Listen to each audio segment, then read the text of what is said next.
Today's programmable logic controllers are handling an extremely wide variety of applications. Their flexibility stems from their ability to carry out instructions quickly and reliably. Understanding how Allen Bradley PLC-2 family programmable logic controllers store and carry out fundamental instructions is valuable for troubleshooting. Your familiarity with fundamental instructions will help you troubleshoot systems already in operation with greater ease and confidence. This training program will cover several types of fundamental instructions used to control PLC-2 family systems. Specifically, the objectives of this program are to familiarize you with how the Programmable Logic Controller stores fundamental instructions in memory and executes them, to help you define the 7 basic program instructions, to help you define timer and counter instructions, to familiarize you with various data manipulation instructions, including data transfer, data comparison, and arithmetic operations, and finally to help you define program control instructions. This training program assumes that you have a working knowledge of Programmable Logic Controller's hardware and plant equipment. To aid your understanding of this material, a workbook accompanies this videotape. After each lesson, you'll break to read sections and do exercises in the Fundamental Instructions workbook. Some of these pages will become part of your maintenance notebook. While completing this program, remember that you're not expected to memorize every instruction or the details of how an instruction is executed. Your goal is to be able to interpret user program instructions as an aid in troubleshooting. Let's look at how the PLC-2 family programmable logic controllers store instructions. By the end of this lesson, you should be able to define the 3 sections of memory, the data table, the user program, and the message area, to define how memory is subdivided into words and bits, and to define how output and input device addresses can help you locate the corresponding bits in the data table in memory. Let's start by looking inside a typical PLC-2 family processor. The decision-making area is the central processing unit. It is also called the processor, or the CPU. The processor module's other main area is called the memory. There are 3 sections of memory: the data table, the user program, and the message area. During operation, the processor continually scans the sections of memory. The data table section of memory is where the PLC-2 family processors store the on-off status of output and input devices, and data on counting and timing instructions and other program operations. The middle section is the user program, and the remaining section is the message area. The organization of all 3 sections can be found in this diagram of memory. The size of the data table varies with the system configuration. The data table is divided into several sections. We'll describe these sections as needed, beginning with the output and input image tables. The input image table is where the programmable logic controller stores the status of input terminals. Like every other section of memory, it's divided into smaller units called words. Each word takes up a line in memory and consists of 16 smaller units called bits. A bit is an electronic circuit that the processor can turn on or off. When the processor detects a voltage at an input terminal, it turns the corresponding memory bit on. When the processor detects no voltage at the input terminal, it turns the corresponding bit off. To make the data table map easy to read, we can write the numeral 1 instead of the word on when the circuit is on.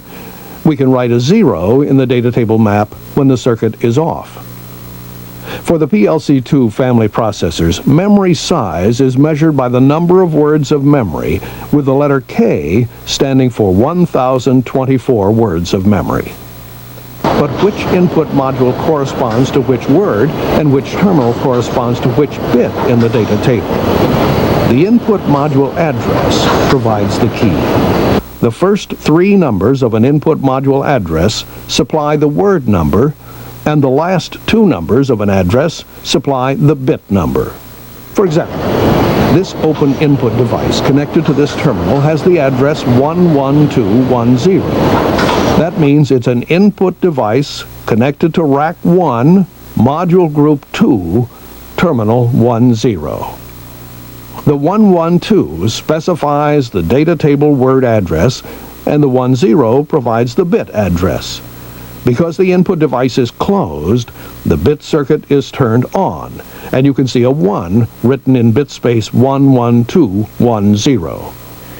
Notice how all the terminals of an input module group are covered by a single word address in the input image table, with 16 bits, 00 through 07 and 10 through 17, corresponding to terminals 00 through 07 and 10 through 17.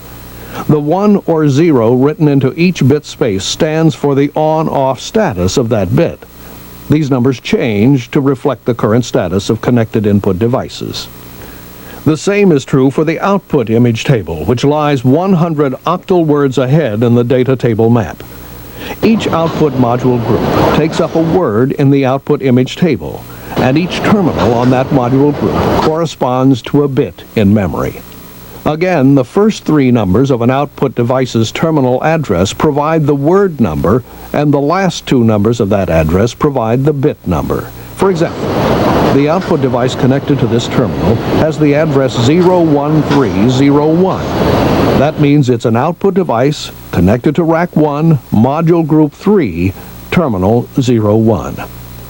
In the data table, the word 013 corresponds to all the terminals on an output module in Rack 1, Module Group 3, and the terminal number 01 corresponds to the bit. The processor has earlier written a 0 into bit space 01 on the output image table map. Now the processor sees that the bit is off. It makes sure that the output terminal is not energized. In the next lesson, we'll cover basic program instructions that enable the PLC-2 family processors to examine bits and turn off and on bits in the output image table. But before doing so, let's review what you have covered. First, you saw that the processor module has 2 main areas: the central processing unit, which handles decision-making, and the memory. Second, you found that there are 3 sections of memory: the data table, which stores input and output status of field devices and data on operations, the user program, and message area.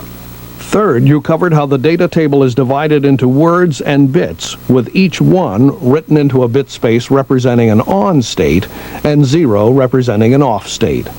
Fourth, you learned that memory size varies with system configuration and is measured in words, with each K of memory standing for 1024 words.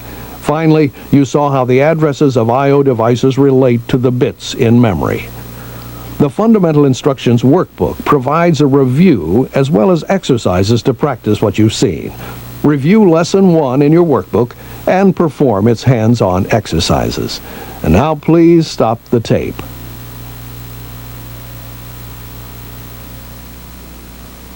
This is Lesson 2 of the Allen Bradley Fundamental Instructions program. This lesson covers interpreting 7 basic instructions. These 7 are important building blocks for user programs. By the end of this lesson, you should be able to describe the action of programs that use the 7 basic instructions. These include the examine on instruction, the output energize instruction, the branch start and branch end instructions, the examine off instruction, the output latch instruction, and the output unlatch instruction. You should also be able to list the order that the Programmable Logic Controller scans the instructions and identify how storage bits are used in rungs. Earlier, you learned that the user program forms the second area of memory. This program consists of instructions that specify what conditions must be met before an action is taken. These instructions examine or change the status of bits in memory. The conditions are called examine instructions, and the actions are called output instructions. In PLC-2 family programmable logic controllers, user program instructions appear as ladder logic diagrams on the industrial terminal screen. Let's take a simple program and run it.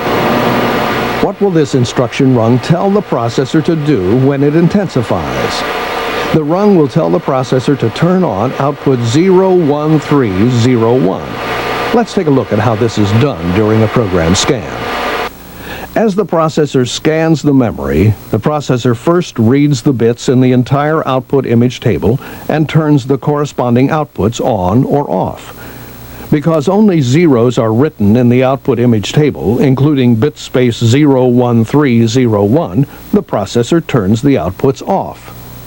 Next, the processor scans the input image table by checking the on-off status of input devices and turning on or off the corresponding bits in the input image table.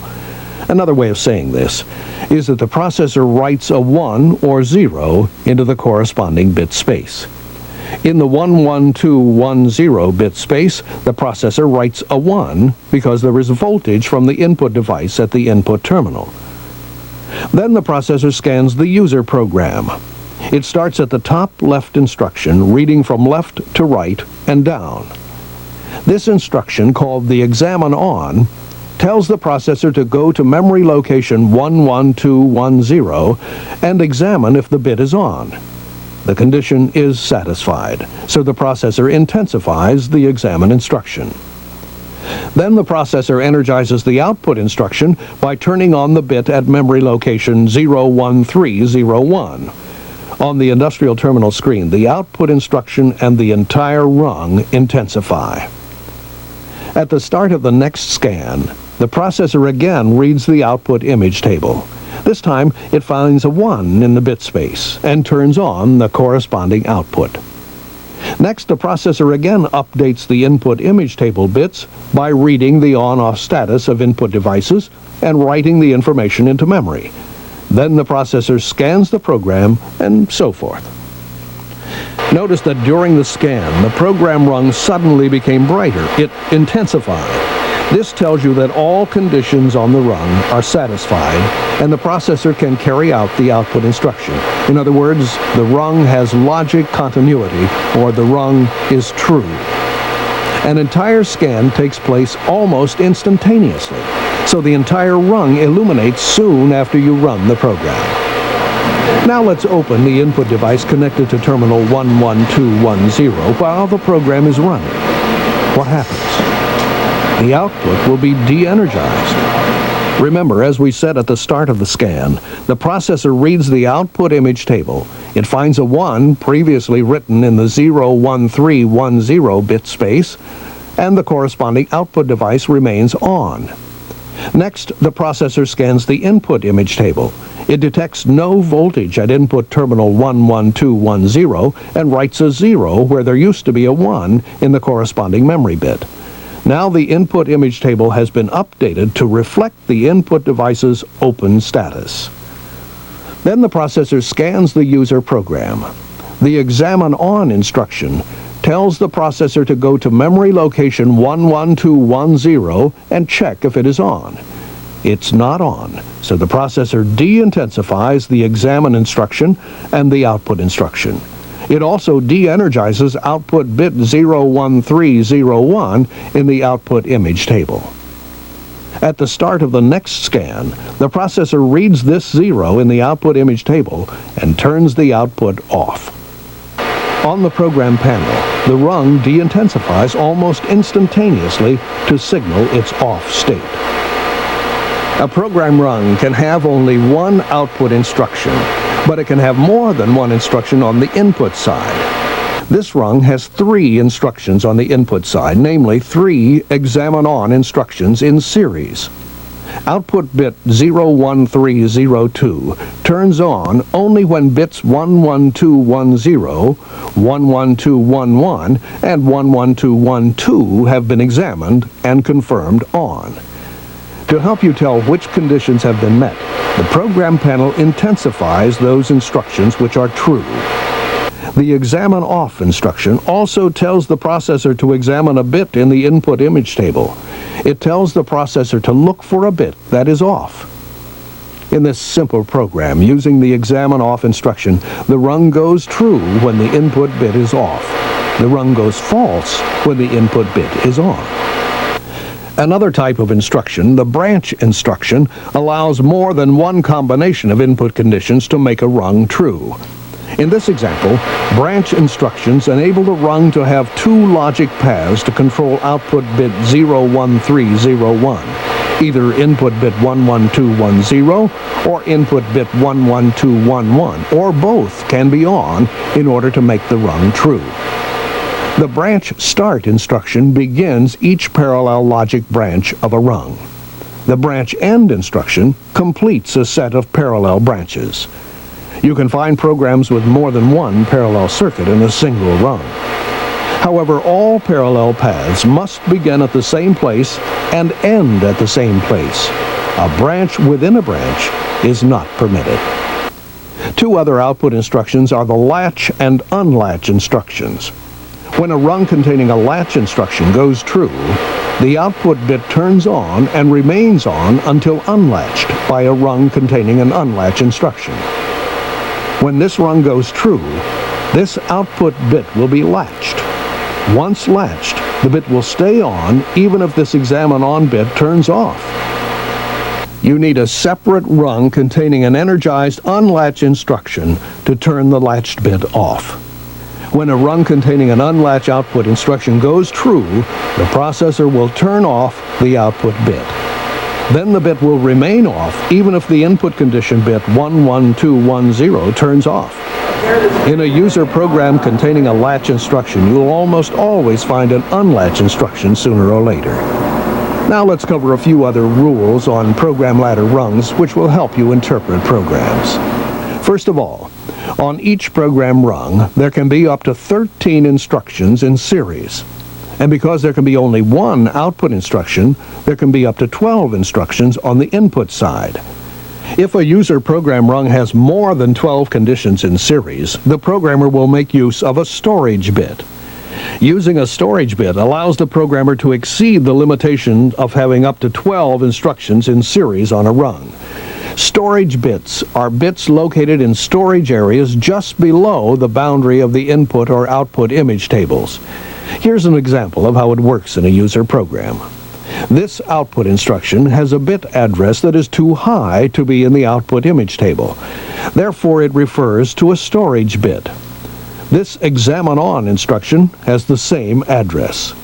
All 16 examine conditions must be satisfied before this rung goes true and this output bit turns on. Another application of the storage bit is when a program rung has more than 7 conditions in parallel. Since 7 rung levels can be displayed on a program panel screen at a time, this program rung will use a storage bit to store the first 7 examine instructions. Then the storage bit is programmed in parallel with the remaining examine conditions. Another use of the storage bit is to shorten and simplify programs with repeated examine instructions. In this example, you see 4 examine instructions repeated 4 times. To save on keying in the same instructions repeatedly, the programmer may take the repeated instructions and put them in a rung controlling a storage bit. Then the processor examines the storage bit in each of the other rungs. Knowing that storage words can be located in many sections of the data table will be helpful in troubleshooting. Now, let's review this material. First, you saw how a simple program using an examine instruction and an output energize instruction works. You also saw how the processor updates the output and input image tables during the program scan. Second, you covered what the examine off instructions tell the processor to do. Third, you saw how the branch instructions allow the rung to have instructions in parallel. This means a rung can have 2 or more logic paths. Fourth, you saw how latch and unlatch output instructions can turn on or off a bit, keeping the bit in that state even when the examine condition is no longer true. Finally, you learned where storage bits appear on the data table and how they are used. Remember, they permit more than 12 instructions to be placed in series to control an output. They also allow a program with more than 7 examine instructions in parallel to be displayed. And they enable programmers to simplify and shorten programs with repetitive examine instructions. Now go to Lesson 2 in the workbook. You'll practice interpreting programs which use the 7 basic instructions. You'll also gain experience in editing programs to accommodate hardware changes or remove an error in the instructions. And now please stop the tape.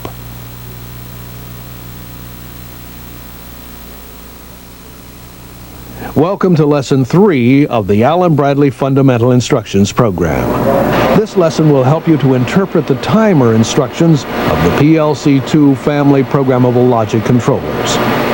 After this lesson, you should be able to list the parts of a timer and define their function. You should also be able to recognize 3 different timers, including the timer on delay, the timer off delay, the retentive timer on, and the instruction that resets it, called the retentive timer reset. A timer instruction always appears in the rightmost position of the rung as an output instruction. A timer keeps track of timed intervals. Some examples of its uses are timing how long to keep on a fan or how long to fill a pail with paint. Each timer takes up 2 words of the data table, one in the storage area just beneath the output image table called the accumulative word, and another word 100 octal words down in the storage area just beneath the input image table called the preset word. The PLC-2 family's timers can time in intervals of 1 second, 1/10 of a second, or 1/100th of a second. A timer stores the number of timed intervals that have passed in the accumulative word. The preset word stores the number that the timer will time up to. The timer on delay is used to turn on or off an output device after an interval has timed out. Let's see an example of how it operates. Here the timer on delay, or TON, is set to begin timing when this input device turns on. It will time 5 seconds and then turn this output device on. Let's watch this program in action, then examine the different parts of the program run. Later we'll go into the data table to see where different parts of the timer are stored and how they work together. After 5 seconds, the output turns on. This number gives the word address where the accumulative value of the timer is stored. The time base tells you what intervals the timer is timing. In this example, the time base is 1 second. The preset value tells you what the goal is to time to. This number, the accumulative value, tells you where you are in the timing cycle. When the accumulative value equals the preset value, bit 15 in the accumulative word automatically turns on. This bit is frequently used as a condition for turning on an output. To get another picture of what's happening, let's look at these 2 timer words in the data table. The word address shown above the instruction always refers to the accumulative word, which is located in the storage area just below the output image table. The exact address depends on system configuration and the number of timers, counters, and storage bits used. The lower 12 bits of this word stores the accumulative value, the number of timed intervals elapsed. The upper 4 bits are used as control bits. You'll hear more about them when we step through the program. The timer stores its preset value exactly 100 octal words following its accumulative word. Its address is not shown by the instruction. The lower 12 bits of this word store the preset value, the number of intervals to be timed. The upper bits are not used by the timer unless the timed base is 1/100th of a second.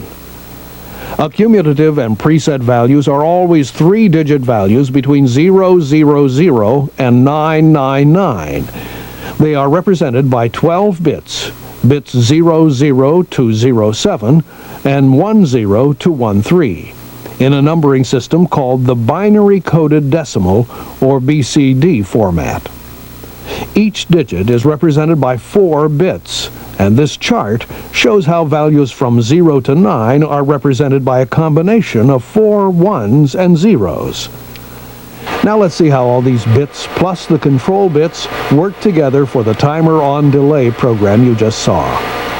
When the rung goes true, the processor increments bits 00 to 13 in the accumulative word to provide the accumulative value.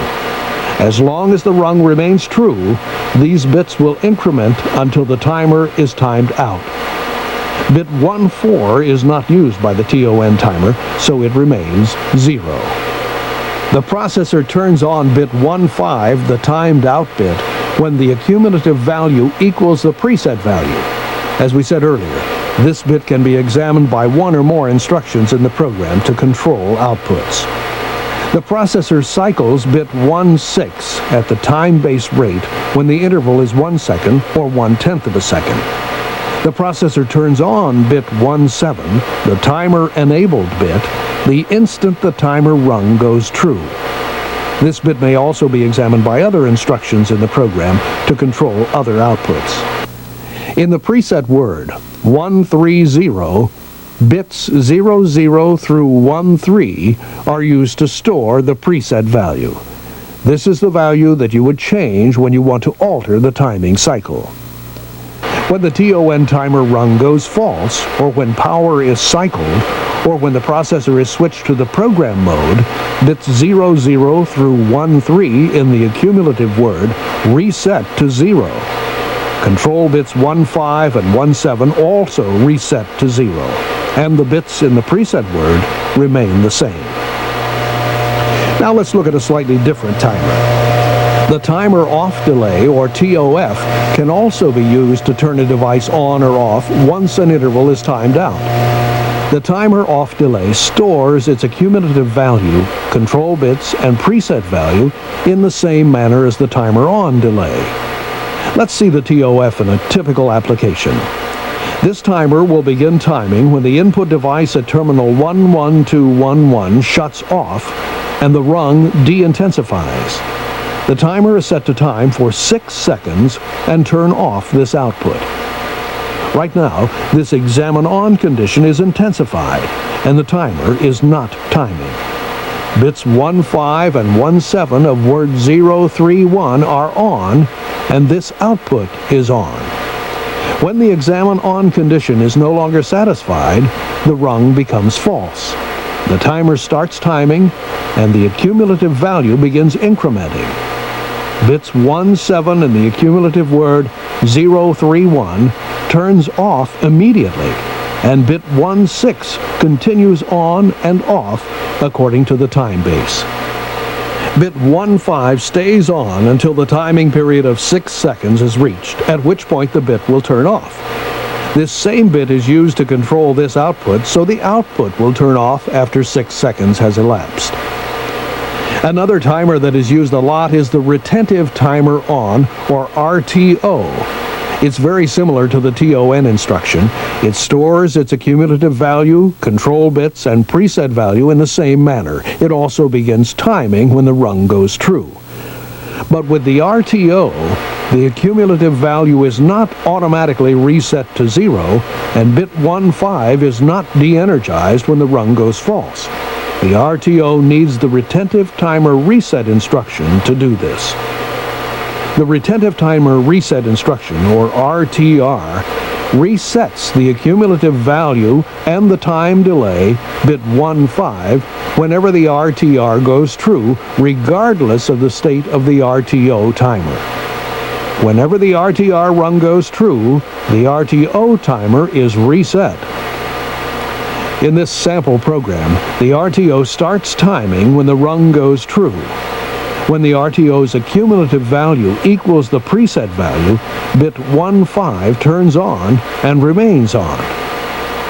Now we'll make this RTO rung false. The accumulative value is retained and bit 1-5 stays on.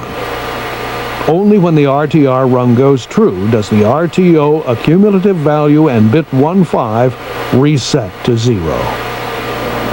In this segment, you have been introduced to the timer instructions for the PLC-2 family programmable logic controllers. You have examined the timer on delay, or TON instruction, and the timer off delay, or TOF instruction. Both instructions are used to turn outputs on or off once an interval has timed out. Then you covered the RTO timer, which is similar to the TON timer, except that it does not automatically reset its accumulative value upon being timed out.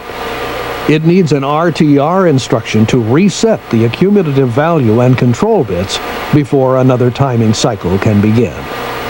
Now let's break from the video to get hands-on experience with the timer instructions. Feel free to go back to the video to review any part that may help your understanding.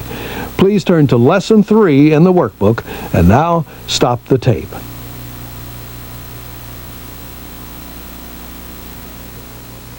After Lesson 4 of the Allen Bradley Fundamental Instructions program, you should be able to describe the parts of a counter instruction and where they are stored. You should also be able to describe the operation of the count up counter and the count down counter, and the instruction which resets them, the counter reset. Those of you who troubleshoot a PLC-2 processor will also be able to describe the operation of the scan counter. A counter instruction is an output instruction that, like the timer instructions, takes up two words in the data table, an accumulative word and a preset word. A counter keeps track of the number of times a particular input or output instruction turns on or off. It stores this count in its accumulative word. The count up counter, or CTU for short, is used when the count value is increased by 1 for each time the rung goes true. An example is when you want to count the number of finished parts. The CTU's control bits may be used to turn other outputs on or off. The count down counter, or CTD, is used when the count value is decreased by 1 each time the rung goes true. One way it is used is for keeping track of the total count when defective parts are removed. Again, the counter's control bits may be used to control other events in the program. The counter reset instruction, or CTR, is used to reset the accumulative value and the control bits of either a CTU or a CTD. Finally, the scan counter is used to record the number of program scan cycles. Because just the PLC-2 processor uses it, this counter will be covered in the workbook. The counter instructions store information in the data table in a similar manner as timers. The accumulative word in a counter stores the accumulative value and the control bits.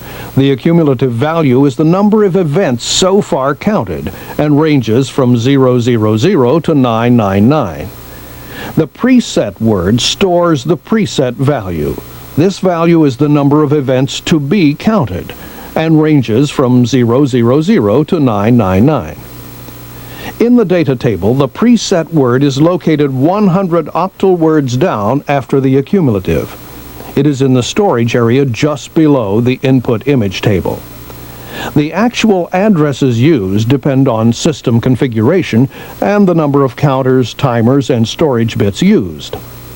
Storage of both the 3-digit preset and accumulative values takes up the lower 12 bits of a data table word, 00 to 07 and 10 to 13. As with the timers, each digit is represented by groups of 4 bits using the BCD format. Bits 14 to 17 of the accumulative word are used to store control information for the counter.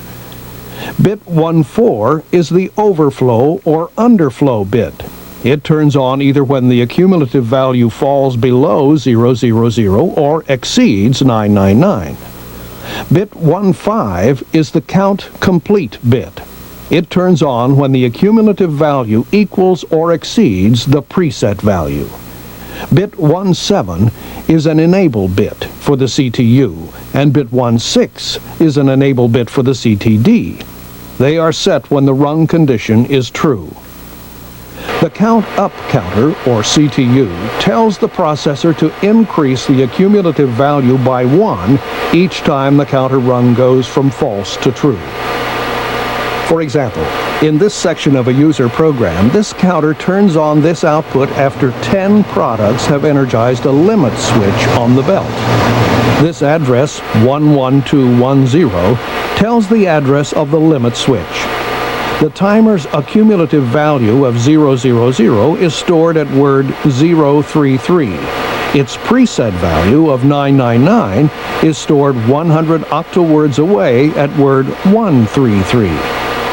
In addition to the counter, we see a rung that examines control bit 15.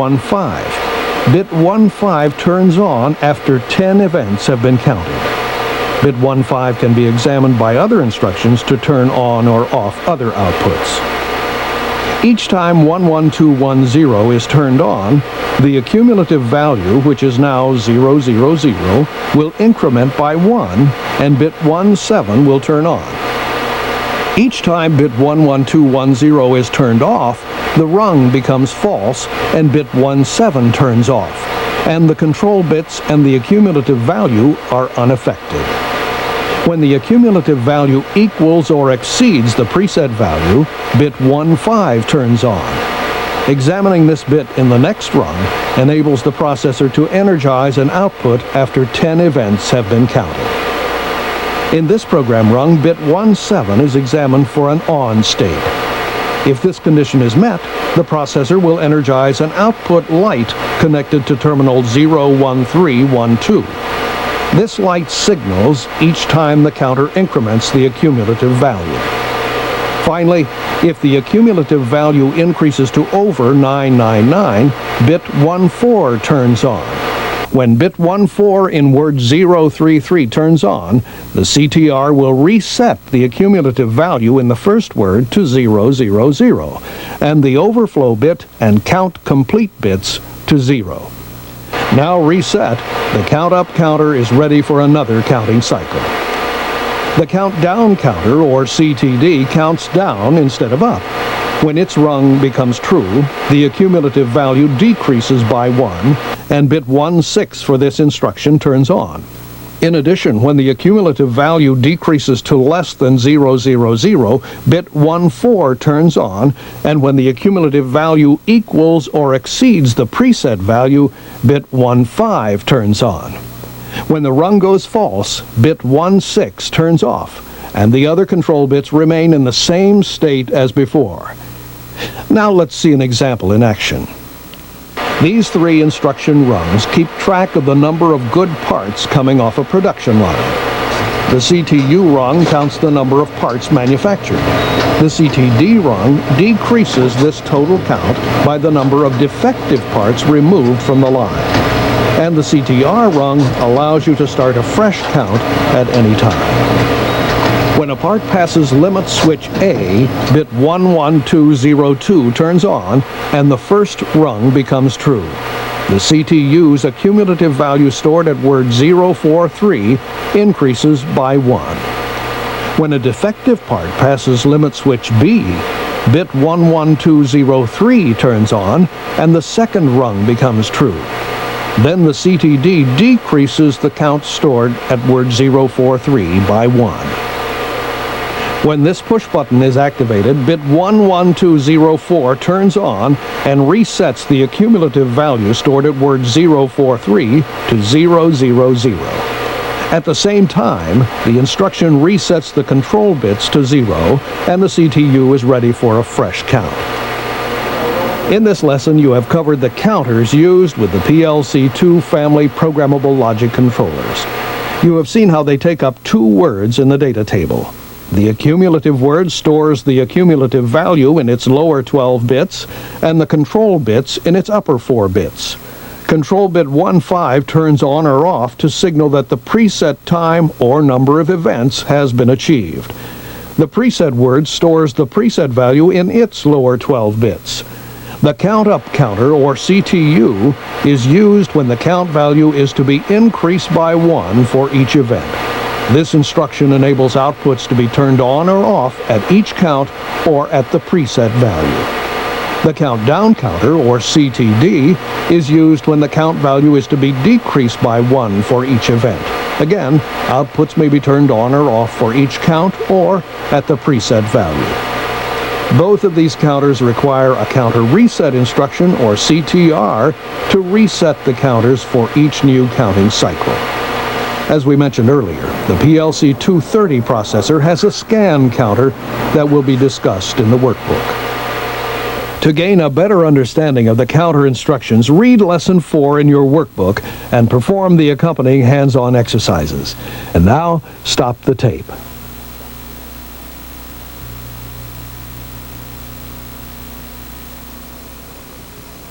Welcome to Lesson 5 of the Allen Bradley Fundamental Instructions program.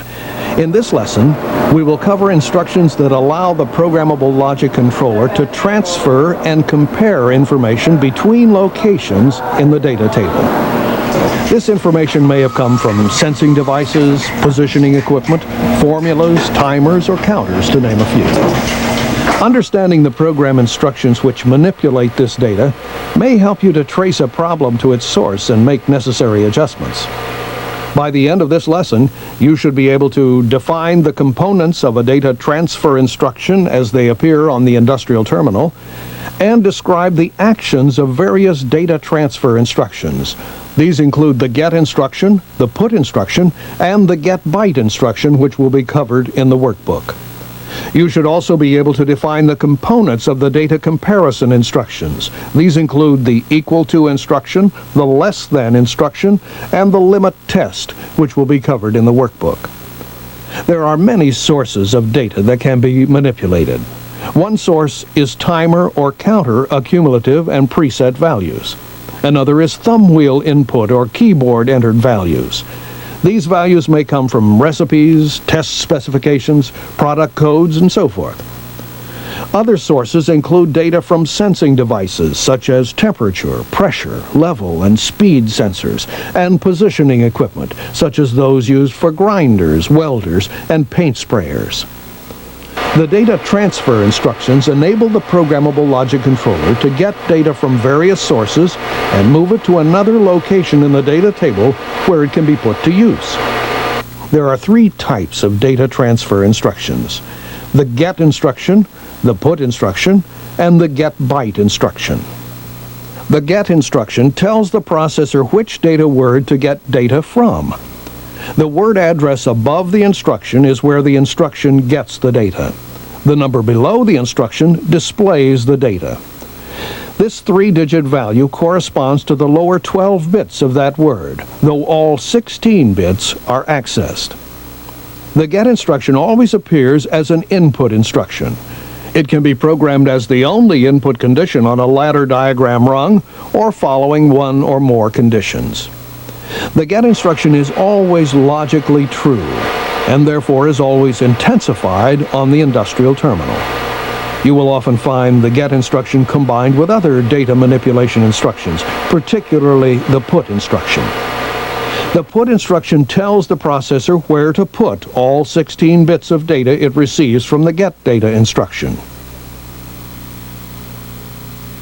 Once it receives the get instruction's data, the put instruction stores this value in its data table word address. The put instruction displays its value beneath the instruction. The put instruction, like the latch instruction, is retentive. Once data is transferred, it remains in this word location until changed. Now let's see how a rung using both the get and put instructions works. In this setup, we can change the preset value of timer 030 using these thumb wheels. 3 thumb wheels are wired to the first 12 terminals of this module. The first thumb wheel is wired to terminals 00 through 03. The second thumb wheel is wired to terminals 04 through 07, and the third thumb wheel is wired to terminals 10 through 13. During a scan, the processor reads the information from the thumb wheels and writes the information into the lower 12 bits of the data table word corresponding to the hardware. Here, the processor writes the data in word address 110. The program rung to change the TON preset looks like this. This examine instruction refers to a push button wired to input terminal 11017. The get instruction is always true and intensified. When we activate the push button, the examine instruction becomes true, the rung becomes true, and the get instruction will transfer its data to the put instruction.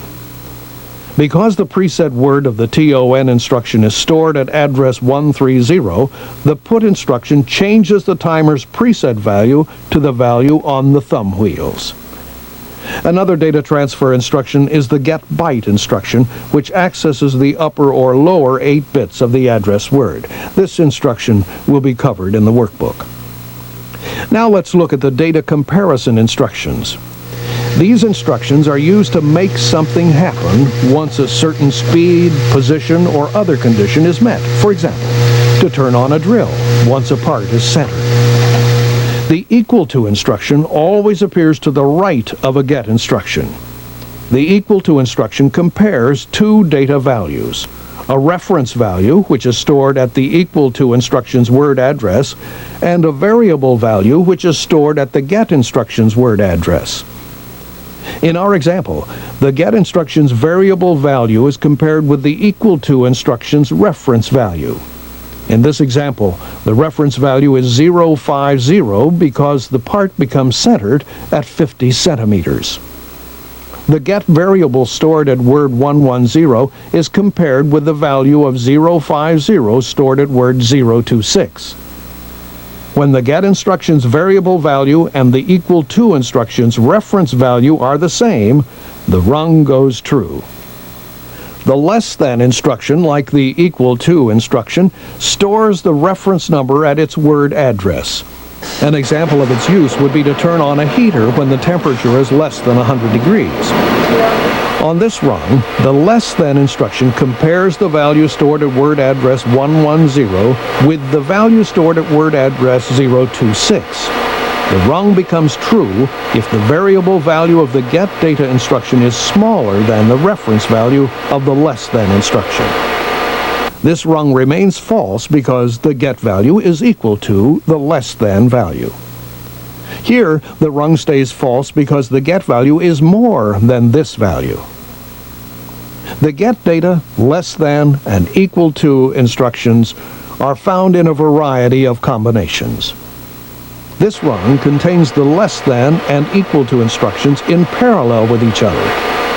The rung becomes true when the get value is less than or equal to the value stored in word 026. Here, the get value of 000 is less than or equal to the value of 5 stored in word 026, so the rung becomes true. Sometimes you will find a rung where the reference value is stored at the get instruction and the variable value is stored at the less than address. This tells you that a greater than comparison is taking place. This rung is true because the variable value is greater than the reference value. And in this example, the rung stays false because the variable value is less than the reference value. Again, in this case, the reference value is stored in the get instruction word, and the variable value is stored in the less than instruction word. This rung will become true when the variable value is greater than or equal to the reference value. Another data comparison instruction is the limit test instruction. A rung containing this instruction becomes true when a specific get byte value is between two reference limit values. Because this instruction is rarely used, it is covered in the workbook. This completes our lesson on data transfer and data comparison instructions. Let's review them now. You first covered some typical sources of data in the factory setting. These included counters and timers, sensing equipment, thumb wheel or keyboard inputs, and positioning equipment. Then you were introduced to the instructions for transferring data. These include the get instruction, which tells the processor which data table word to get data from, and the put instruction, which tells the processor where to transfer the data accessed by the preceding get instruction. You also covered the instructions for comparing data. The first one we looked at was the equal to instruction, which compares the variable value stored in the get word with the reference value stored in the equal to word. When these two values are equal, the rung goes true. The second is the less than instruction, which compares the variable value stored in the get word with the reference value stored in the less than word. When the variable value is less than the reference value, the rung goes true. When their variable and reference values are reversed, they can be used to create greater than comparisons. The less than and equal to instructions can be used in parallel to create less than or equal to comparisons or greater than or equal to comparisons. Now is the time to go to Lesson 5 in the workbook. Read and complete the exercises on data transfer and data comparison instructions to help your understanding. Now, please stop the tape.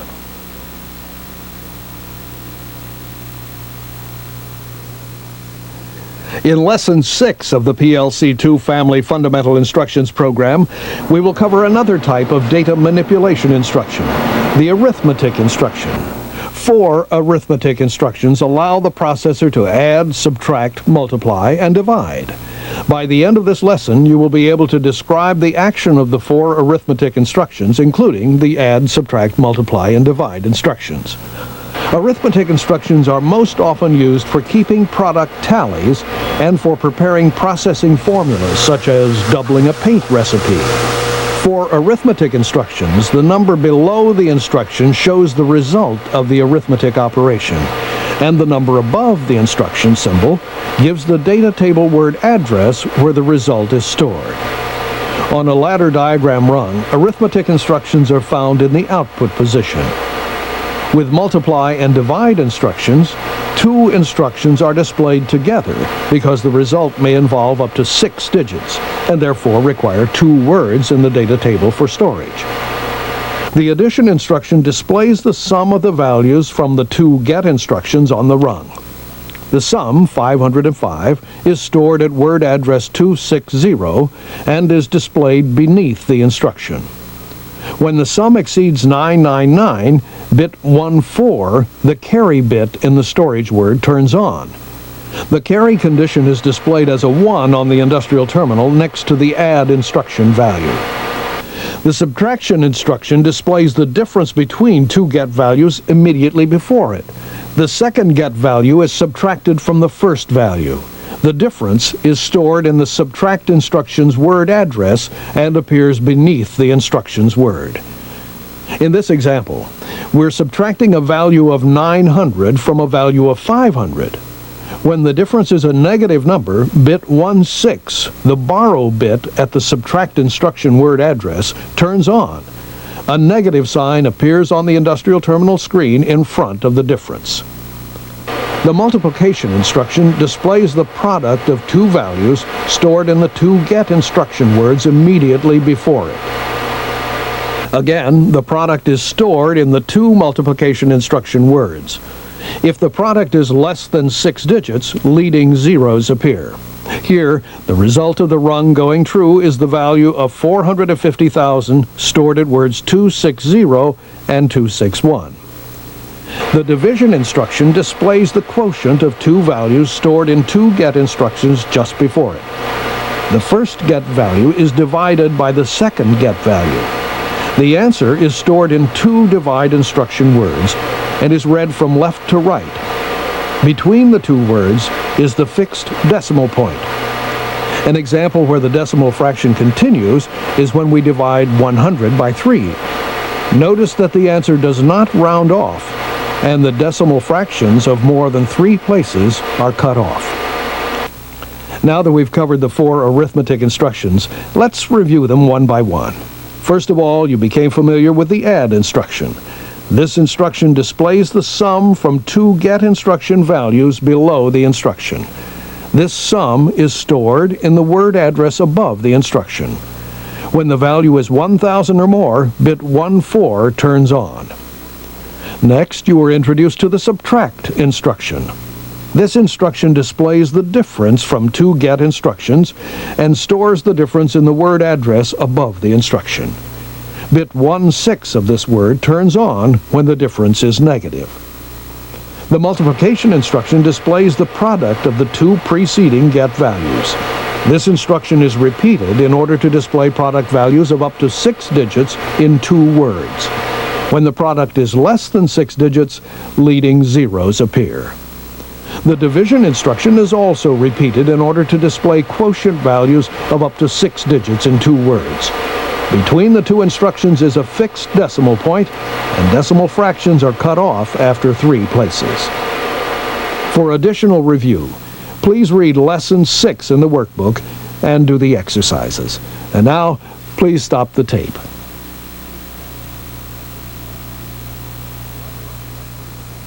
Welcome to Lesson 7 of the Allen Bradley PLC-2 Family Fundamental Instructions program. This lesson covers 2 program control instructions.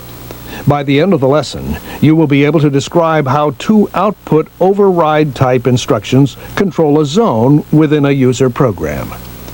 These are the Master Control Reset Instruction, or MCR, and the Zone Control Last State Instruction, or ZCL. Let's now look at a program which gives a typical example of a zone controlled by the Master Control Reset Instruction. You can recognize it by the 2 MCR instruction rungs, one to begin the zone and one to end the zone. The start fence, which begins the zone, will have one or more input conditions. The end fence is programmed without conditions. When the start fence becomes true, the input conditions on each rung control the output condition. When the start fence becomes false, all non-retentive output instructions within the zone, such as the output energize and TON, are de-energized. The retentive timer instructions in a false zone stop updating, and the latch and get byte instructions are frozen in their last state. Here, a broken tool sensor has been activated, resulting in an MCR start fence going false and several rungs within a zone becoming de-energized. The rungs control the drill advance, coolant spray, and so forth. Activation of the sensor results in the bit at address 11311 turning on. The examine off instruction, which looks for an off bit in data table address 11311, becomes logically false. The rung becomes false and all the non-retentive outputs in the zone are disabled to prevent damage to the machine and product. Note that when latch and unlatch instructions appear in an MCR zone, they remain in their last active state when the zone goes false. With an application using the Zone Control Last State Instruction, or ZCL, there is also a start fence with one or more input conditions and an end fence without input conditions on it. When the start fence is logically true, all output instructions within the zone behave according to the logic conditions preceding them. However, when the start fence is logically false, all output instructions within the zone are left in their last state. The Zone Control Last State instruction appears in programs that control one machine to do 2 or more different tasks. There are usually 2 or more ZCL zones in the same program, each directing the same group of outputs in a different manner. These programs are structured so that only one start fence can become true at a time. Both the Master Control Reset and Zone Control Last State instructions operate like a hardwired main power disconnect switch in that they can affect a group of outputs in the user program. But these instructions must not be used as a substitute for a hardwired main power disconnect switch to provide emergency I/O power shutoff. Knowing how zone controls influence outputs is essential to troubleshooting. This is because an output that appears to have broken may actually have been shut down by a program control. In this segment, you have been introduced to zone control type program control instructions.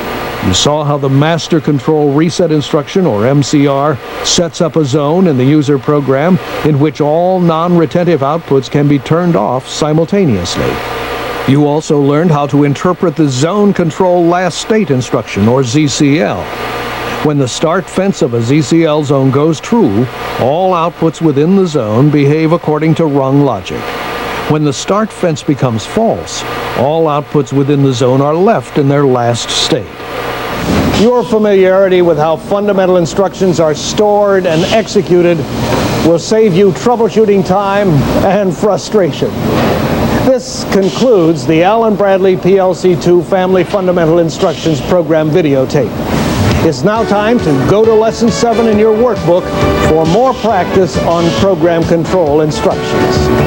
Now, please stop and rewind the tape.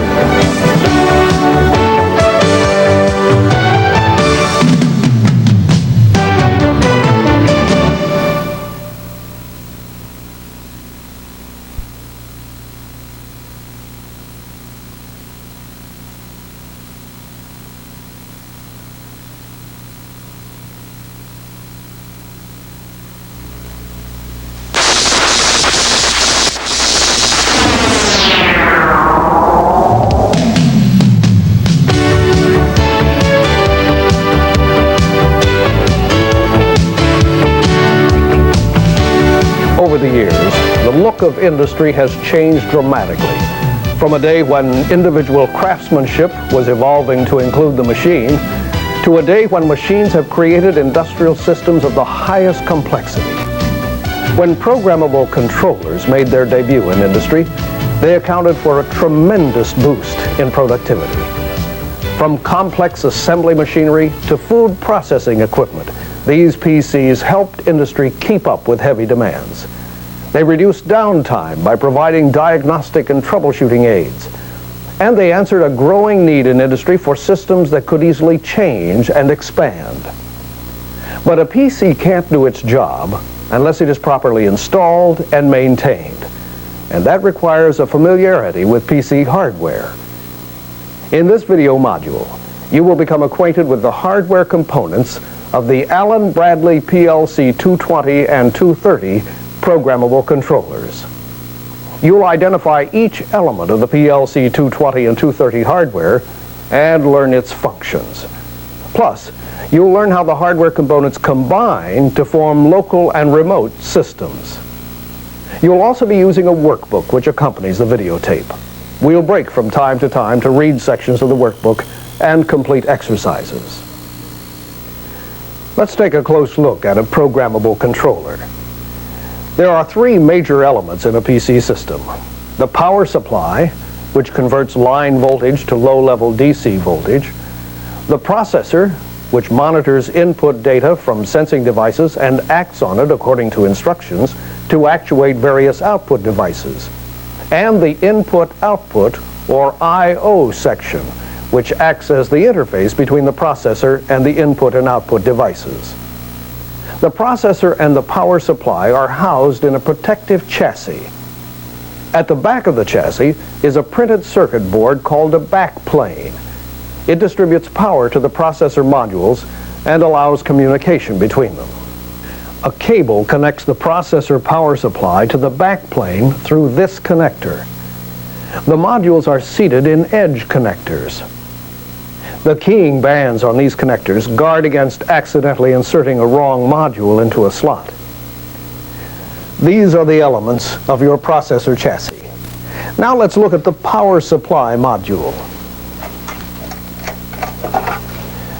The purpose of this module is to convert incoming line voltage into the proper DC voltages to power the processor and, in some cases, the I/O racks.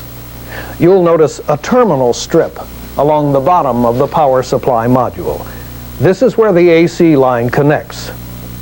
The connection is made to the terminals marked L1 and L2. L1 is the high side and L2 is the common. The power supply comes jumpered for 120 volt AC. Change the jumpers as shown on the diagram for 220, 240 volt AC operation. Above the terminal strip is the fuse that helps protect the power supply against overcurrent on your AC line. These two connectors can be used to provide power to the input-output chassis. Inside the power supply module, you will find three fuses which you may need to change during troubleshooting. Remember, never remove the power supply cover while power is on. You can see that on the top left is a 10 amp fuse, to its right is a half amp fuse, and at the bottom is another half amp fuse. Now let's move from the power supply module to the processor.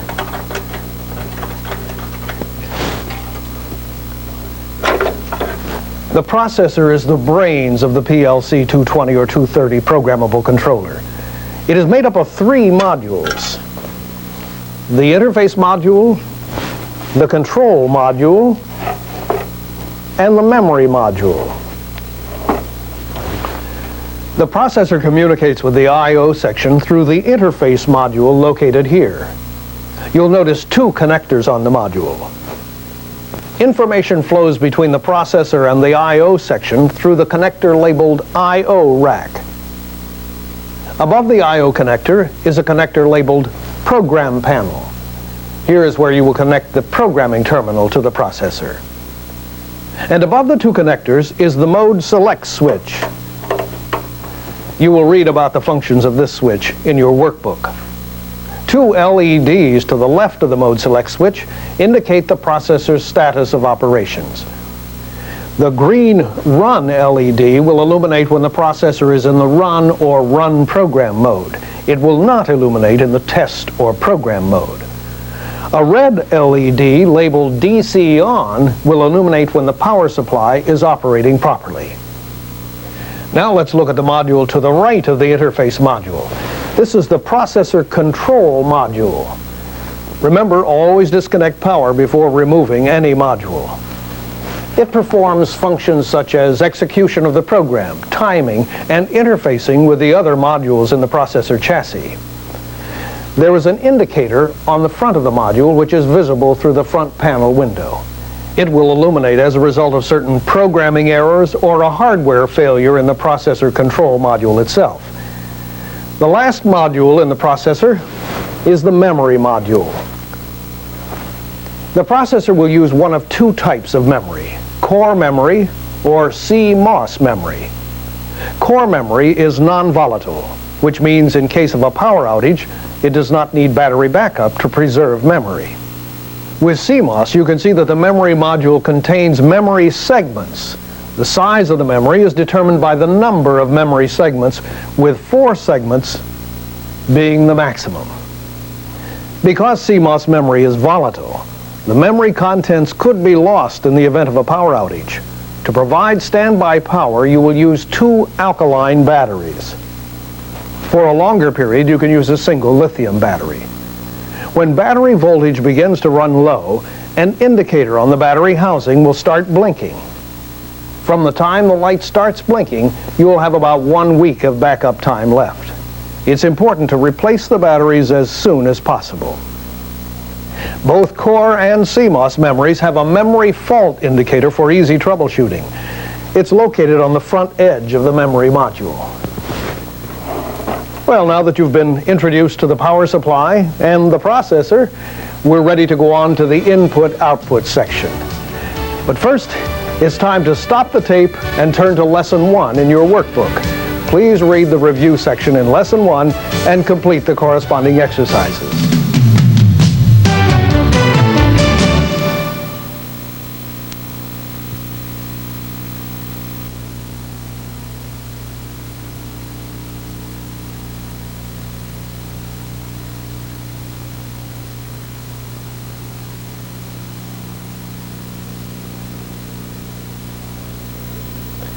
Providing the physical link between the processor and the machine devices is the input-output section. Here, signals from various sensing devices such as push buttons, limit, float, or pressure switches, or other transducers are sent to the processor. And signals returning from the processor are used to actuate output devices such as motor starters, solenoids, alarms, and displays. The I/O section consists of a variety of components which differ depending on whether your I/O configuration is local or remote, or a combination of both. The configuration you use depends on your needs. For both local and remote I/O configurations, you should become acquainted with some I/O terminology. I/O terminals are points where input and output devices are connected. The connections are made at a field wiring arm. Other field wires can connect to this arm as well. Input and output modules contain the I/O interface circuitry as well as status indicators. The modules are color-coded for easy identification. An input module monitors the on and off state of the devices connected to it.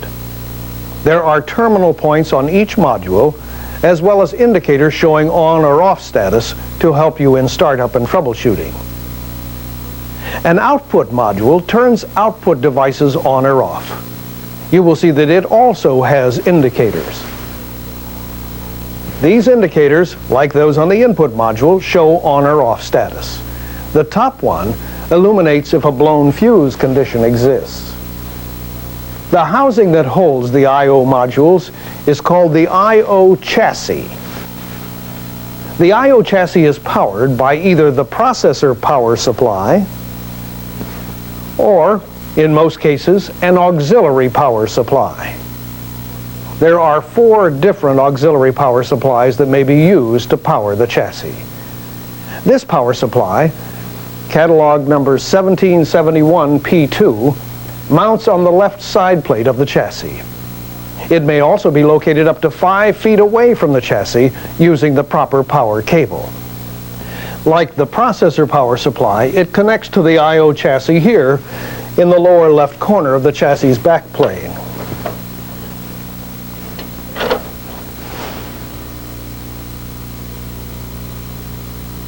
The power supply has an LED labeled DC on for help in troubleshooting.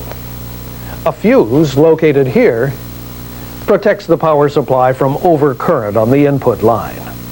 A 1771P3, 1771P4, or 1771P5 power supply module may also be used to power an I/O chassis.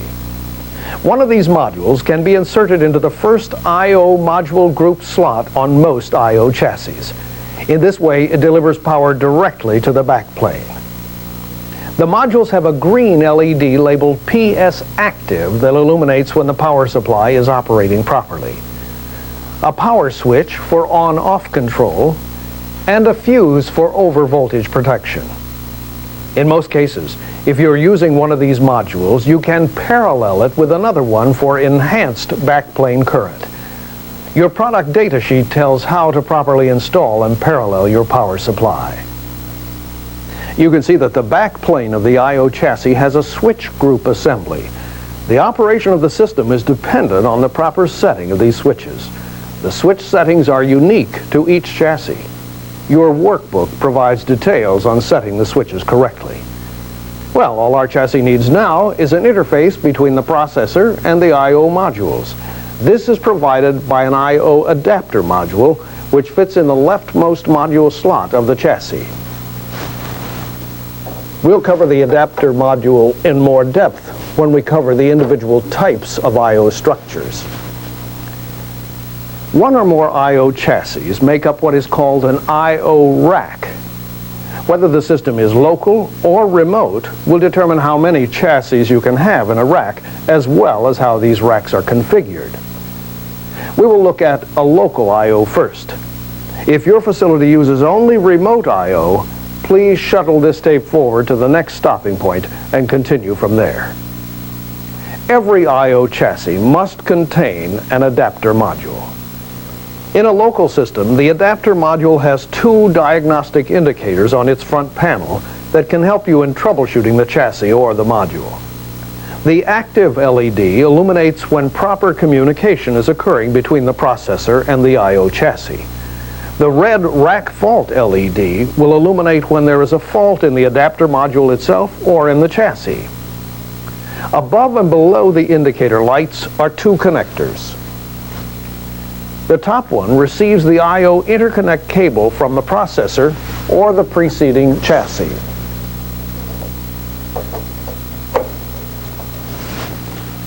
The bottom connector is where an outgoing cable attaches. If this chassis is the last one in the section, you must attach a terminator plug here.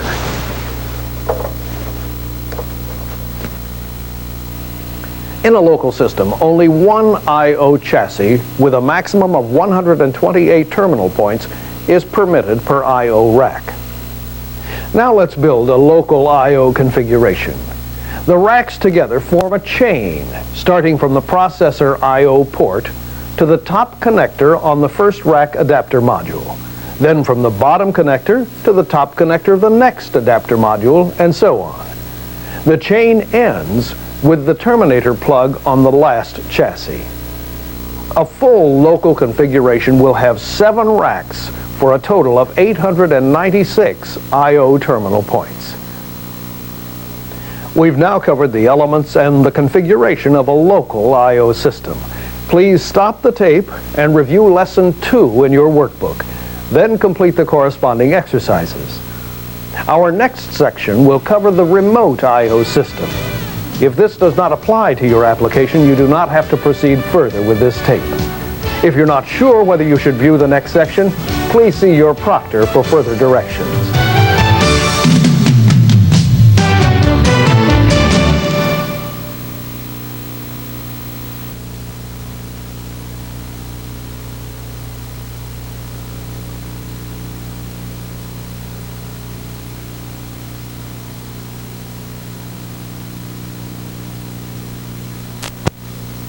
Remote I/O systems are used in many applications where the I/O racks are located near the machinery. Each rack in a remote I/O system may consist of 1 to 4 chassis for maximum flexibility of location. A remote I/O system requires a module that can receive input status from the remote racks, send it to the processor, and distribute output commands from the processor to the remote racks. This is performed by a scanner distribution module. We'll call this an SD module for the remainder of this tape. The SD module includes a terminal strip where the remote racks are connected via 3 conductor cables. The SD has 2 channels, A and B, to which the cables attach. For proper communication, it is recommended that terminator resistors be installed at the ends of each channel in a remote system. On the SD, the indicators labeled 1 through 7 will change from green to red if a fault is present in the corresponding racks. DC power coming from the processor or another power supply enters through a connector on the front of the SD. And directly below it is a connector for the communications cable that links back to the processor interface module. 3 groups of dip switches are located on the left side of the SD module under a cover. You must set these switches correctly for the remote I/O system to function properly. There are many factors to consider when setting the switches, so please refer to the section on dip switches in your workbook for a complete discussion of the switch settings. Now let's look at the remote I/O adapter module, which is located in each I/O chassis. This module receives output data from the SD module and distributes it to the output modules. And it gathers input data from the input modules and sends it to the SD module. It has 3 diagnostic indicators that help in troubleshooting. Normally, the green indicator is illuminated and the 2 red indicators are off. Your workbook contains a chart showing how these indicators appear when specific problems occur in the I/O system. The adapter module also has a field wiring arm. The 3 conductor cable from the SD module connects here. Remember, if this is the last adapter on channel A or B, a terminator resistor should be installed at the connection to maintain constant impedance on the line. Each remote adapter module has 2 sets of dip switches located under a cover plate on the left side. Refer to your workbook for the proper setting of these switches. Now let's build a typical remote I/O system configuration. The processor is connected to the SD module. In this example, there are 3 racks of various chassis configurations wired to channel A on the SD module. The 4th rack is wired to channel B. And the last adapter module in each channel has a terminator resistor on its swing wiring arm. A full remote system will have 7 racks, each with a maximum of 128 I/O terminals for a total of 896 I/O terminal points. Now it's time to stop the tape and turn to your workbook. Read the Lesson 3 review section on remote I/O and complete the corresponding exercises. When you're finished, start the tape. Our next section will cover 2 other I/O configurations: the local remote hybrid system and complementary I/O.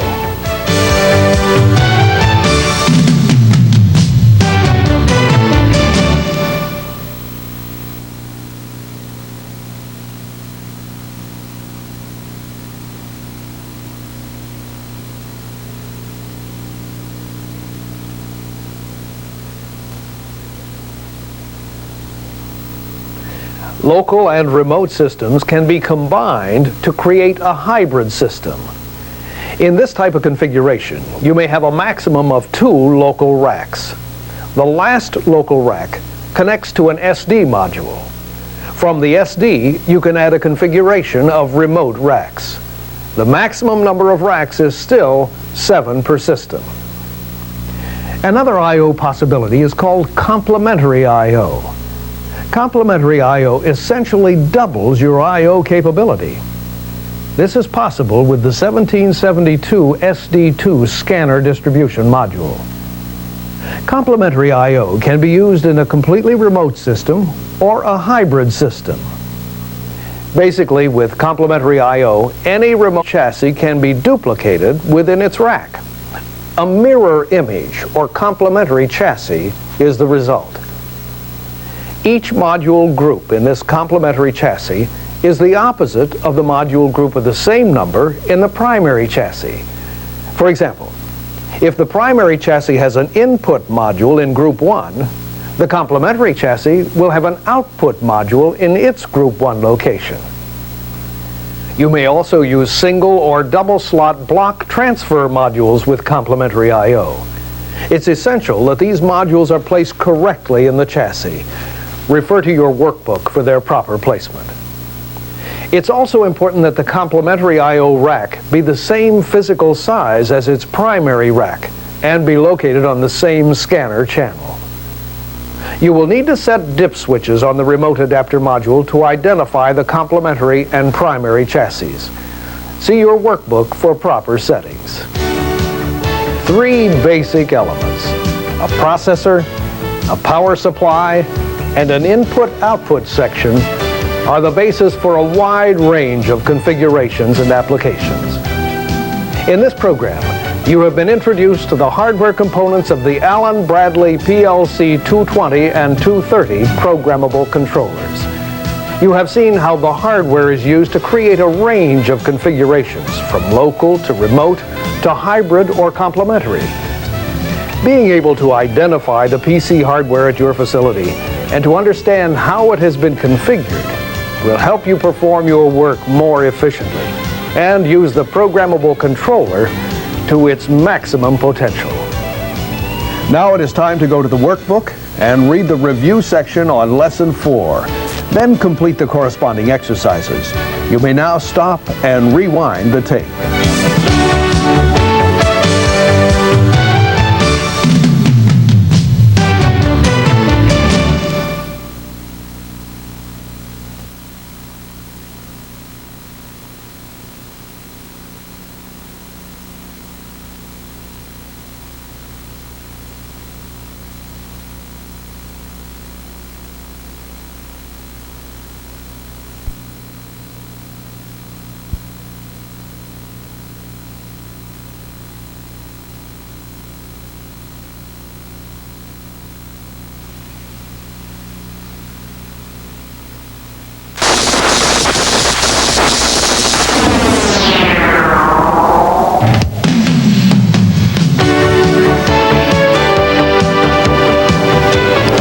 Maintenance and troubleshooting are demanding jobs, requiring thorough planning, quick thinking, and the right tools.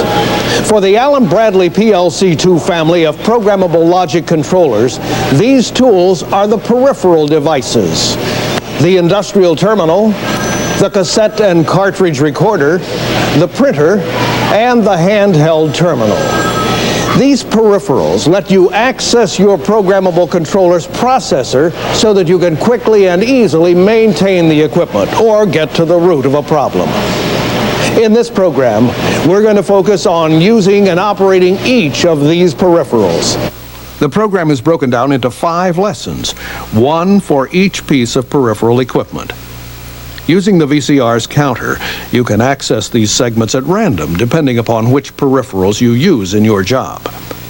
After watching a lesson, you will be asked to complete the corresponding exercises in the PLC-2 Family Peripheral Student Workbook before going on to any other lessons. The first peripheral we'll cover is the 1770 Industrial Terminal. If you are already familiar with the Industrial Terminal, use this section as a review. By the time we're through with this first lesson, you will be able to define the functions of the industrial terminal, identify the terminal's components, establish communications between the industrial terminal and a processor, and access the help directories. This is the 1770 Industrial Terminal. Think of it as your window into the processor's memory for diagnostics and troubleshooting. For example, this terminal lets you access the processor's program, monitor the data table, clear the processor's memory, and monitor the status of devices in your operation.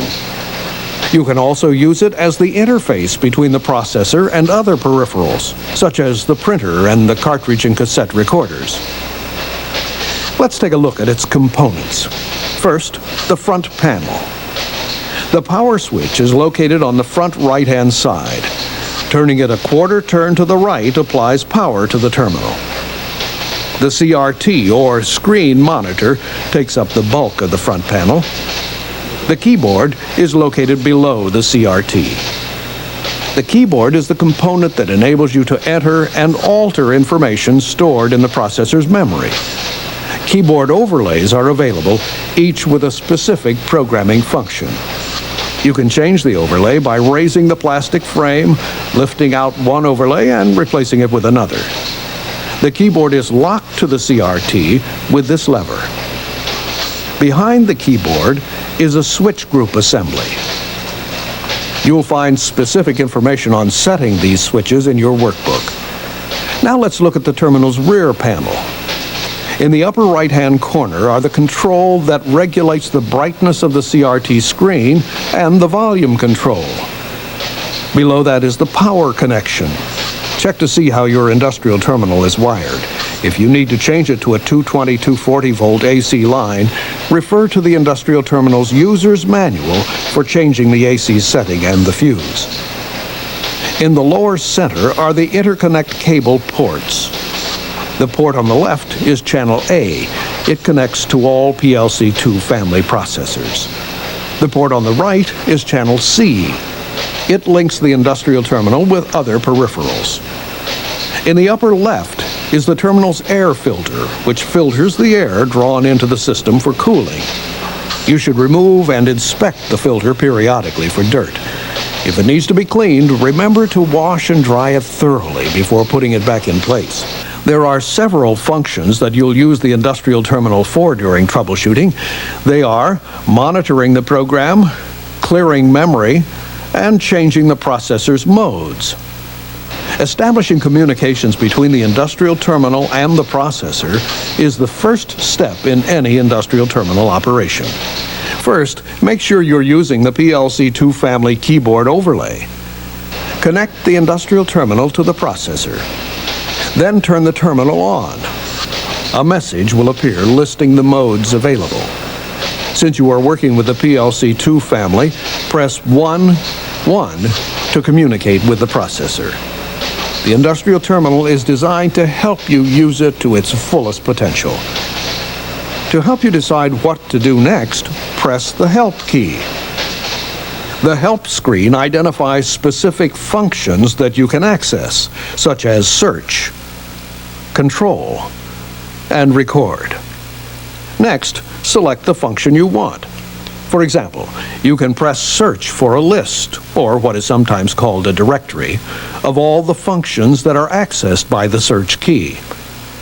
In the search directory, search 51 and 52 are used for online changes. Search 53 can be used for troubleshooting. Search 590, 591, and 592 are used for changing processor modes through the industrial terminal. Force on, force off, and search 6, 7, and 8 are used in troubleshooting. Search 9 is for tape verification. Search 40 is used in report generation. Search 43, 44, and 45 are all used to generate printouts.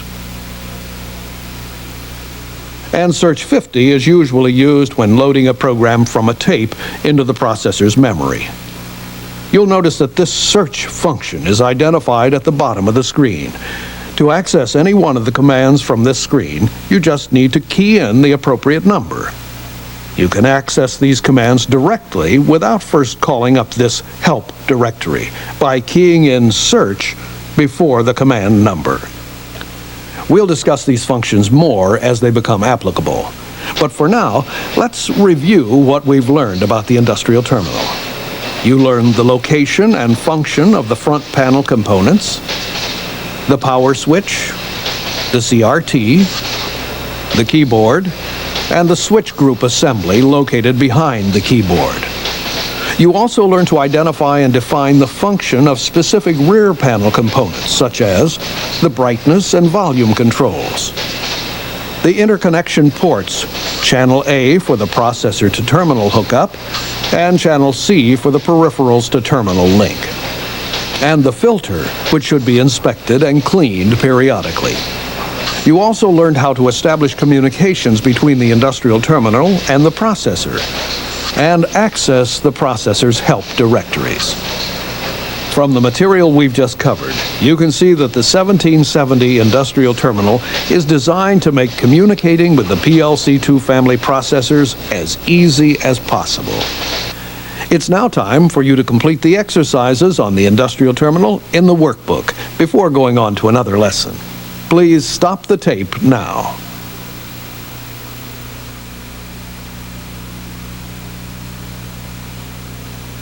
This is Lesson 2 of the PLC-2 family peripherals. By the time you complete this lesson, you will be able to define the functions of the cassette recorder, set up the cassette recorder for operation with PLC-2 family processors through the industrial terminal, identify the recorder's switches and indicators, and load a program into a processor's memory. This is the digital cassette recorder. It's used to record or load the content of the processor's memory. This recorder uses a computer-grade magnetic cassette tape that can be recorded on both sides. As a safety precaution, the cassette has a Record Protect tab so that someone cannot accidentally record over an existing program. If the tabs cover the holes in the cassette spine, you can record on the tape. But if you move the tabs to open the holes, the cassette cannot be used for recording. Let's look at how to set up the recorder for operation. To connect the cassette recorder as a processor, you need to use the industrial terminal as an interface. An interconnect cable links the recorder with the industrial terminal. The end of the cable labeled cassette is plugged into the port marked Other AB Products. The opposite end of the cable attaches to channel C on the industrial terminal. Hooking up the terminal to the processor completes the interface. To run the recorder, you need 120 volts AC. The recorder is controlled by the switches and push buttons on the front panel. In the upper right is the on-off toggle switch. When this switch is turned on, the power indicator lights. The Record on Tape button is used to dump the contents of the processor's memory onto the cassette tape. When this button is pressed, the Record on Tape indicator illuminates. The Read from Tape button loads a program from the cassette tape into the processor's memory.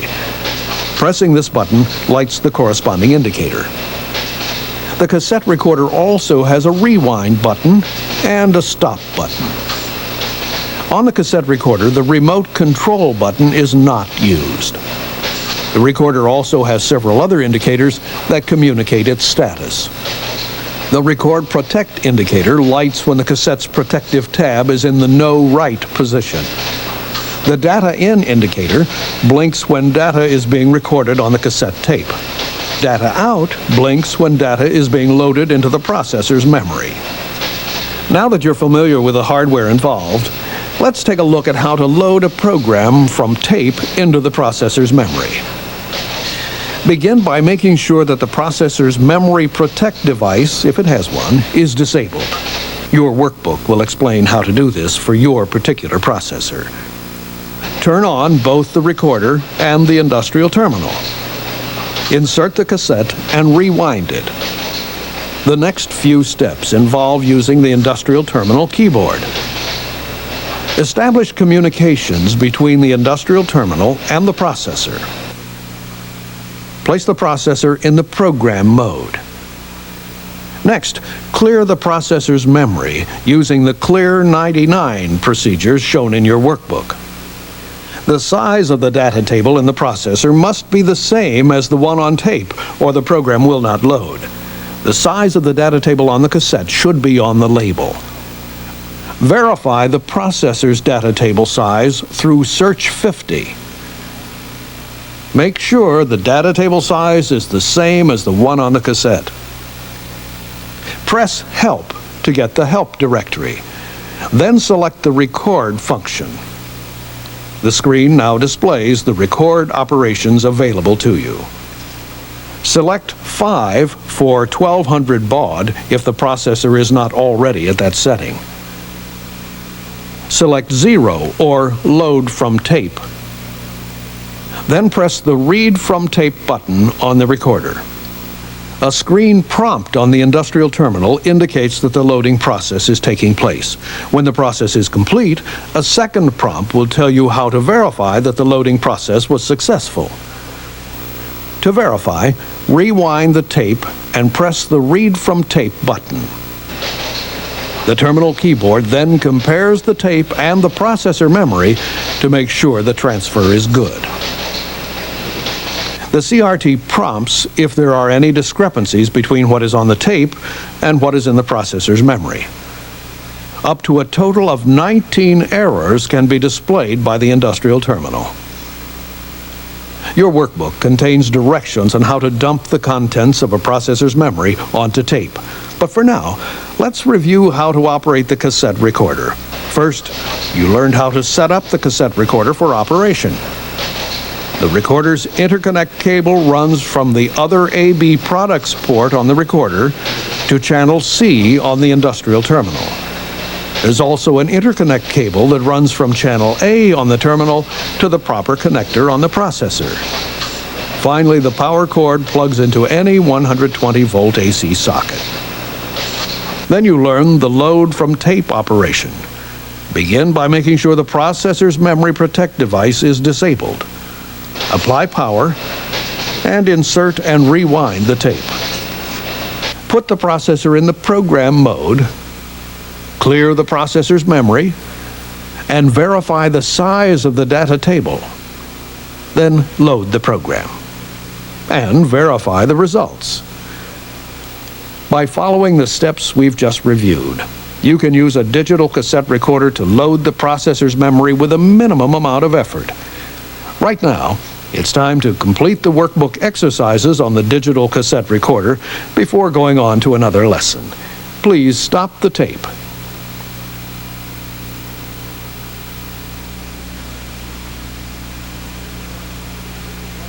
This is Lesson 3 of the PLC-2 family peripherals.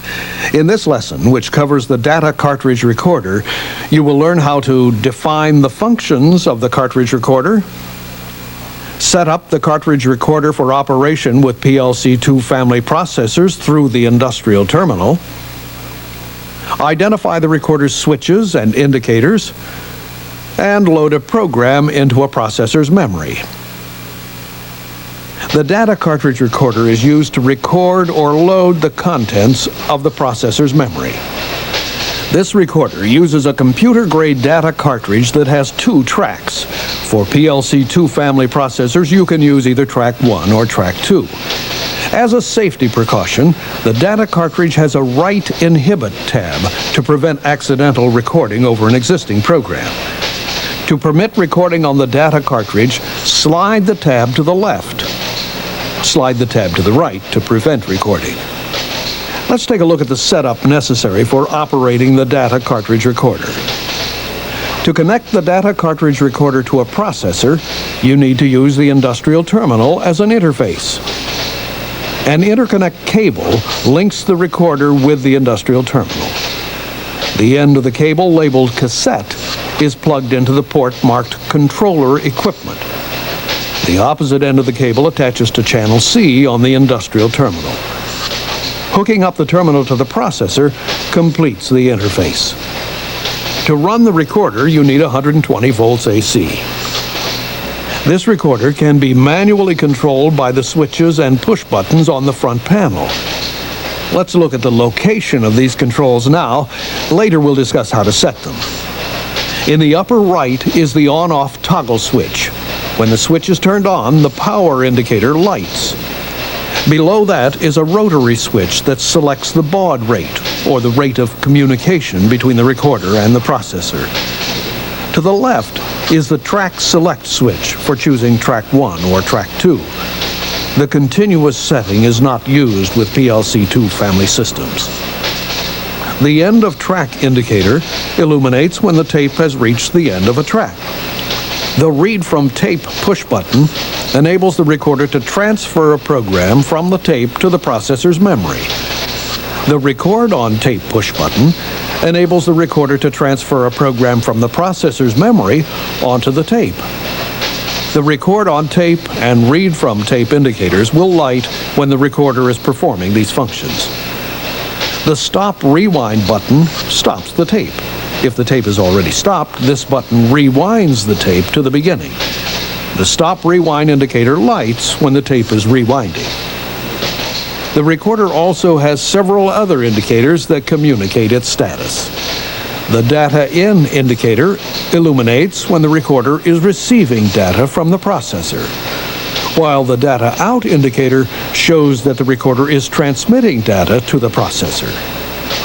The data error indicator signals that the recorder has failed to receive or transmit data.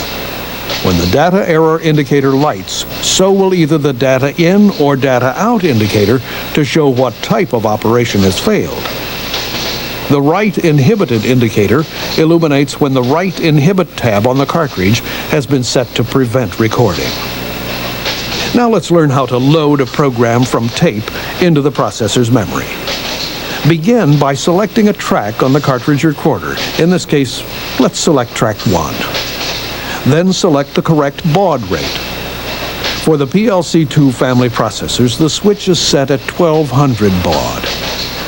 Earlier, we made all the necessary cable hookups to power the system, so now you simply turn on the recorder and the industrial terminal. Make sure the cartridge tab is over to the right to prevent accidentally recording over the program. Then insert the data cartridge. Notice that it will only go in one way. The recorder will automatically fast forward the tape to the end and then rewind it back to the beginning. This is called repacking. This process makes sure that the tape is wound evenly inside the cartridge.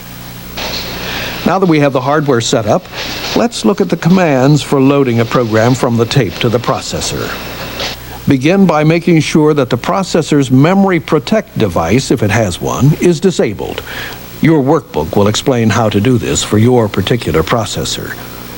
Establish communications between the industrial terminal and the processor. And place the PLC-2 family processor in the program mode.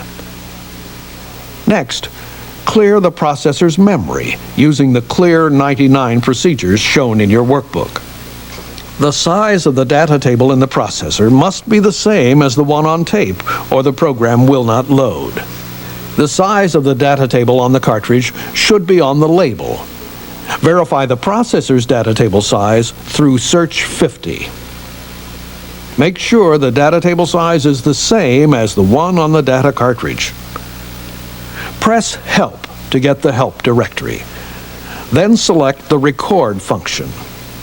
The screen now displays the record operations available to you. Select Automatic Read from Tape by pressing Shift-A. The processor automatically reads from the tape, rewinds it, and verifies that the transfer is good. The CRT prompts if there are any discrepancies between what is on the tape and what is in the processor's memory. Up to a total of 19 errors can be displayed by the industrial terminal. The other procedure you'll need to know on the cartridge recorder is transferring the contents of the processor's memory onto tape. Your workbook will give you directions on this dump-to-tape operation. For now, let's review what you've learned so far about the data cartridge recorder. First, let's take a look at setting it up for operation. The recorder's interconnect cable runs from the controller equipment port on the recorder to channel C on the industrial terminal. There's also an interconnect cable that runs from channel A on the terminal to the proper connector on the processor. Finally, the power cord plugs into any 120-volt AC socket.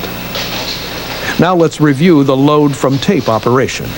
To begin, choose a track. Then select the right baud rate, apply power, check the cartridge tab, and insert the cartridge into the recorder. Disable the memory protect device in the processor, and put the processor in the program mode. Clear the processor's memory, and verify the data table size. Then load and verify the program automatically. By following the steps we've just reviewed, you can use a data cartridge recorder to load the processor's memory with a minimum amount of effort.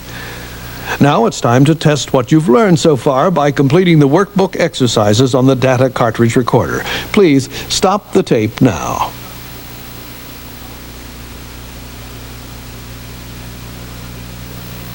This is Lesson 4 of the PLC-2 family peripherals.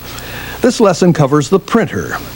By the time you've completed this material, you should be able to define the functions of the printer, set up the printer for operation with PLC-2 family processors through the industrial terminal, configure the industrial terminal so that it can communicate with your printer, and execute 3 types of printouts: a ladder diagram, a total memory printout, and a contact histogram. The printer is a peripheral that can produce hard copies of ladder diagrams, total memory printouts, and messages and reports. Several printers are compatible with the PLC-2 family processors. The instructions we will give you will apply to many printers. Let's begin with the hookup procedures. To connect the printer to a processor, you need to use the industrial terminal as an interface. One side of the interconnect cable attaches to the printer. The opposite end runs to channel C on the industrial terminal. Another interconnect cable runs from channel A on the industrial terminal to the program panel port on the processor.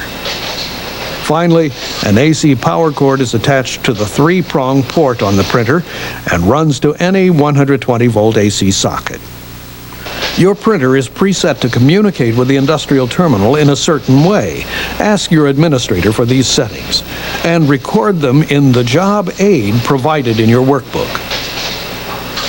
Before the printer can operate, channel C on the industrial terminal must have the same settings as the printer. One of these settings is the baud rate, or the speed of communications between the printer and the processor. To set the processor's baud rate, press Help, Record. The screen prompts with the baud rates to choose from. Select the baud rate that matches your printer. Then look at the input status. Press Help, Record, 9. With the PLC-2 family processors, the input is always on. Check your printer's requirements. If you need to turn the input off, press the number 2. Finally, look at the handshake. This is the terminal's ability to recognize a busy or ready signal from a printer. Check your printer's requirements and select either on, off, or auto. The 3 most common printouts you'll use are the ladder diagram printout, the total memory printout, and the contact histogram. Let's take a look at how to execute these printouts now. To get a ladder diagram printout, the processor can be in any mode. Simply place the cursor on the first rung of the ladder logic that you want printed out. Press Search for 4. The ladder diagram will print out from that rung to the end of the program. Press Cancel command to terminate the operation. To get a printout of the entire memory, the processor must be in the program mode. Then key in Search for 5. The printer will print out the data table, the ladder diagram, and any messages. Press Cancel command to to terminate the operation. Now let's look at how to print out a contact histogram whose functions are covered in the troubleshooting videotape for your processor. For the contact histogram printout, the processor can be in test, run, or run program mode. To get the histogram printed out continuously, press Search 6 and the address of the bit whose history you want to see. Press Display to begin receiving the histogram. Press Cancel Command to terminate it. Or you could press Search 7, the bit address, and press Display. Press Cancel Command to end the printout of the contact histogram. You'll find samples of all three types of printouts in your workbook. Now let's review how to operate the printer, beginning with the cabling. You learned that one interconnect cable runs from a port on the printer to channel C on the industrial terminal. Another interconnect cable runs from channel A on the industrial terminal to the processor. An AC power cord attaches to any 120-volt socket. Then you learn to check your printer's settings and make sure that the industrial terminal is set for the same baud rate, input status, and handshake as the printer. The presentation showed you how to execute three specific printouts: a ladder diagram, a total memory printout, and a contact histogram. Your workbook has a chart that summarizes these procedures. The procedures we've covered in this lesson should enable you to connect and use a compatible printer with ease in your maintenance routines. To test what you've learned, take some time now to complete the workbook exercises on the printer before going on to another lesson. Please stop the tape now.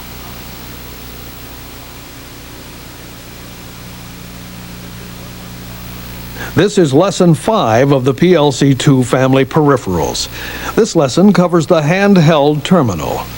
By the time we're through with this material, you will be able to define the functions of the handheld terminal, set up the handheld terminal for operation with PLC-2 family processors, describe how data is displayed on the handheld terminal, access a word, change the data of a data table word, and display the status of a bit.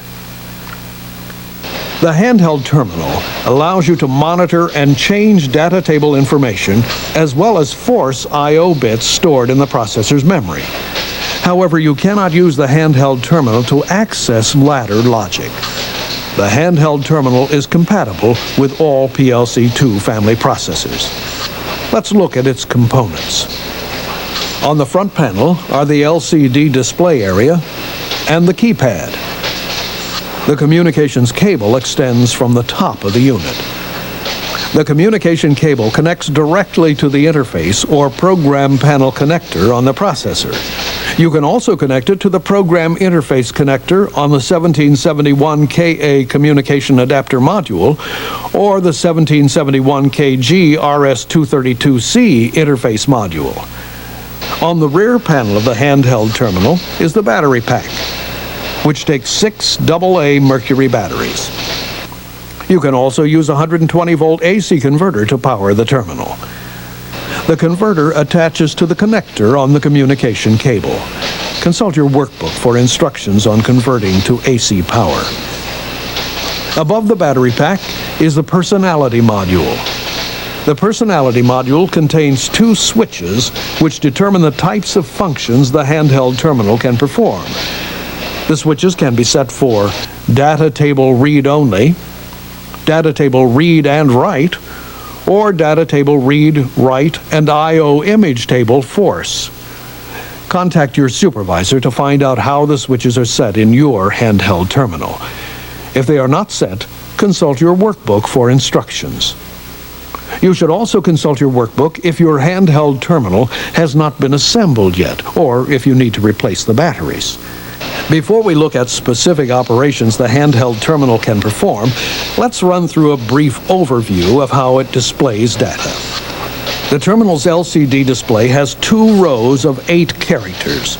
The top row displays the octal address of the word or bit. The bottom row is divided into 2 sections. If a word is being accessed, the right half of the row will display the data of that word as 4 hexadecimal digits. If a bit is being examined, the right half of the bottom row displays the bit's status, on or off. If the bit has been forced, the left half of the bottom row displays the forced status, either on or off. The LCD also displays 5 messages to indicate that certain conditions exist. These messages are fault, invalid, clearing, a question mark, and LB, or low battery. You'll learn more about these messages in your workbook. You can use the handheld terminal to access and manipulate any word or bit in the data table. Let's take a look at specific functions you can perform. Keep in mind that the switches in the personality module must be set properly to permit the terminal to perform these functions. In addition, the processor must be in the appropriate mode. Your workbook contains a chart showing which terminal operations can be performed in the various processor modes. The first step in performing any of the terminal's functions is to decide what address you want to look at. Consult the machine documentation for this information. Next, you need to decide how you want to look at the data, as a word or as a bit. Then you're ready to use the handheld terminal itself. After you turn the unit on and adjust it so that the LCD has high contrast, you'll notice that a question mark appears on the LCD. This indicates that communications between the terminal and the processor are working properly. Depending upon what type of module the handheld terminal is connected to, it may take up to 15 seconds for the question mark to appear. If the question mark does not appear, check the cable interconnection. Let's say we need to know the preset value of timer 030. Enter the octal address of the data table word. Press Display. The data of the word will be displayed below as 4 hexadecimal digits. Depending on how the personality module is set, you may be able to change the data of a data table word. If you do so, keep in mind that you can energize outputs or falsely indicate that input conditions have been satisfied. This can damage equipment and injure your co-workers. To change the data of a data table word, such as preset timer 030, enter the new hexadecimal data for the timer. Notice that it appears below the existing data. It blinks to indicate that the new data has not yet been stored in memory. If you make a mistake while entering the new data, just press Display and enter it correctly. When you have entered the new data correctly, press Enter to store it in memory. The display then stops blinking. To display the data of the next lower data table word, press the down arrow key. You can access a higher data table word by pressing the up arrow key. To look at the status of a bit, first consult the machine documentation to find its word address. Key in that word address on the handheld terminal. Next, press the bit key. Notice that the word address shifts to the left. 00 appears on the right. Enter the 2-digit octal address of the bit you want to access. Press Display. The status of that bit appears on the right half of the bottom line. If the bit has already been forced, the forced status appears on the left. The arrow keys will help you move around within a word or from word to word. Depending on how the switches in the personality module are set, you may be able to use the handheld terminal to change the status of a bit. These procedures are covered in your workbook. You can also use the handheld terminal to force a bit or change a force's status. The concept of forcing is covered in the troubleshooting videotape for your processor. See your workbook for procedures on forcing using the handheld terminal. In addition to the normal functions we've just discussed, the handheld terminal also performs diagnostic routines to use as a confidence test or to troubleshoot a malfunction in the terminal. Your workbook includes the procedures for these diagnostic routines on the handheld terminal. The material we've just presented gives you the fundamentals you'll need to know about using the handheld terminal in your maintenance and troubleshooting operations. Let's take a few minutes to review this information. We learned that the terminal's components include the LCD display, the keypad, the communication cable, the battery pack, and the personality module. Inside the personality module are switches you set to determine the types of functions the terminal can perform. We also learned that the terminal allows you to monitor and manipulate words and bits in the processor's memory. Specifically, you can examine a word or bit, change the data of a word, change the status of a bit, apply force to a bit, change the force placed on a bit, and remove force from a bit. Performing any of these specific functions requires that the personality module switches be in a certain position and the PLC-2 family processor be in a certain mode.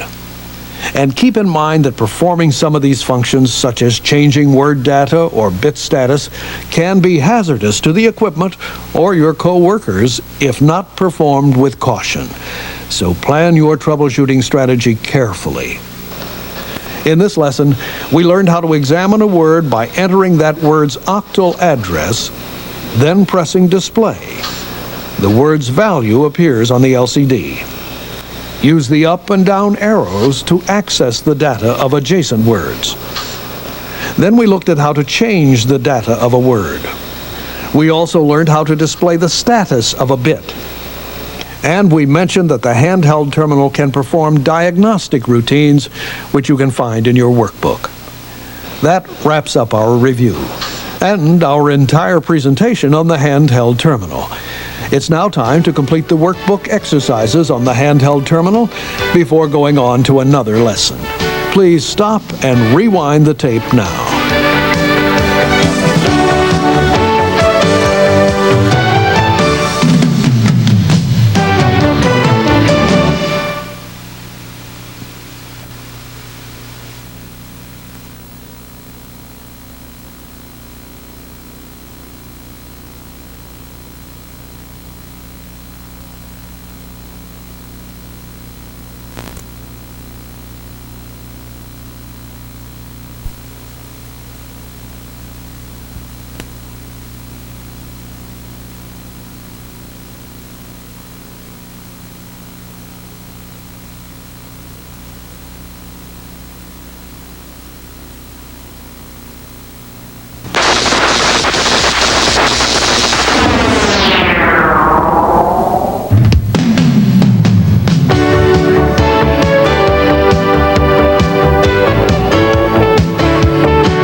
Equipment failures can occur at any time from a variety of causes. And when they do, you want to be ready.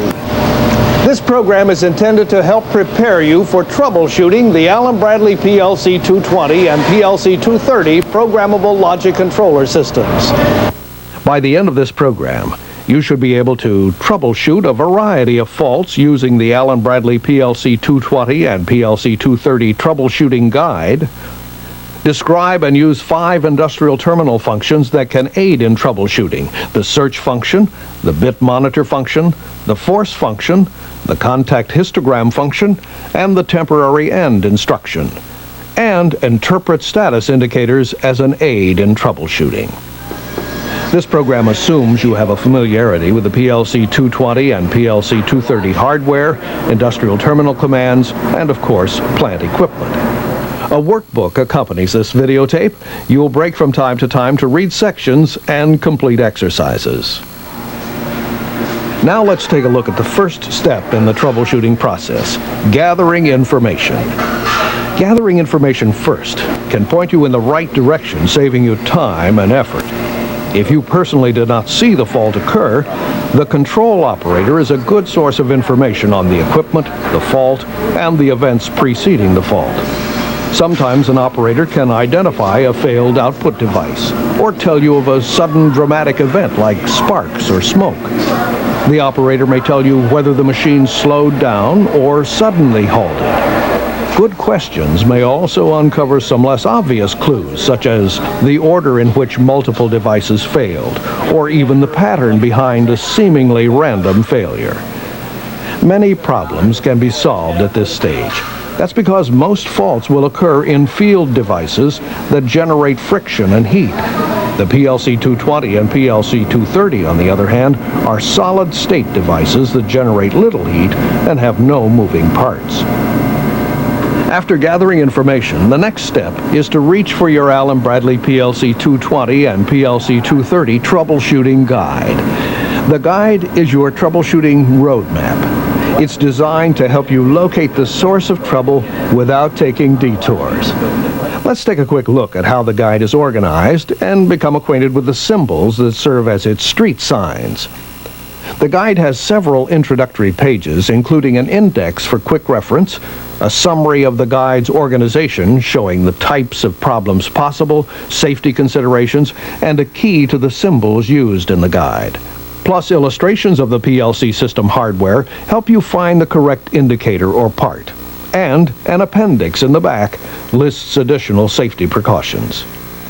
You follow along the path supplied by the guide. Each step on that path will ask a question, require an action, or suggest a solution.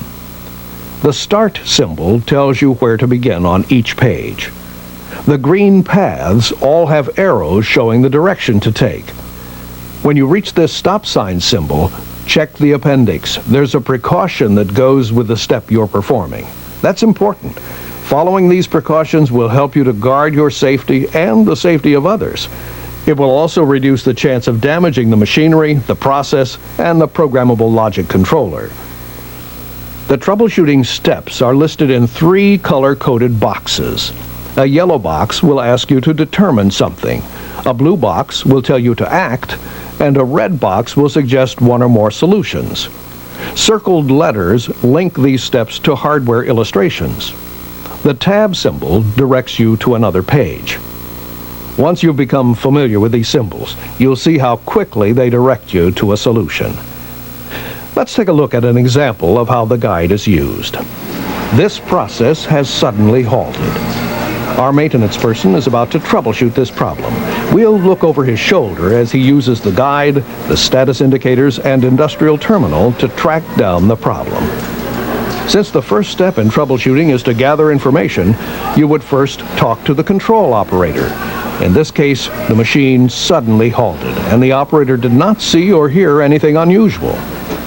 The next step is to turn to the PLC-220 and PLC-230 troubleshooting guide. You'll start on the processor fault troubleshooting page. As you proceed through the flowchart, you will narrow down what type of fault is present. In the PLC-220 and PLC-230 systems, there are 2 main types of faults, major faults and minor faults. A major fault involves all the outputs connected to a programmable logic controller. A machine with a major fault will produce no work until you troubleshoot the problem. A minor fault usually involves only a single output or a single rack, so the machine may be able to continue partial operation. Because all work has stopped on this machine, we know this problem is a major fault. Let's begin troubleshooting. From the start symbol, you will go to the first yellow box. It asks, is the DC on indicator on? A letter beside the box guides you to the location. The indicator is illuminated red. This means that the power supply is operating properly. Follow the path marked yes to a box asking, is the diagnostic standby low indicator flashing? The indicator is not flashing, so take the no path to the next box. It asks if the diagnostic memory fault indicator is on. The indicator is on, so follow the yes path to a blue box telling you first to connect the industrial terminal and then to look for a fault message and follow instructions. Sometimes a fault message and instructions automatically appear on the screen. In this case, there is no fault message. Therefore, continue to the next box on the guide's flowchart. It asks if the diagnostic memory fault is on. The indicator is still on, so take the yes path to the red box containing possible solutions. But before doing what the box suggests, Read the note that tells you to reseat or replace modules one at a time, and notice the stop sign and the number 1. This stop sign symbol appears whenever you should direct your attention to important safety and troubleshooting precautions. These are listed on the last 2 pages of the guide. Precaution 1 tells you to remove power from the processor when swapping processor modules. It also tells you that failure to heed this warning will result in shock hazard to personnel or risk of damage to equipment. Keeping these precautions in mind, follow the suggestions in the order given. First, reseat or replace the control module. To do this, disconnect power by using the main power disconnect switch. Unlatch the control module, slide it out of the chassis, and inspect the connections for corrosion or other problems. Then reseat it and reconnect power. The fault indicator is still illuminated, so you follow the second suggestion. You remove power from the system for safety, then reseat the memory module and restore power. Inspecting the diagnostic memory fault indicator again, you see that it is still illuminated. Therefore, you follow the third suggestion and reload an up-to-date copy of the user program.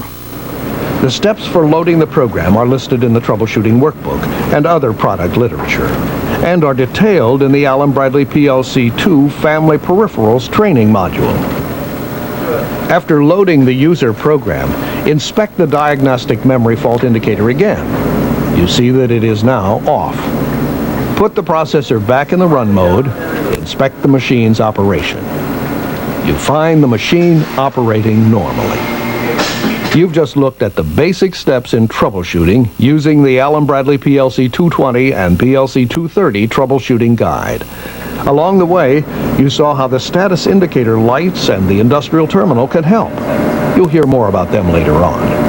Now, however, it's time to practice what you've seen. Review Lesson 1 in your workbook and perform the hands-on and written exercises. Now, please stop the tape.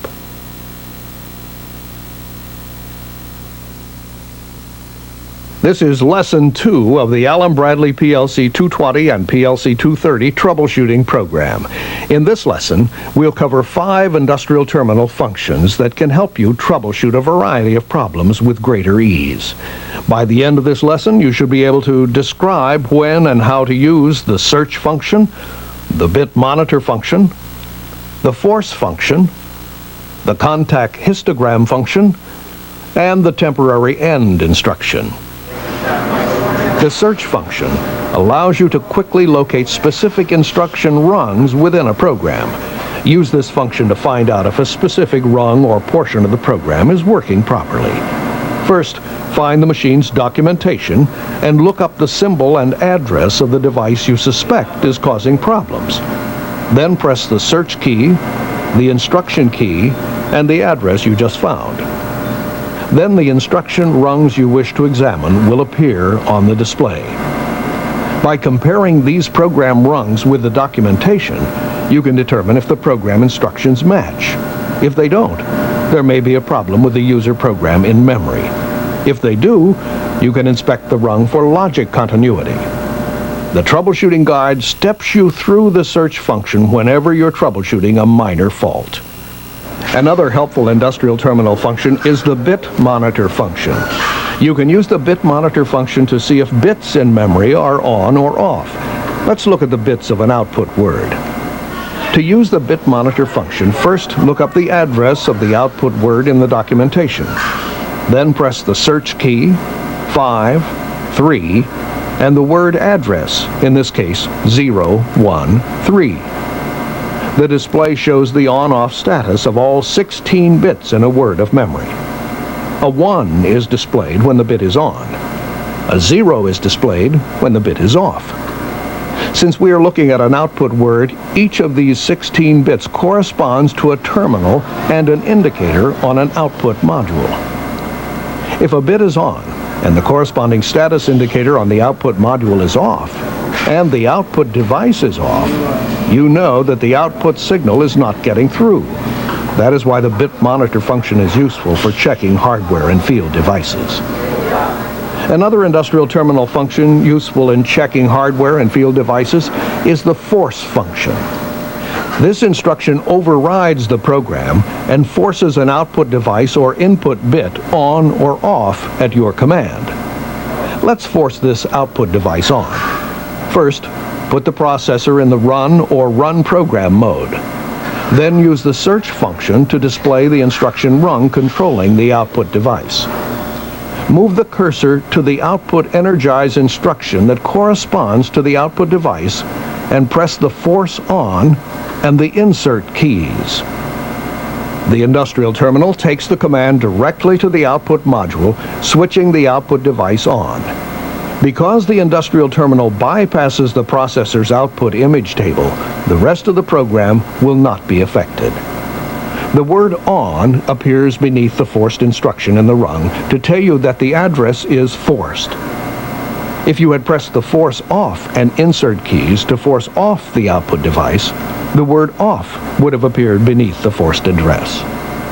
To remove a force on function, position the cursor on the forced address and press the force on and remove keys. Now let's force on an input address. When you use a force on command on an input address, the industrial terminal carries the command directly to the processor's input image table. The input status indicator and the input device are not affected, but a bit in the input image table is forced on. For this reason, other parts of the program may be affected during the next program scan. The program will run as if the input device has been activated. In any case, before inserting or removing any force function, be sure you understand how the machine will respond. Also remember to keep people away from the system machinery. Unpredictable and potentially dangerous machine operation could occur. Note that because force functions originate in the industrial terminal, all force functions are canceled if the industrial terminal is disconnected or loses power. Also, they are disabled if the processor's mode is changed to test or program. Returning to run or run program mode will reactivate any forces previously applied. Keeping these warnings in mind will help you to force input bits or output devices safely. Sometimes you may want to look at the rate at which an input or output is turning on or off. For that, you will need the contact histogram. This function displays the record of how long a bit turns on and off. Here's how you can use it to troubleshoot a problem involving intermittent field devices. This output device seems to be sticking from time to time. According to program logic, the processor activates the output device after receiving a signal from an input device. Therefore, you first run a contact histogram on the input side. You press the search key, the 6 key, the address for the device, and the display key. After examining this continuously displayed contact histogram, you find no pattern of failure. So you know that the input device, along with its wiring and input module, is working properly, and the output device or output wiring has faulted. You can also generate a paged contact histogram instead of a continuous contact histogram if you need more time to study the display. To generate a paged contact histogram, press the search and 7 key. Then enter the 5-digit address and the display keys. In the paged mode, the screen fills and then stops. A buffer stores the subsequent changes, and a new page appears when you press the display key. You can create a printed copy by connecting a printer to the industrial terminal and using the same commands. Whether displayed or printed, the contact histogram is an aid in troubleshooting events where timing is critical. Another useful industrial terminal function is the temporary end instruction. Use it to test a program from the beginning of the program up to the point where the instruction is inserted. The function is particularly helpful for troubleshooting events that are closely related. For example, when this output fails to come on, you want to run the program in order to troubleshoot, but you also want to keep the device from damaging itself and the workpiece. From the machine documentation, you find the instruction that advances the output. Using the search function, you place the cursor on the output instruction of the preceding rung and press the insert and temporary end keys. The instruction will be entered as the next rung before the rung that triggers the output device. Now, when you put the processor into the run mode and run the program scan starts with the first instruction and stops before the output advances. This allows you to troubleshoot using various troubleshooting techniques without damaging the equipment. After repairing the problem, remove the temporary end instruction by pressing the remove and temporary end keys. You can also use the temporary end instruction to help locate a program's problem area.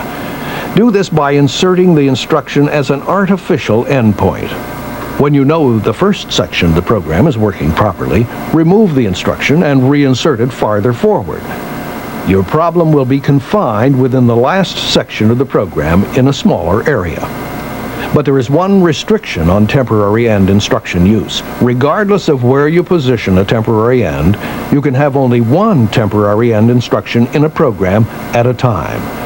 But you can remove and place the temporary end instruction in another part of the program as often as you wish. And note that you can use this and other industrial terminal troubleshooting techniques alone or in combination.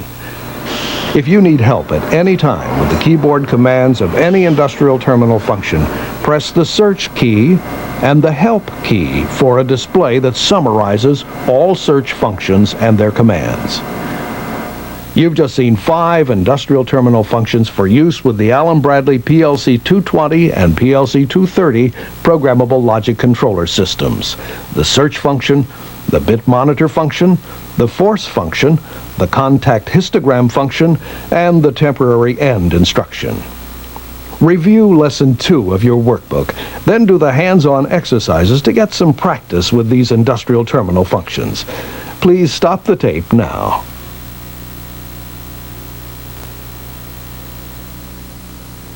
This is Lesson 3 of the Allen Bradley PLC-220 and PLC-230 troubleshooting program. In this segment, we're going to watch our maintenance person as he troubleshoots a minor fault. By the end of this lesson, you should be able to describe how to troubleshoot a minor fault. You should also be able to define the system status indicators. Status indicators are an important part of troubleshooting. They can tell you about the condition of various components. For troubleshooting the PLC-220 and PLC-230 Programmable Logic Controller systems, you will be referring to the run indicator, the DC on indicator, the standby low indicator, the memory fault indicator, and the indicators on local or remote I/O of the programmable controller system. The run and DC on indicators on the processor interface module both illuminate during normal operation. The run indicator only illuminates when the processor is in the run or run program mode. The DC on indicator illuminates to show that the system power supply is operating properly. In contrast, the processor fault, standby low, and memory fault indicators are normally off. The process fault indicator signals if there is a fault in the processor control module. The standby low indicator flashes when battery voltage for memory backup is low. And the memory fault indicator illuminates when a parity error in memory exists. The I/O adapter module features an active indicator that illuminates when there is proper communication to and from the I/O chassis. The rack fault indicator illuminates when a communication problem exists. On the remote I/O adapter module, the active and rack fault indicators have functions similar to that of the local adapter module just seen. In addition, there is an adapter fault indicator that illuminates when the module itself is not operating properly.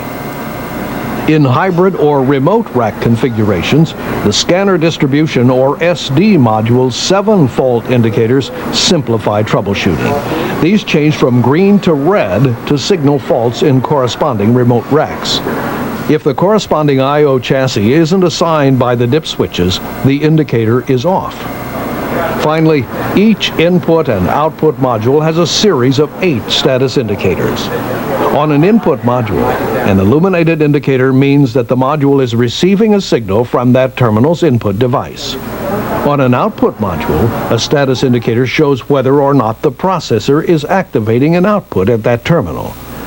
On the output module, the additional indicator on the top is a fuse blown indicator. It illuminates whenever any internal fuse is blown. Together, these indicators provide useful information on the status of the PLC-220 or PLC-230 system. When used along with a guide, they can help direct you along a path to a solution. Let's look at an example. This process halted when an output failed. The control operator has summoned the maintenance person to the site. The first step in a troubleshooting sequence, gathering information, begins with questioning the operator and checking the device. Our maintenance person examines the device. It looks operational. And because a single output is involved, the problem is a minor fault. Now he'll turn to the troubleshooting guide for its efficient troubleshooting sequence. It tells him to examine the DC on, standby low, memory fault, processor fault, and run indicators. They are normal, and the path takes us to flowchart 3, the minor fault troubleshooting section of the troubleshooting guide. This failure took place in a local rack, but the same procedure would be used if the minor fault was located in a remote hybrid or remote or complementary I/O configured rack. Because the output device would not turn on, follow the left path. Next, the guide asks if the output status indicator that corresponds to the failed output is on. To do this, you need the output terminal address. You find the address in the system documentation. The output is connected to terminal 01406. That's an output module in Rack 1, Module Group 4, Terminal 06. He checks the status indicator that corresponds to the failed output. It's off. The maintenance person's suspicion is confirmed. The processor is not energizing the device. Next, the guide tells you to look at the blown fuse indicator on the output module to see if it's on. The indicator is not illuminated. So the guide directs you to flowchart 3B. The guide now directs you to display the controlling rung on the screen. This involves locating and connecting the industrial terminal using the search function. You press search, the output energize instruction, and the output device address 01406. The output energize is not intensified. The program is telling the output to remain off. But why? Maybe there is an error in the stored program. Compare the documentation to the rung displayed on the screen. They match. This means the rung in the processor is correct. Next, find out if zone controls are interfering with program operation. In the documentation, look to see if rungs containing zone control symbols surround the rung controlling the output. There are no zone control instructions here. Next, study the rung now to determine which examine instruction is preventing rung continuity. Here we see that this examine on instruction is not intensified and therefore preventing rung continuity.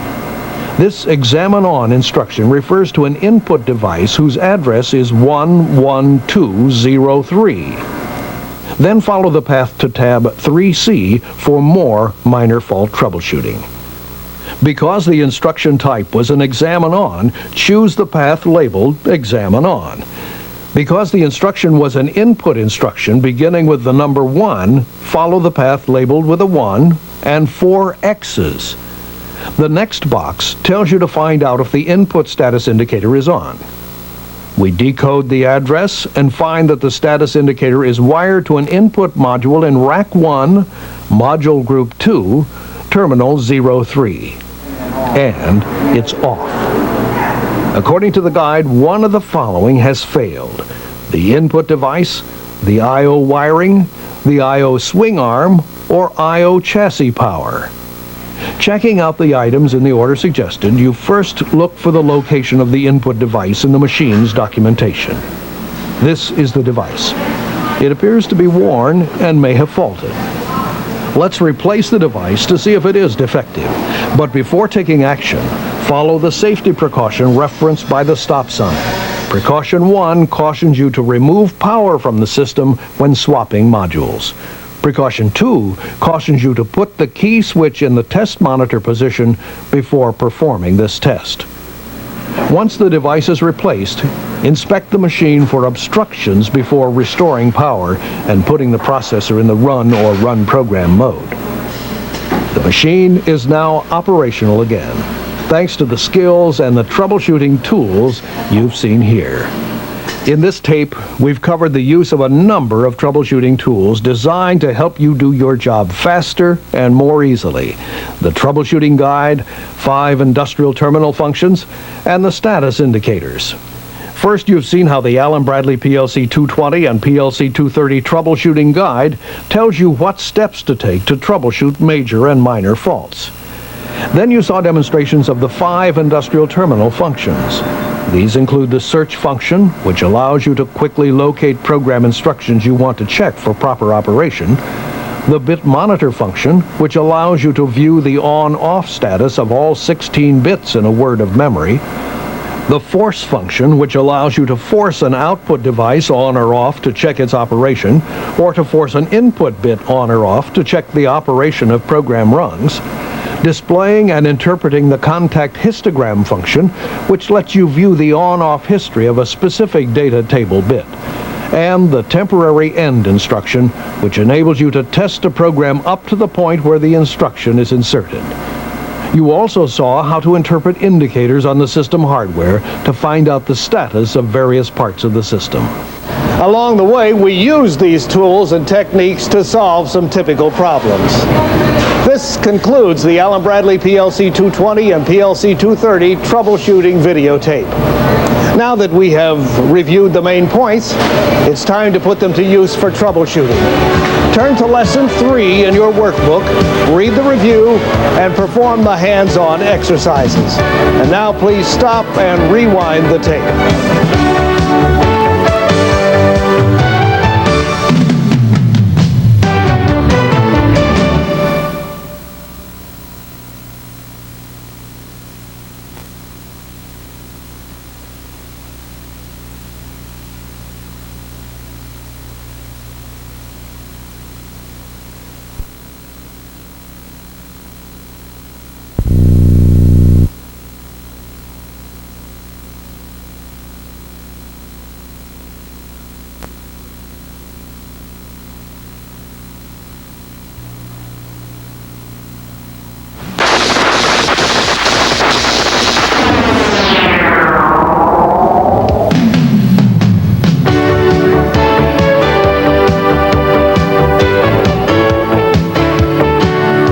In today's increasingly sophisticated factory, there's more to controlling an operation than simply turning devices on and off.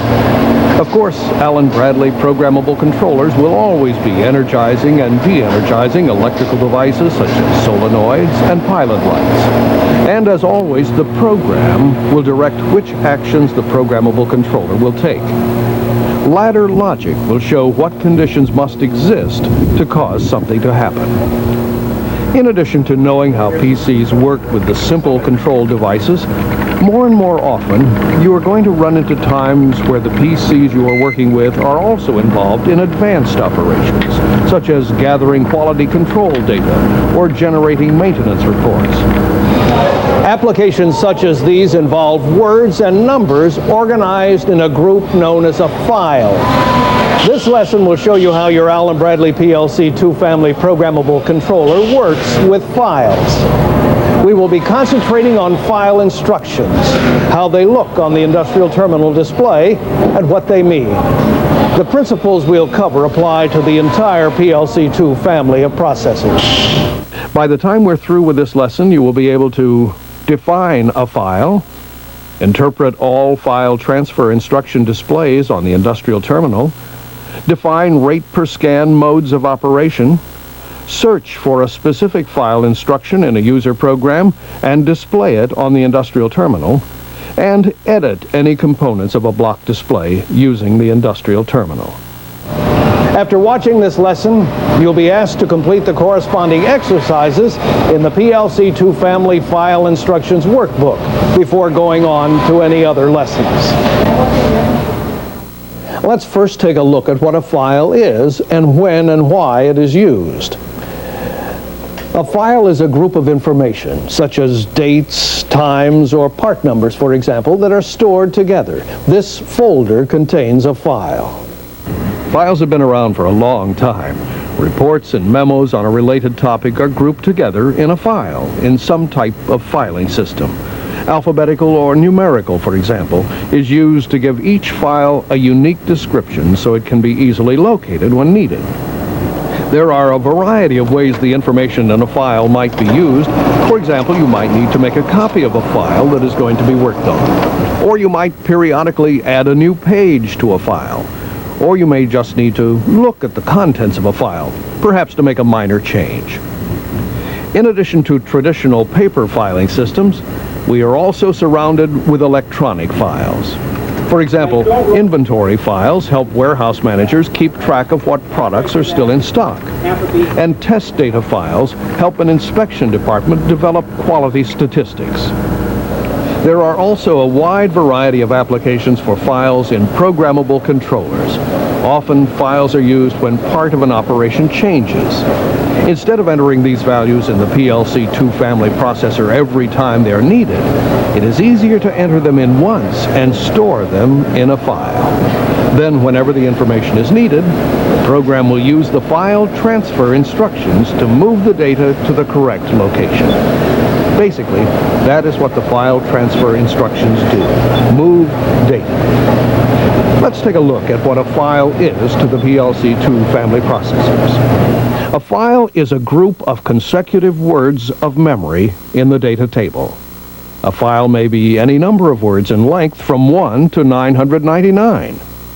For a file to be used by a file instruction, the file must have a definite starting address and a specific length. File instructions all use a block format. The first information in the block is the name of the instruction. Next is the counter address. The counter in file instructions keeps track of where the instruction is operating in a data file and the length of the file. In this example, counter address 030 is set aside for this instruction. The next line, position, indicates the word within the file that the processor is working on. File instructions may be performed over a period of time. The position is like a bookmark. It lets you know which data has been transferred and which has not. Some file instructions automatically advance the position number. This is known as internally indexed. However, others require the position number to be determined elsewhere in the program. This is known as externally indexed. Just how is this position number determined? You'll recall that every file instruction uses a counter. It's the accumulated value of this counter that sets the position of the file instruction. In an internally indexed instruction, the instruction adds 1 to the position after a word is transferred. In externally indexed instructions, however, the position number doesn't change until some other rung, using any variety of conditions, causes the position to change. Let's look at the next line in a file instruction, file length. This number tells us how large the file is. In this example, our file is 10 words long. File A tells the processor where to start transferring data from. This value could be a single word address or a file address.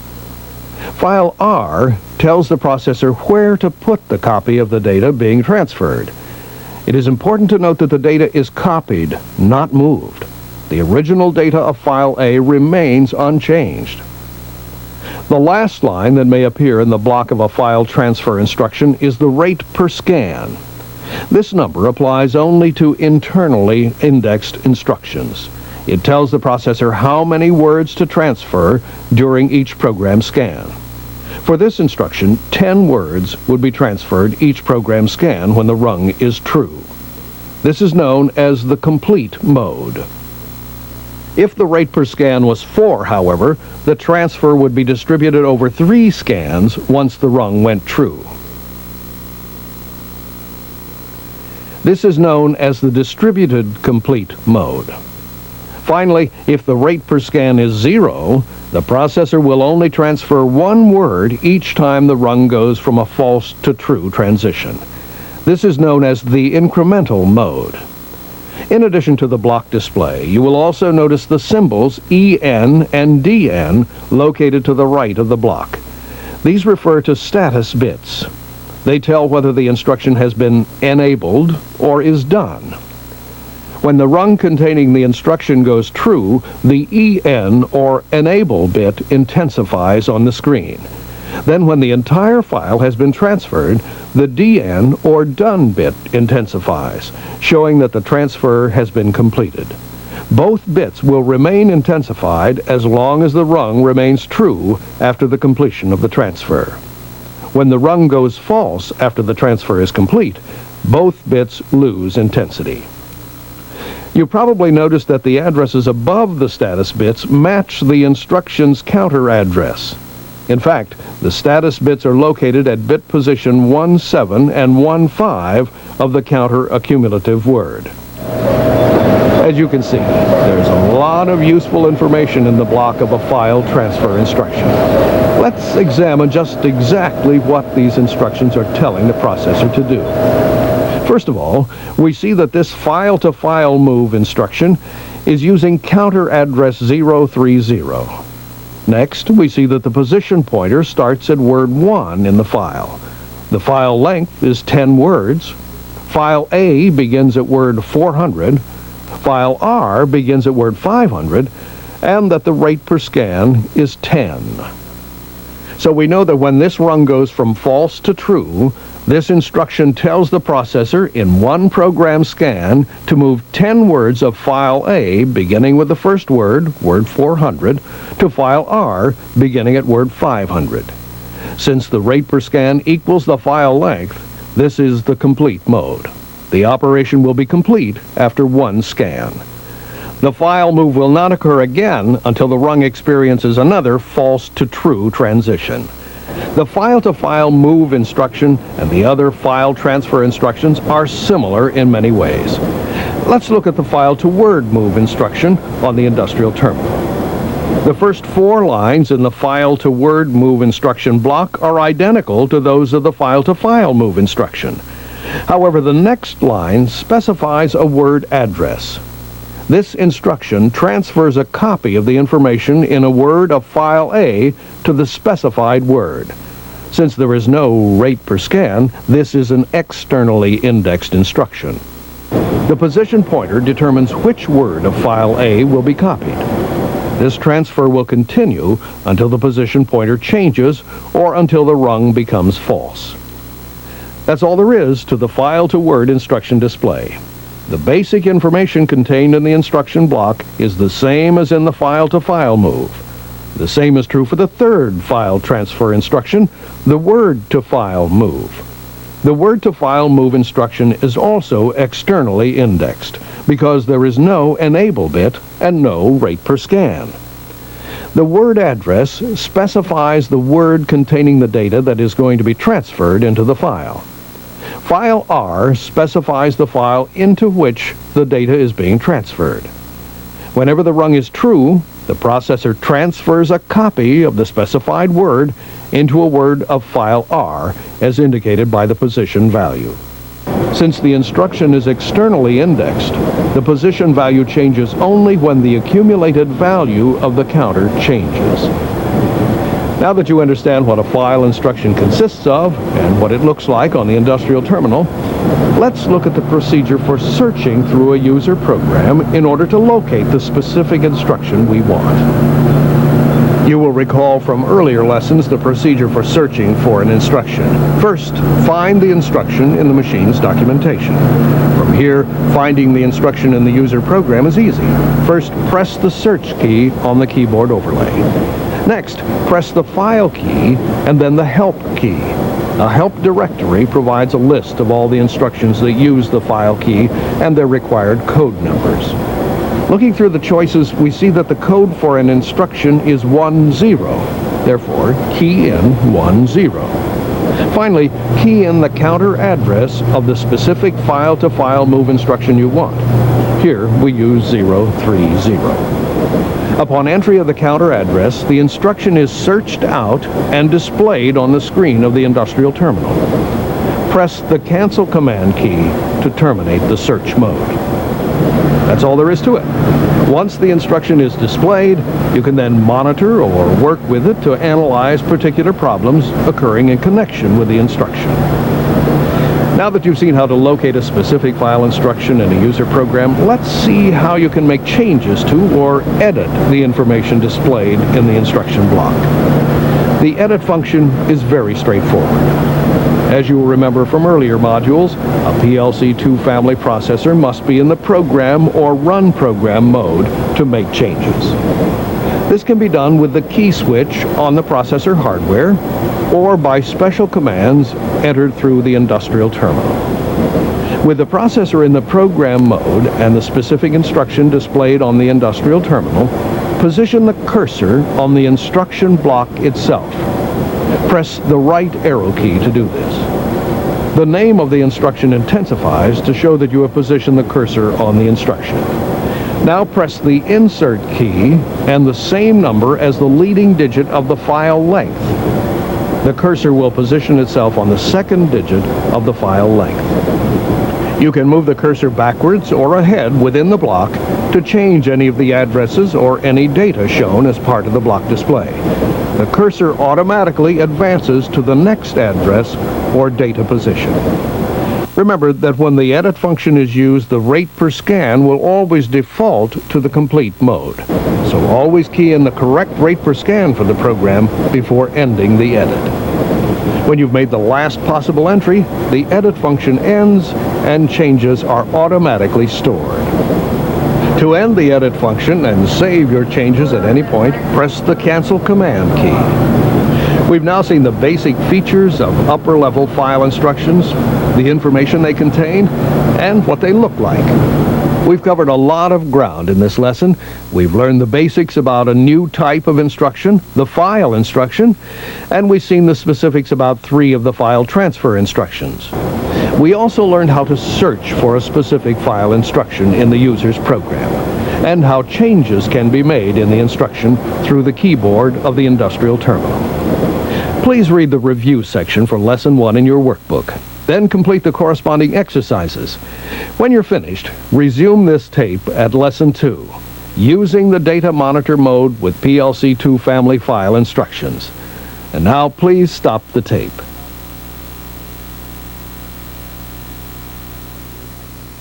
This is Lesson 2, using data monitor mode with PLC-2 family file instructions.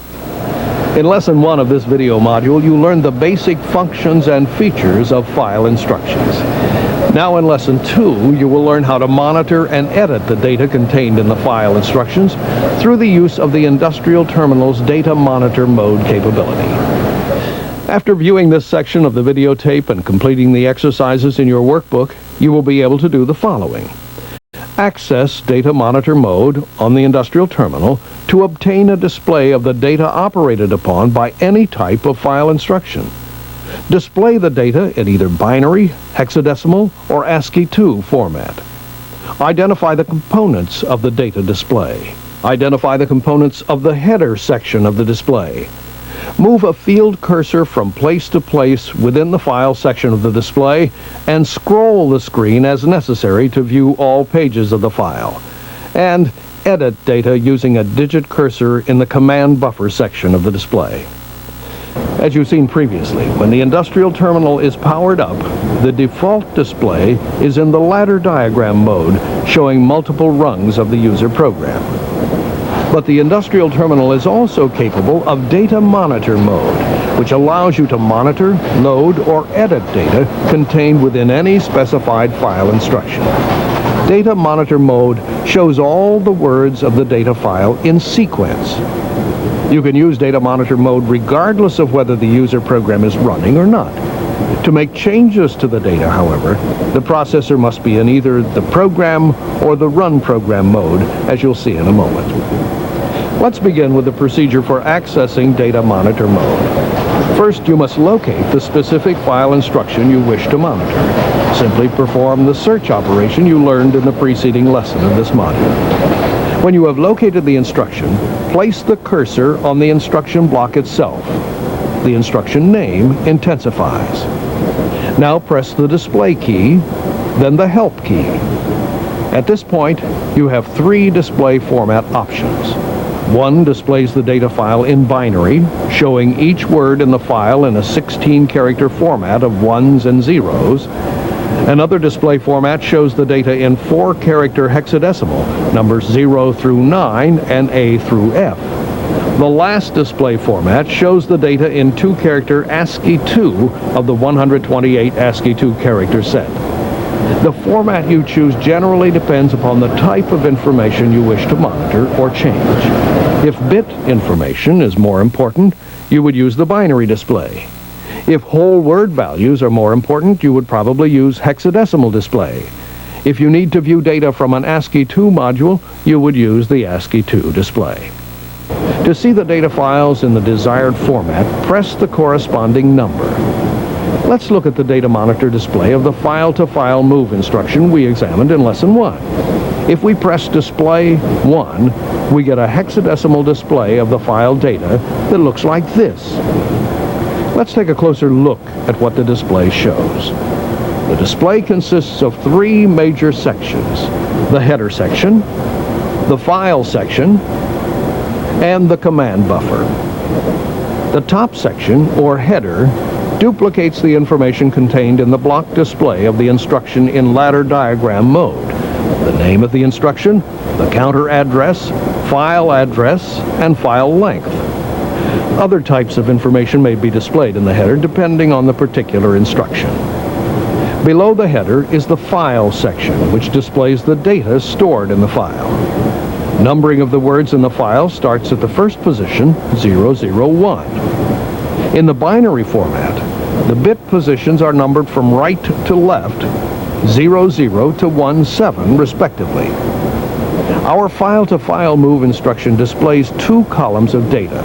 However, depending on the instruction, up to 4 parallel columns can be shown, 1 file per column. Generally, from 10 to 15 words of data can be displayed on the screen at one time. We'll look at the procedures for displaying files longer than 1 page in a moment.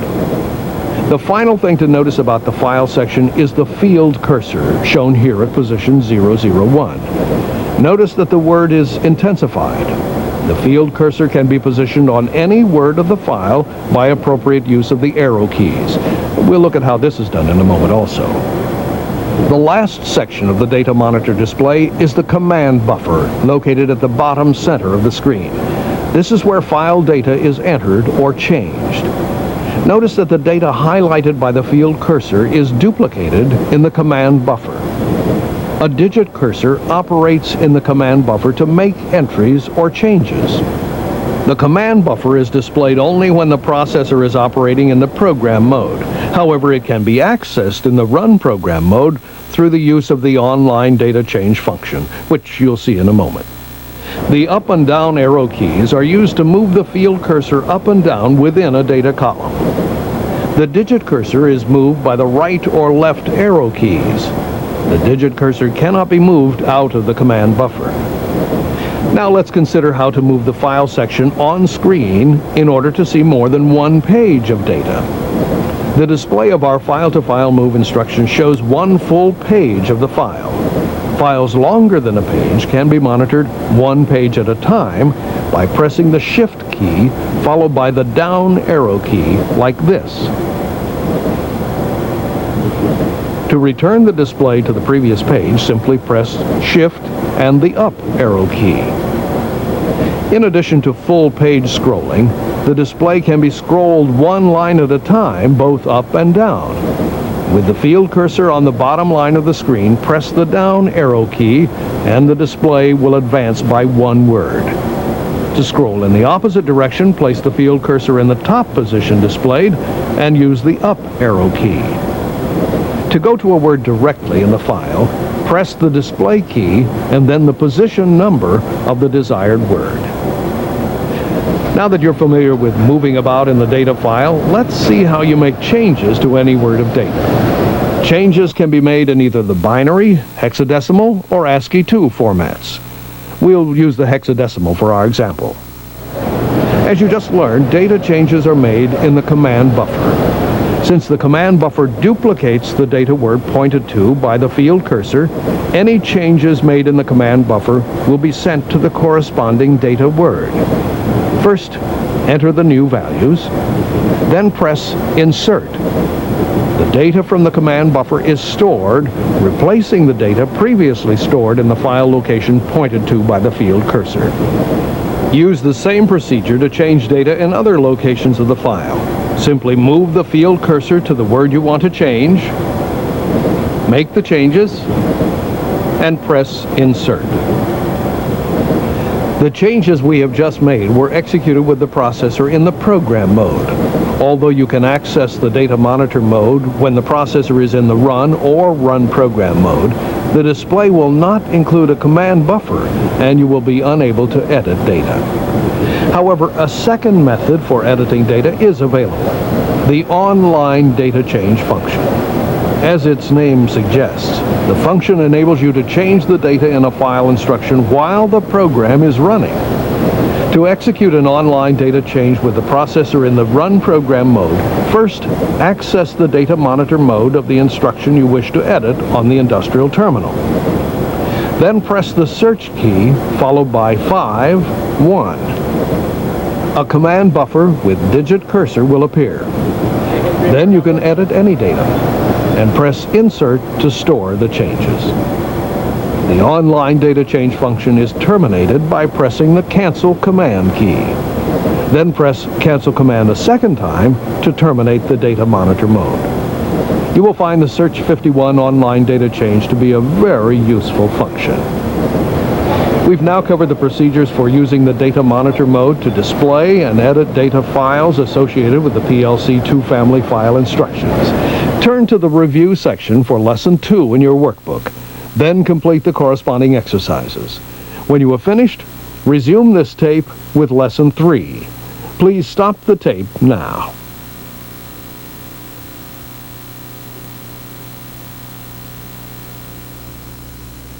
This is Lesson 3, PLC-2 Family Sequencer Instructions. In today's factory, there are many ways to control machinery. For example, the way in which these relays are wired determines how the nearby transfer line operates. A specific combination of switches being closed might create a circuit that will cause a spindle motor to turn on. If this motor doesn't turn on when it's supposed to, you begin comparing the circuit to the wiring diagrams, trying to isolate the problem. The same control is also possible with a programmable controller. Relay-type ladder logic is used to specify what action should take place when a given set of conditions are met. Again, turning on the spindle motor when a set of switches are closed. If the machinery doesn't do what it is supposed to do, you must know how to interpret the ladder diagram program to compare what is actually happening with what is supposed to happen. Using an Allen Bradley PLC-2 family programmable controller, the same control can now be achieved much more efficiently. All that is required in many cases is one rung. This accomplishment is certainly impressive, but how do you troubleshoot a problem in this system? How can you tell what is supposed to be happening to compare with what is actually happening? What you just saw was an example of the power of the sequencer instructions. In this lesson, you will see how these instructions work, so you will be able to troubleshoot a problem if it occurs. We will be studying the 3 sequencer instructions that are part of the instruction set for the PLC-2 family of Allen Bradley programmable controllers. The principles we'll cover apply to all processors in the PLC-2 family. By the time we're through with this lesson, you will be able to define sequencer instruction terms and their applications, interpret all sequencer instruction displays on the industrial terminal, and use the data monitor mode as it applies to the sequencer instructions. After watching this lesson, you'll be asked to complete the corresponding exercises in the PLC-2 Family File Instructions Workbook before going on to any other lessons. Let's first take a look at what a sequencer is and when and why one would be used. You might be surprised to know that a sequencer instruction functions very much like this simple music box. Let's take a closer look at how this one works, and then I'll explain what I mean. As the drum rotates, music is created as the pegs deflect the spring resonators. Whether or not a particular tone is created depends on whether or not there is a peg present. Each row of pegs represents a new combination of tones. A sequencer operates much the same way. The pegs in the music box are binary ones in the PC memory. The spaces are binary zeros. If you cut the drum and lay it out flat, you see how a sequencer's pattern of ones and zeros looks. This is called a sequencer table. Let's take a look at some of its parts. Each row is known as a step. The first step is called step 1, no matter where the sequencer table is located in memory. Just as in the file instructions, sequencers can have up to 999 steps. However, unlike files used in file instructions, sequencers are not limited to one word per step. Sequencers can operate on files that have 1, 2, 3, or even 4 words per step. On paper, a sequencer table is represented just as it is executed, with each step on one row, whether the file is using 1 word or 4 for each step. In this example, there are 24 steps and 4 words per step.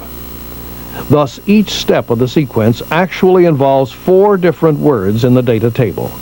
However, the sequencer instructions carry out the step as if it is one continuous row.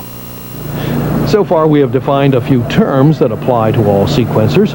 We saw that a step in a sequencer refers to a row, and that a sequencer can have up to 999 steps. We saw that the words per step of a sequencer can be 1 to 4, and we used a sequencer table to represent the way a sequencer is organized. Now let's take a look at what the sequencer instructions tell the PLC-2 Family Programmable Controller to do. We will be working with a sequencer output and sequencer input. The sequencer output instruction is most similar to a music box, since its steps generally create some real-world action. Just as with any output instruction, the rung must become true for the instruction to operate. A sequencer output instruction transfers the information from the current step into a specified data table word. The current step determines the contents of the output word, which in turn affects the action that occurs in the output devices being controlled. In the case of a 1 word per step sequencer output, this transfer is very similar to a file-to-word move. When a larger sequencer table is used, more output words are involved, making the sequencer output more powerful than a file-to-word move. The sequencer input instruction is similar to the sequencer output in many ways. As an input instruction, it specifies a set of conditions that must be met before the output instruction of the rung can be executed. The conditions that must be met are defined as a combination of ones and zeros in each step of the sequencer input file. The instruction tells the processor to compare the values in the specified input words with the values in the current step. When all bits match, the conditions are met, and the sequencer input instruction is true. If no other conditions exist in the rung becomes true at this point. As with the sequencer output, this instruction can work with a sequencer table up to 4 words wide for each step. This means that a single step and a single sequencer input instruction can examine as many inputs as 64 examine on or examine off conditions, and there could be 999 steps in one sequencer input. But what if your application doesn't use exactly 64 devices or exactly 32 devices? What if your machinery has, for example, 35 inputs to examine? You would need to use 3 words. But what happens to the extra input conditions that are not compared? A technique called masking is used by the sequencer input instruction. A masked word can cover the input conditions that are not needed for comparison in the input sequencer. A mask is a means of selectively screening out data. The purpose of the mask in the sequencer input or output instruction is to allow unused bits of input or output words specified in the instruction to be used for purposes other than sequencer operation. Wherever the mask has a 1, the data is used by the sequencer instruction. Wherever there is a 0 in the mask, the data is not used by the sequencer, meaning it can be used for something else. With the sequencer input instruction, this means that unneeded input bits won't be compared with the current step. With the sequencer output instruction, the mask determines which bits in the output word will be changed to match the current step in the sequencer file. So now we know all the elements that are used in a sequencer instruction. First, the counter's address. Next, the number of steps or the sequencer length, the number of words per step, the sequencer file address, the mask address, and the input words or output words with which the instruction is working. Now let's take a look at the actual sequencer instructions as they appear on the industrial terminal. Notice the output words that are being controlled. These words do not have to be consecutive, and as the space shows, there can be 4 of them, 1 for each word per step. In this example, therefore, there are 2 words 011 and 013. Having examined the sequencer output instruction, we're now ready to interpret this display. First, the rung's conditions must be met for the rung to go true. The sequencer output instruction will increment to the next step, step 8, before it carries out the operation. The instruction will then control the 32 output bits associated with words 011 and 013. These outputs will match the data in step 8 unless they are masked by a 0. The instruction will continue to control the outputs according to the current step until the rung becomes false. The instruction will not index until a new false to true transition occurs. Now let's see how to interpret the sequencer input instruction on the industrial terminal. Like the sequencer output instruction, the sequencer input instruction block defines the input words that are being compared with the current step of the sequencer file. These words need not be consecutive either. There is 1 for each word per step. In this example, there are 4. Let's interpret this rung now to see just what it is telling the processor to do. Being an input instruction, the conditions of the sequencer input must be met before the rung will be true. For this example, this means that the status of the bits of input words 110, 112, 114, and 115 must match the data in step 6 of the sequencer file unless they are masked by a 0. When the status of these bits match, the instruction will be true. Rung continuity will occur, and storage bit 05601 will be turned on. In order to completely interpret these instructions, you need to see the contents of the sequencer file and mask words using the data monitor mode. Just as in the file transfer instructions, there are 3 modes, depending on how you wish to have the data displayed. For this example, we will choose to have the data displayed in binary form. Each row represents the values that are going to be compared by the corresponding input word. Sequencer instructions have an area at the top of the data monitor display that shows the contents of input words for the sequencer input instruction, as well as the contents of the mask words. Thus, when you are troubleshooting, you can see what the current state of the input is, how the next step will be compared, and which bits are masked. In the program mode, you can also use the data monitor mode for loading data into the sequencer steps or into a mask word. To move the cursor into the header section of the sequencer, press the display key, then 000. As with other file instructions, you only need to enter the desired data into the command buffer and press the insert key. The data will be loaded into the file location that is indicated by the field cursor. You may also load data when in the Run Program mode by using the Search 51 feature. There is another way to load sequencer instructions by using the load instruction, the sequencer load instruction that you will see in the program as you are troubleshooting. The sequencer load instruction is explained fully in your student workbook.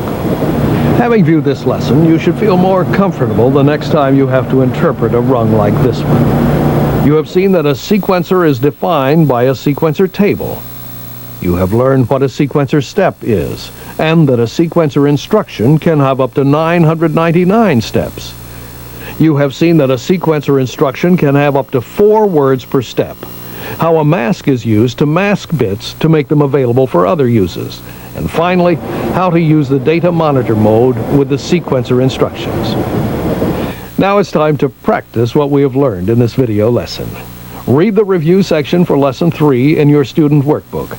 Then complete the corresponding exercises. When you have finished, resume the tape with Lesson 4, Jump, and Jump to Subroutine instructions. Please stop the tape now.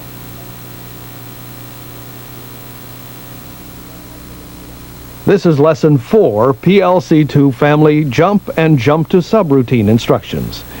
So far in this module, we have learned about file instructions and sequencer instructions. Each of these instruction types has a very specific purpose to be used in particular applications. In all of these lessons, the emphasis has been on how to interpret the instructions when you encounter them on the industrial terminal. In this lesson, we will be examining a new set of special purpose instructions, the jump instructions. As before, we will be stressing the information that you will need to interpret these instructions on the industrial terminal. By the time we're through with this lesson, you will be able to identify 4 instructions: jump, label, jump to subroutine, and return. Interpret these instructions when you see them on the industrial terminal display, and define key terms that relate to these instructions, such as subroutine. After watching this lesson, you'll be asked to complete the corresponding exercises in the PLC-2 Family File Instructions and Sequencers Workbook before going on to any other lessons. Let's begin by first reviewing how the processor scans a typical program. Any processor in the PLC-2 family follows the same scanning sequence for the program. Each rung is scanned in order from top to bottom. If the conditions are met on the left side of the rung, the processor executes the output instruction on the far right of the rung. Typically, program rungs are grouped into logical sections that relate to different aspects of the control of the machine. This makes control more orderly and also makes troubleshooting easier. For example, Section A of this program might be related to monitoring and controlling the inputs and outputs of an individual machine. Section B might be needed to generate maintenance or production reports about this machine. Section C might contain the logic required to have the processor load production data into a working file, perhaps using a file-to-file move instruction. In some cases, entire sections of the program might only be used periodically. In this example, for instance, the reports generated by Section B might only be requested at the end of each shift, and the parameters that are loaded into a working file might only be changed with every new job, and most jobs might last hours or in some cases days. Meanwhile, the processor must continue to scan these rungs over and over again. It would seem more efficient to be able to skip over these sections when they aren't used, either by causing the processor scan to ignore these rungs until they are needed, a process known as a jump, or by actually separating these rungs from the main program to a separate area that could be accessed when needed. When separated like this, these sections of the program are known as subroutines. These are the 4 instructions available in the PLC-2 family for directing the processor to jump over unused program sections or to subroutines. We'll take a closer look at the meaning of each one. First, let's see an example of how they are used. The first situation involves jumping over unused program sections. The first instruction required is a jump instruction, which is always used with a label instruction. On the industrial terminal, you see that the jump instruction is an output instruction. When the jump instruction is true, it causes the processor to jump over the unwanted rungs to the label instruction. The processor then continues to scan the program from the label to the end of the program. This jumping over the unwanted rungs will occur every program scan until the jump rung goes false. Since the processor scan is not scanning these rungs, the outputs will remain in their last state. If there are timers or counters in the jumped area, their accumulated values will retain their last value. Let's see what happens when the jump instruction becomes false. When the jump instruction is false, the processor scans and executes all of the rungs. The timers and counters will pick up from where they left off. Let's take a close look at what information is displayed for the jump instruction. On top of the instruction, we see what at first appears to be an address, except that there are only 2 digits. The fact is that this is simply an octal identification number. If you're working with a PLC-230, you may see up to 64 different octal numbers, from 00 to 77. If you're working with a Mini PLC-215 or Mini PLC-205, you will see 8 different octal numbers, from 0 to 7. The octal identification number tells the processor which label instruction to jump to. The matching label instruction must be after the jump instruction, since the processor will only jump in a forward direction in the program. Under no circumstances will any backward jumps be executed. Let's take a closer look at our next instruction, the label instruction. As we can see from its position on the left side of the screen, the label instruction is a condition instruction. The first thing that we notice is the octal identification number above the instruction. This number is the same as with the jump instruction. The next point about the label instruction is that it is always true, just like a get instruction. Generally speaking, the label instruction is the first instruction on the rung. If for some reason the label instruction is not the first instruction on the rung, the processor will skip the previous instructions when executing the jump instruction. There are 2 more important points about the jump and label instructions. First, it is possible to have more than one jump instruction associated with any given label instruction. Second, it is not possible to have more than one label instruction with the same identification number. Now that we know that it takes 2 instructions, a jump and a label, to tell the processor to jump over a section of the main program, let's see what is involved in the other method of separating infrequently used sections of logic from the main program. We'll see that there are many similarities with the jump to label method, as well as a few differences. Let's first look at one of the obvious differences. The sections of the program that aren't always used are put into a separate section known as the subroutine area. There is also an obvious similarity. The subroutine method also involves the use of an output instruction called a jump to subroutine, which tells the processor when and where to jump to, and a label instruction. In addition, this method requires the use of a third instruction, the return instruction, to tell the processor to return to the main program after the subroutine has been executed. Let's take a closer look at how these instructions interact. The subroutine area, which follows the end of the main program, generally is not scanned as long as the jump to subroutine instruction is false. When the jump to subroutine instruction becomes true, the processor jumps forward to the matching label instruction, which is in the subroutine area. The processor then scans the subroutine rungs, executing the desired section of logic, which ends with a return instruction. The processor returns to the main program where it left off and continues to scan the rest of the program. This scanning pattern will continue as long as the jump to subroutine rung is true. Now let's take a look at these instructions on the industrial terminal display. The jump to subroutine, or JSR instruction, uses the same octal identification numbering system as the jump to label instructions. The label instruction serves the same function as with the jump instruction. The octal identification number matches the JSR instruction. The only difference is that when a label is used with a jump to subroutine, the label must be in the subroutine area. The return instruction is an output instruction. Note that it does not have any identification number and has no other instructions on the rung with it. The processor scans the subroutine once, then returns to the main program following the JSR that initiated the subroutine. The return instruction should always be unconditional. Only with the PLC-230 is it possible to put a subroutine within a subroutine. This is called nesting subroutines. The Mini PLC-215 does not allow a subroutine to be nested within another subroutine. Details about the looping and nesting of subroutines is covered in more detail in your workbook. Now that we've covered the 4 instructions of this lesson and have learned how to interpret their display on the industrial terminal, it's time to turn to the workbook exercises for Lesson 4. Read the review section and perform the hands-on exercises. And now, please stop and rewind the tape.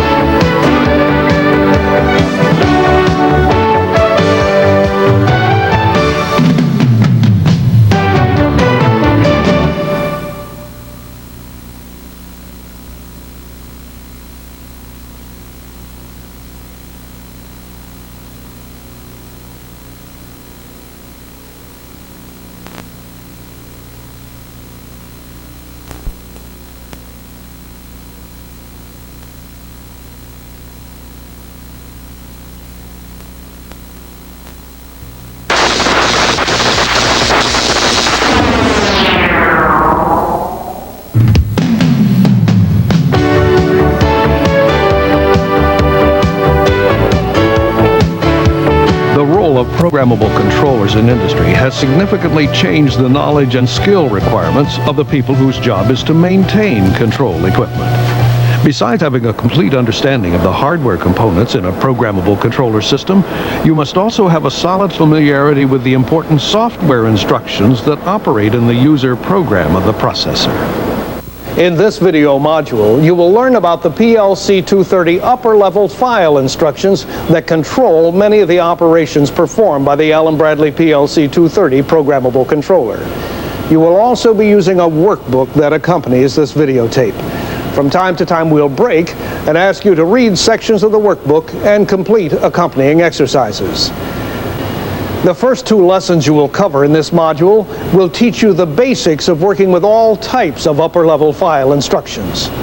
What the instructions do, what their typical component parts are, what they look like displayed on the industrial terminal, how you find them in the user program, and how you change the information in the instructions if necessary. Then the remaining lessons in this module show you the specific kinds of file instructions themselves. You will see what each instruction does in a user program, what its components are, and what you must do to work with it in the data monitor mode. Let's begin then and get comfortable with the basic features and functions of upper-level file instructions.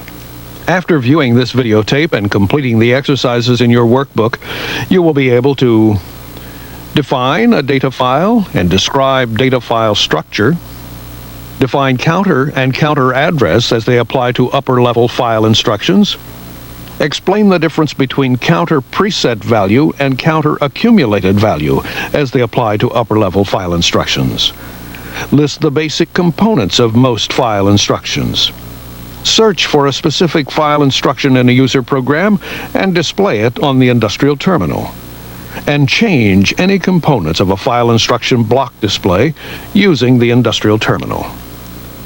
Your understanding of upper-level file instructions can begin with a definition of the data files the instructions work with. Here you can see that a file is a group of consecutive memory words in the data table of the PLC-230. Data files may be any number of words in length, from 1 to 999.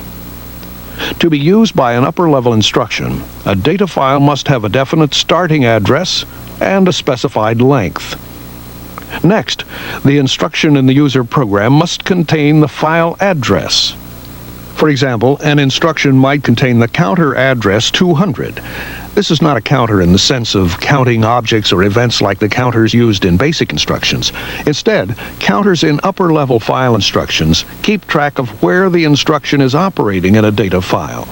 A counter points to the position in the data file with its accumulative word. This position changes as the instruction continues operating through the file.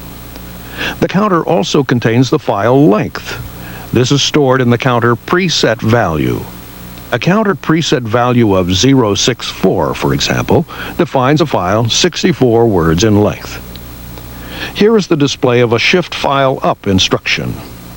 From its position on the rung of the ladder diagram, you see that it is an output instruction. Most file instructions, but not all, are output instructions. Upper-level instructions such as this are displayed in a block. The block includes required file addresses or data used in processing the file. Let's look at the parts of the instruction displayed in the block. At the top is the name of the instruction. Immediately below the instruction name is the counter address, in this case 200. Next is the file length. This file happens to be 64 words long. After file length comes file. This is the starting and ending addresses that mark the boundaries of this file. Here the addresses are 64 octal words apart, from 400 to 477. Next you see the input address. In a shift file up operation, data from an input word is shifted into the file at the starting address of the file. As a result, all data already in the file shifts up to make room for the input word data. Since the file has a definite length, 64 words, the last word in the file is shifted out to the output address, the next item in the block. This tells the processor the address to store the last data in the file. Finally, we have what's called rate per scan.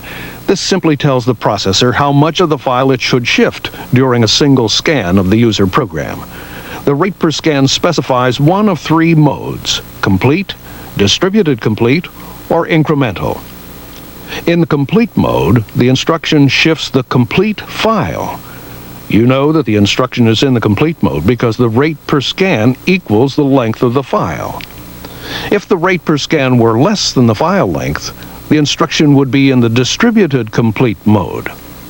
The instruction would shift only part of the file on each program scan of the instruction. If the rate per scan has all zeros, the instruction would be in the incremental mode. The instruction then shifts the file only one position for each rung transition.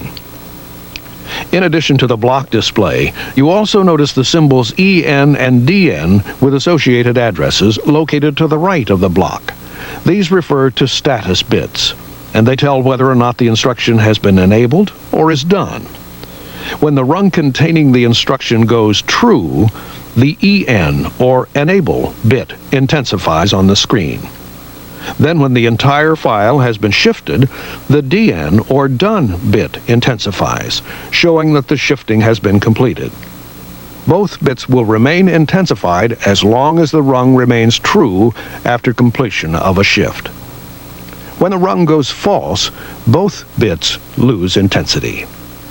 You probably noticed that the address values above the status bits match the instruction counter address. In fact, the status bits are located at bit position 17 and 15 of the counter accumulative word. Now that you understand what a file instruction consists of and what it looks like on the industrial terminal, let's look at the procedure for searching through a user program in order to locate the specific instruction we want. You will recall from earlier lessons the procedure for searching for an instruction. First, find the instruction in the machine's documentation. From here, finding the instruction in the user program is easy. First, press the search key on the keyboard overlay. Next, press the shift register key and then the help key. A help directory provides a list of all the instructions that use the shift register key and their required code numbers. Looking through the choices, we see that the code for a shift file up instruction is 10. Therefore, key in 10. Finally, key in the counter address of the specific shift file up instruction you want. Here we use 200. Upon entry of the counter address, the instruction is searched out and displayed on the screen of the industrial terminal. Press the cancel command key to terminate the search mode. That's all there is to it.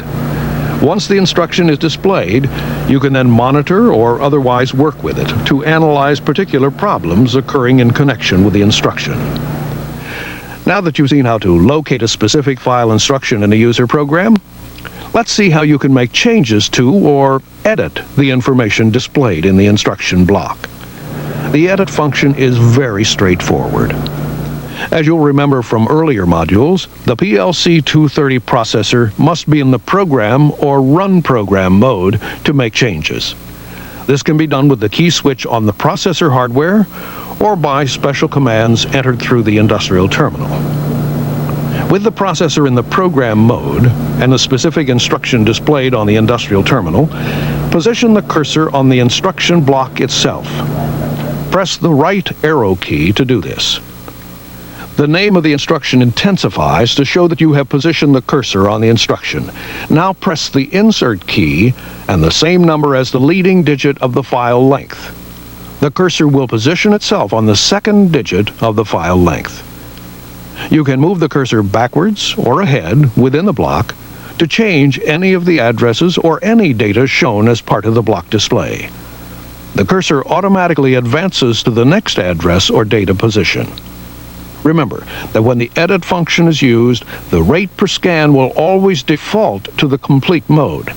So always key in the correct rate per scan for the program before ending the edit. When you have made the last possible entry, the edit function ends and changes are automatically stored. To end the edit function and save your changes at any point, press the Cancel Command key. We've now seen the basic features of upper-level file instructions, the information they contain, and what they look like displayed on the industrial terminal. We also saw how to find a specific file instruction in the user program and how changes can be made in the instruction through the keyboard of the industrial terminal. Please stop now and read the review section for Lesson 1 in your workbook.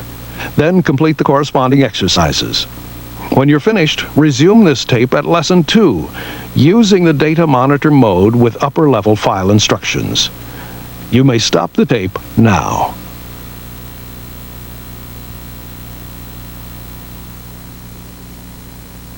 This is Lesson 2, using the data monitor mode with the PLC-230 upper-level file instructions.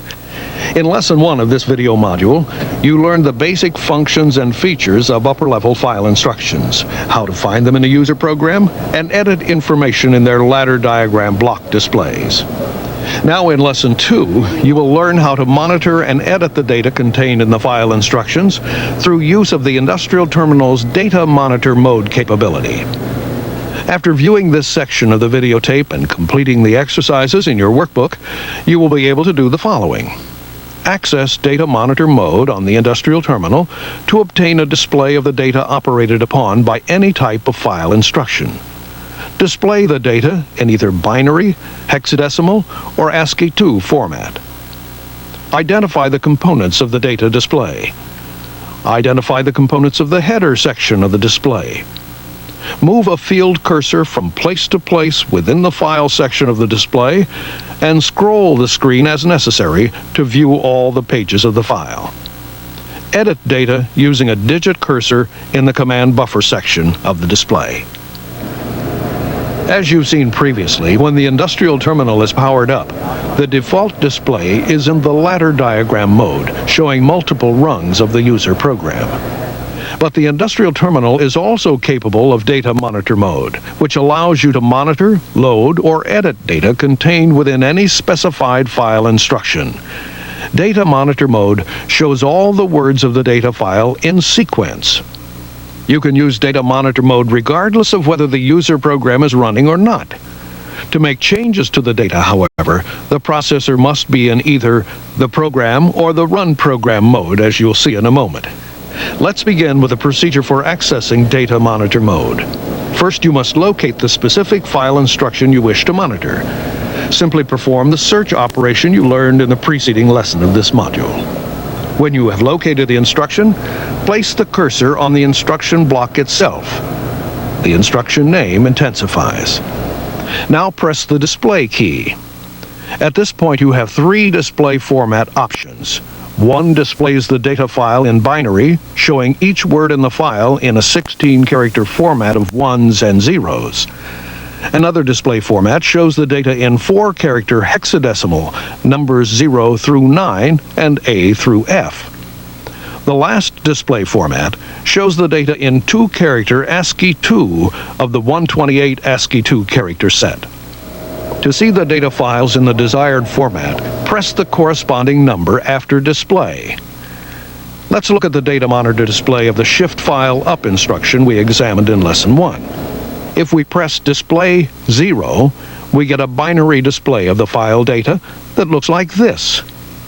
Let's take a closer look at what the display shows. The display consists of 3 major sections: the header section, the file section, and the command buffer. The top section, or header, duplicates the information contained in the block display of the instruction in ladder diagram mode. The name of the instruction, the counter address, file address, and file length. Other types of information may be displayed in the header, depending on the particular instruction. Below the header is the file section, which displays the data stored in the file. Numbering of the words in the file starts at the first position, 001. In the binary format, the bit positions are numbered from right to left, 00 to 17, respectively. Our Shift File Up instruction displays only 1 column of data. However, depending on the instruction, up to 3 parallel columns can be shown, 1 file per column.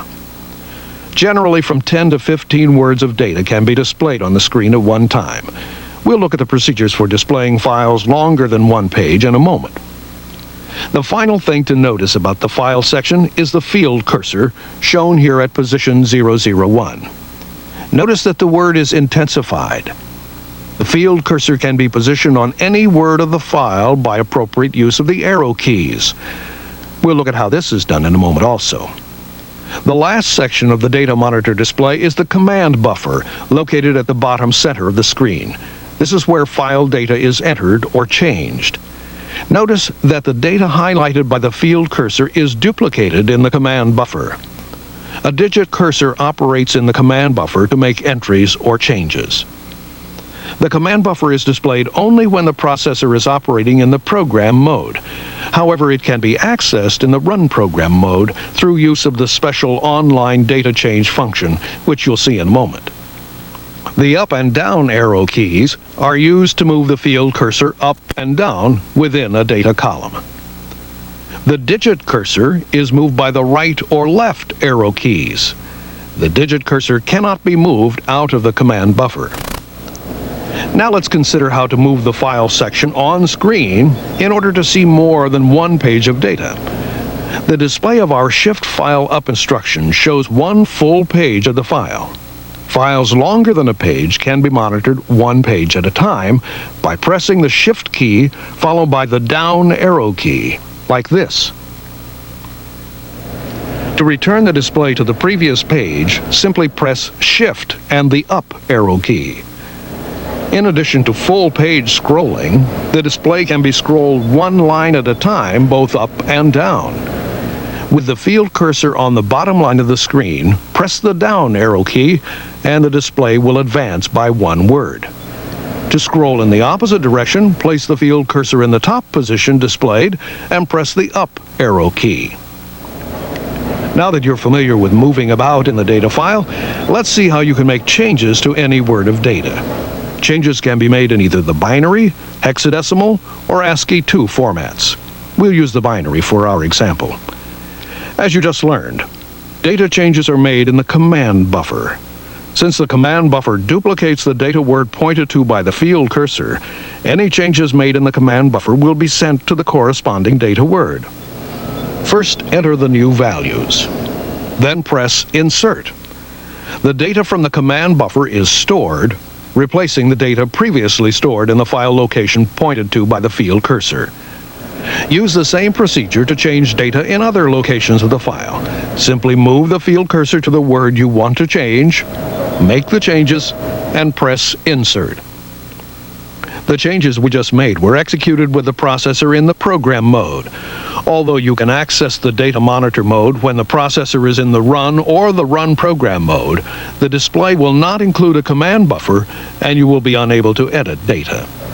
However, a second method for editing data is available, the online data change function.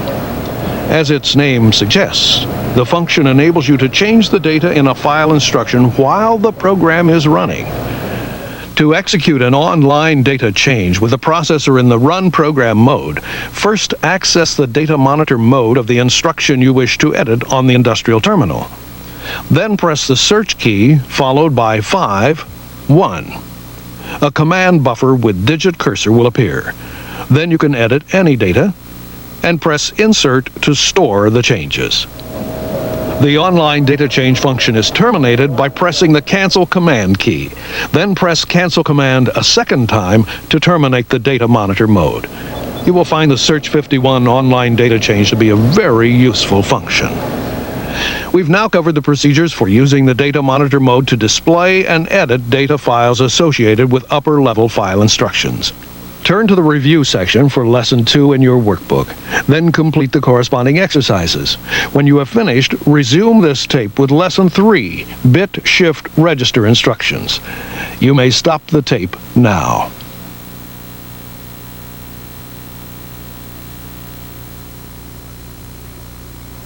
This is Lesson 3, PLC-230 Bit Shift Register Instructions.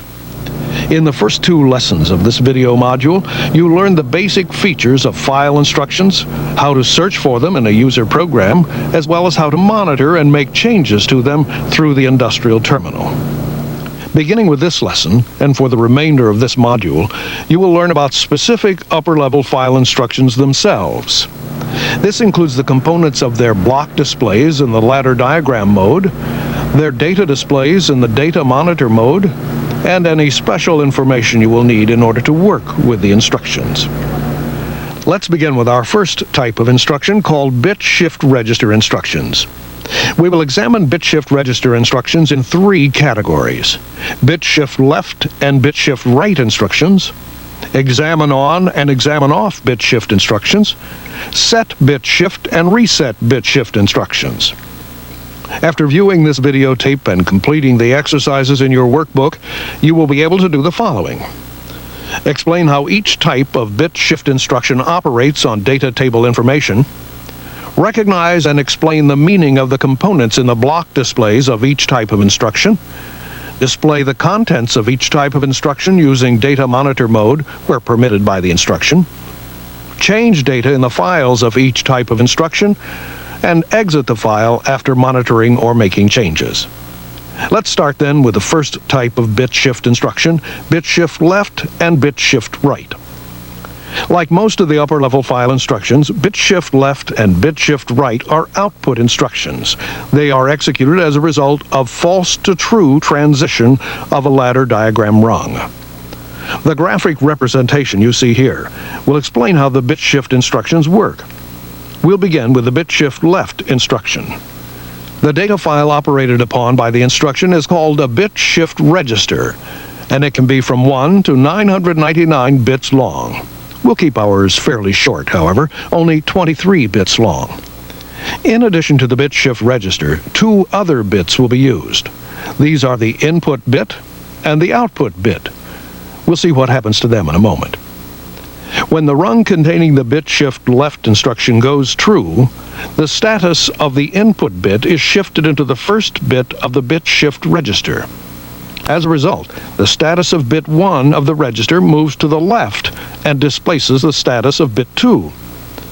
Bit 2's status moves left to displace the next bit, and so on through the entire bit shift register. As you see here, when the last bit in each word is displaced, its status will move to the first bit in the next word of the register. In effect, all the bits are moving left 1 bit location for each false to true rung transition. Remember that we defined the length of our file as 23 bits long. Notice what happens to bit 23. It is displaced by bit 22. Then, however, the status of bit 23 is shifted out of the bit shift register and into the output bit, located outside the data file. There it replaces the existing bit status. The bit shift right instruction operates in the same fashion, only the direction of the shift is reversed. As you see here, the status of the input bit shifts into the last bit position of the bit shift register, here bit 23. As a result, the status of the bits in the file shift one position to the right through the entire file. Then the status of the first bit in the file, bit 1, is shifted out of the file to replace the status of the output bit. The shifting procedure of both the bit shift left and right instructions takes place in one scan of the user program. In order for another shift to occur, the rung containing the bit shift instruction must first go false and then true again. Now that you understand how the bit shift works, let's look at the block display of the bit shift left instruction on the industrial terminal. Here you recognize some of the standard features of a file instruction block display that you learned in Lesson 1 of this module. At the top is the name of the instruction. Next is the counter address. Then follows a line called number of bits. This specifies the number of bits in the bit shift register. The next line, file, tells where the bit shift register file starts in the data table. The last two lines in the block display specify bit addresses of the input bit and the output bit. Finally, this display shows enable and done bit addresses, which match the address of the counter. You recall that these bits indicate whether or not the instruction is enabled, completed, or not enabled. The block display for a bit shift right instruction looks no different from a bit shift left instruction, except, of course, for the name. The instruction tells the processor in which direction to execute the shift. Although bit shift left and bit shift right can operate on the same file, it is important that each instruction have a unique counter address. Now let's look at the bit shift instructions in data monitor mode, starting again with bit shift left. Since we want a command buffer in our display, we make sure that the PLC-230 is in the program mode. As you recall, to access the data display, first place the cursor on the instruction and then press Display 0. We chose 0 here to get a binary display. A hexadecimal display would be of no real use in the case of bit shift instructions, since after all, we are interested in bit information. Watch what happens in the data file when the program rung containing our bit shift left instruction goes true.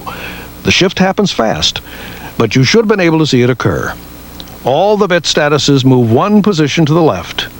As you can see, the output bit now has the previous status of bit 23 in the bit shift file. To exit the data monitor mode and return to ladder diagram mode, simply press Cancel Command. Our second type of bit shift instruction consists of two similar instructions called Examine Off Bit Shift and Examine On Bit Shift. Unlike other bit shift instructions, these two are condition instructions rather than output instructions. The result of the operation of the instructions is used to effect rung decision. Like the basic Examine Off or Examine On instructions you learned about earlier in this series of PLC-2 family training modules, these upper-level file instructions tell the processor to look at the status of a particular bit for a 0 status in the case of Examine Off shift bit, or a 1 status in the case of Examine On shift bit. If the specified status is found, the rung decision is true. In summary, the Examine Shift Bit Off or On instructions tell the processor to look at the status of a particular bit within a bit shift register. It's that simple. The result is used to effect rung decision. Let's look at the block display for an Examine Off Shift Bit instruction. Again, you see the name at the top. Next is the starting address of the data file containing the bit whose status is examined. And finally is the bit number itself. In this example, the instruction tells the processor to examine bit 12 for a 0 status in a data file that begins at word 400 of the data table. The block display of an Examine Shift Bit On instruction looks the same, except, of course, for the name. There is no data monitor mode for the Examine Shift Bit On and Off instructions, nor can you use Insert to change any values in the block display. The instruction must be entirely reprogrammed in order to change it. The final type of bit shift instructions we will look at includes the Set Shift Bit and the Reset Shift Bit instructions. Once again, these are output instructions. They are executed when the rung that contains them changes from false to true. The purpose of these two instructions is quite simple. Each works upon a single specified bit within a bit shift register data file. In the case of a set shift bit, when the rung containing the instruction goes true, the specified bit is set to a status 1. In the case of a reset shift bit, when the rung containing the instruction goes true, the specified bit is set to a status 0. Here is the block display of the set shift bit instruction. Notice that it looks just like the block display for the examine shift bit off and on instructions. As with the examine shift bit off and on instructions, set and reset shift bit instructions have no data monitor displays and must be reprogrammed to make any changes. This completes the video portion of Lesson 3, Bit Shift Register Instructions. Turn to the review section for Lesson 3 in your workbook. Then complete the corresponding exercises. When you have finished, resume this tape with Lesson 4, File Shift Register Instructions. You may stop the tape now.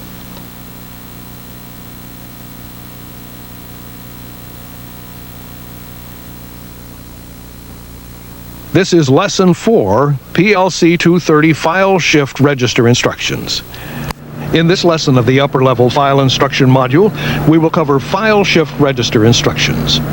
We will examine two types of file shift register instructions. The first type includes shift file up and shift file down instructions. The second type includes first in, first out load and first in, first out unload. After viewing this videotape and completing the exercises in your workbook, you will be able to do the following. Explain how each type of file shift instruction operates upon data table information. Recognize and explain the meaning of components in the block displays of each type of instruction. Display the contents of each type of file instruction using the data monitor mode where permitted by the instruction. Change data in the files of each type of instruction where permitted by the instruction. And exit the file after monitoring or making changes.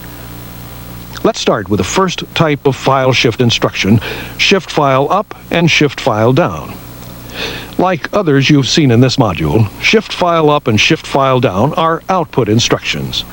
They execute when the rung that contains them undergoes a false to true transition. The major difference is that whole words rather than single bits are shifted into and out of the data file. There are some additional considerations, though, as you'll see in a moment. The shift file up instruction works as you see here. When the rung containing the instruction goes true, the data from a word shifts into the first word position of the data file.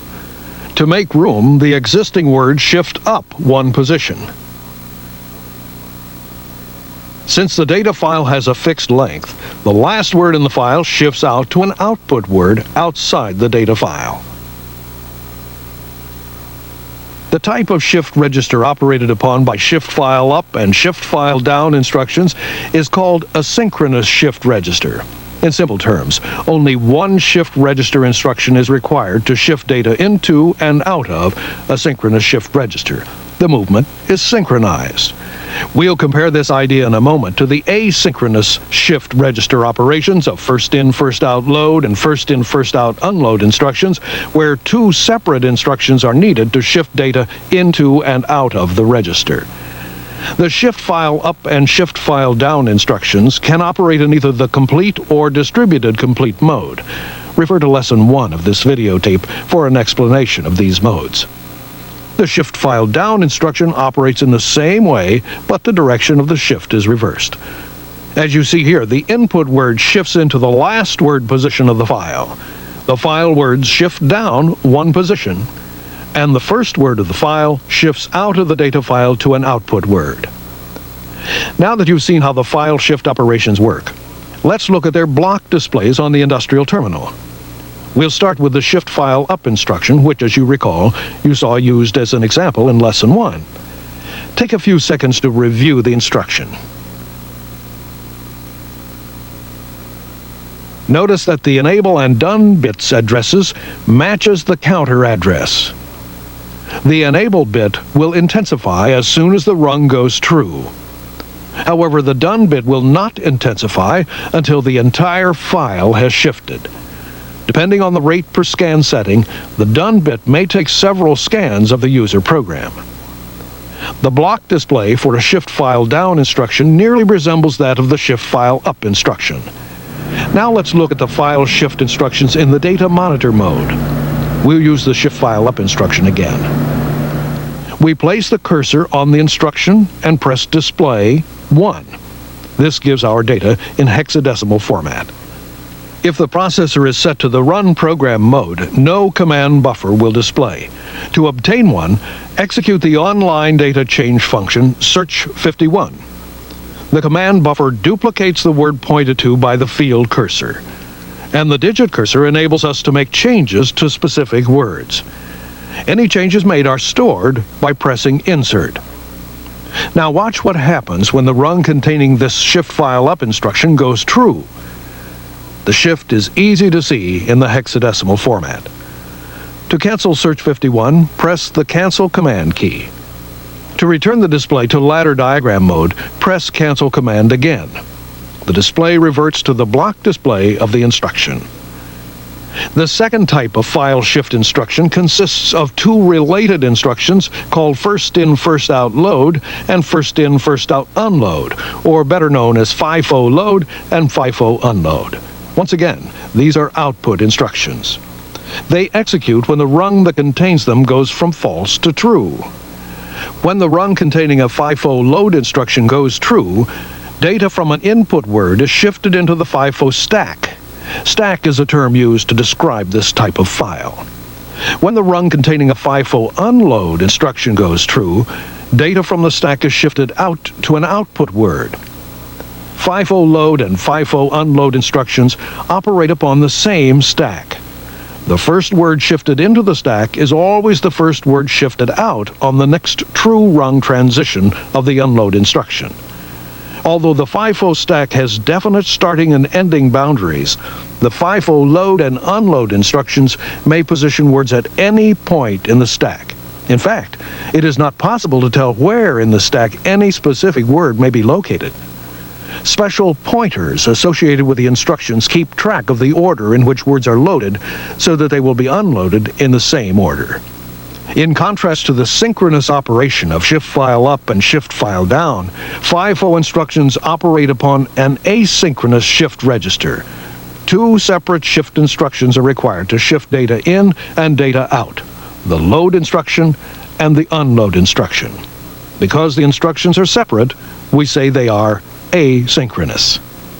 The FIFO instructions have no data monitor mode. Therefore, the only data that can be examined or changed in association with them is located at the input and output addresses specified in the instruction. Let's look now at the block display for the two instructions. We'll do the FIFO load first. As always, a counter. Then FIFO size displays the length of the stack. The number in file tells how many words are currently in the stack. This number can be no greater than the stack size. File displays the starting and ending addresses of the stack. Input address specifies the input word that shifts into the stack. Input data shows the current data stored at the input address. Outside the block, you see 3 status bits instead of the usual 2. The first is the enable bit, set when the rung goes true. The next bit, FL for full, intensifies when the FIFO file is full and therefore unable to hold more data. Data trying to be loaded into a full FIFO stack will be lost.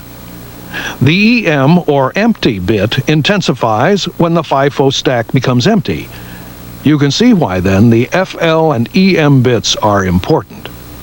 As we said earlier, there is no data monitor mode for the FIFO instructions. This completes the video portion of Lesson 4, File Shift Register Instructions. Please stop now and read the Lesson 4 review section in your workbook. Then complete the corresponding exercises. When you have finished, resume the tape with Lesson 5, File Logic Instructions. You may stop the tape now.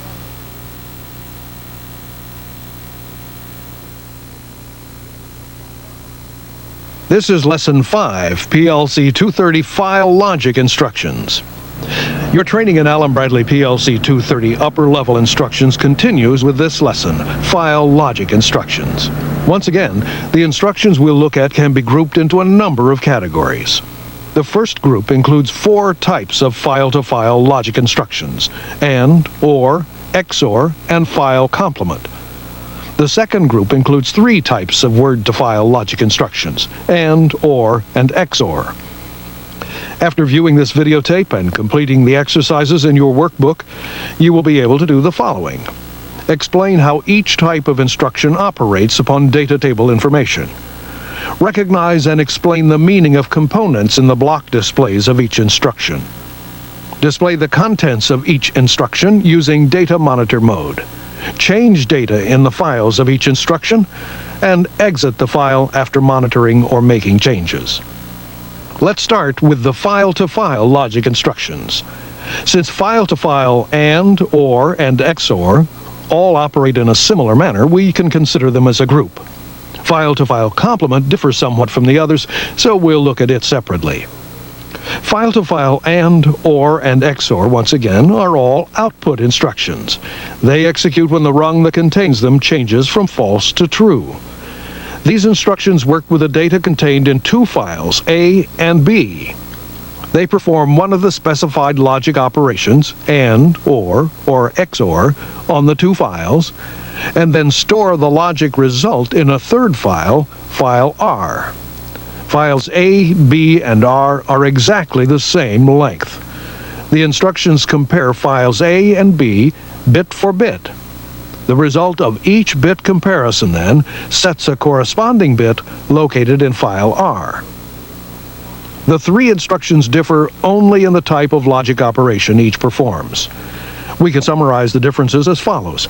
In a file-to-file AND operation, a bit in file R will have a value 1 if its corresponding bits in files A and B are both 1. Any other combination of values in A and B results in a 0 value stored in file R. In a file-to-file OR operation, a bit in file R will have a value 0 if its corresponding bits in files A and B are both 0. Any other combination of values in A and B results in a 1 value stored in file R. In a file-to-file XOR operation, a bit in file R will have a value 0 if its corresponding bits in files A and B are both alike, either 1 or 0. If the values in A and B differ, then a 1 value is stored in file R. The XOR operation is very useful for diagnostic purposes. Suppose, for example, that file A contains actual I/O states, and file B contains the desired states for the same I/O. Any differences between the 2 files will record as 1s in the file R. The 1s, therefore, pinpoint machine operation errors. We will look at this idea further in the next lesson, File Diagnostic Instructions. All 3 of these file logic operations can execute in either the complete, distributed complete, or the incremental mode. If you're not familiar with these modes, review Lesson 1 of this videotape. The type of mode is shown in the rate per scan area of the instruction block. Now that we've seen how file AND, OR, and XOR logic instructions work, let's look at their block displays on the industrial terminal. In fact, we need only look at one of them, since all are the same except for their names. As always, we have a counter. The position identifies the current word being compared. File length displays the boundaries for all 3 files. Then the next 3 items, file A, file B, and file R, display the starting addresses for each of the 3 files. Finally, the rate per scan displays the operating mode of the instruction, complete, distributed complete, or incremental. As you expect by now, the block display has enable and done status bits whose address match that of the counter. The enable bit intensifies as soon as the rung goes true.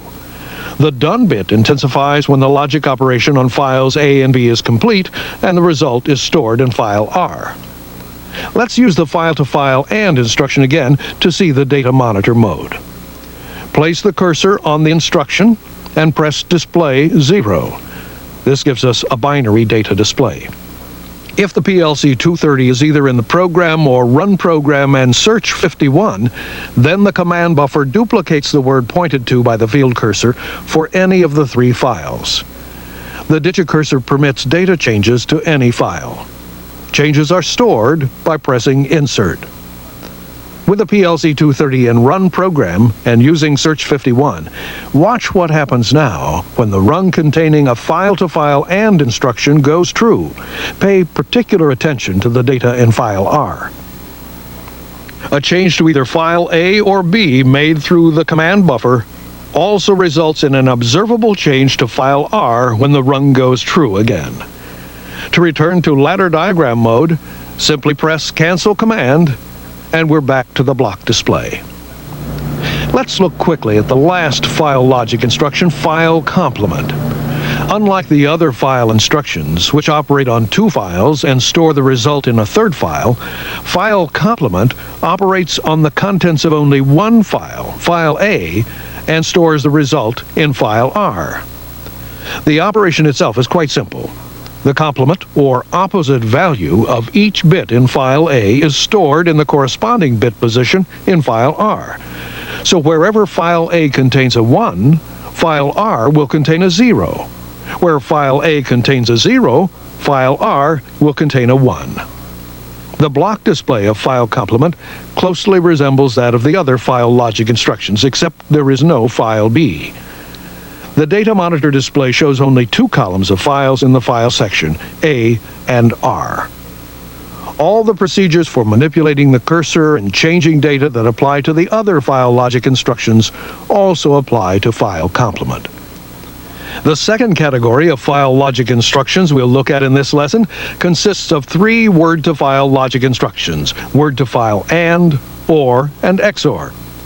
As you might expect, these instructions operate in a manner very similar to that of the file-to-file instructions we saw earlier in this lesson. The difference is that word-to-file logic instructions compare only one word from outside the data file to one word inside the data file. The data file in this case is file B. There is no file A. The result of the comparison is stored in a file R.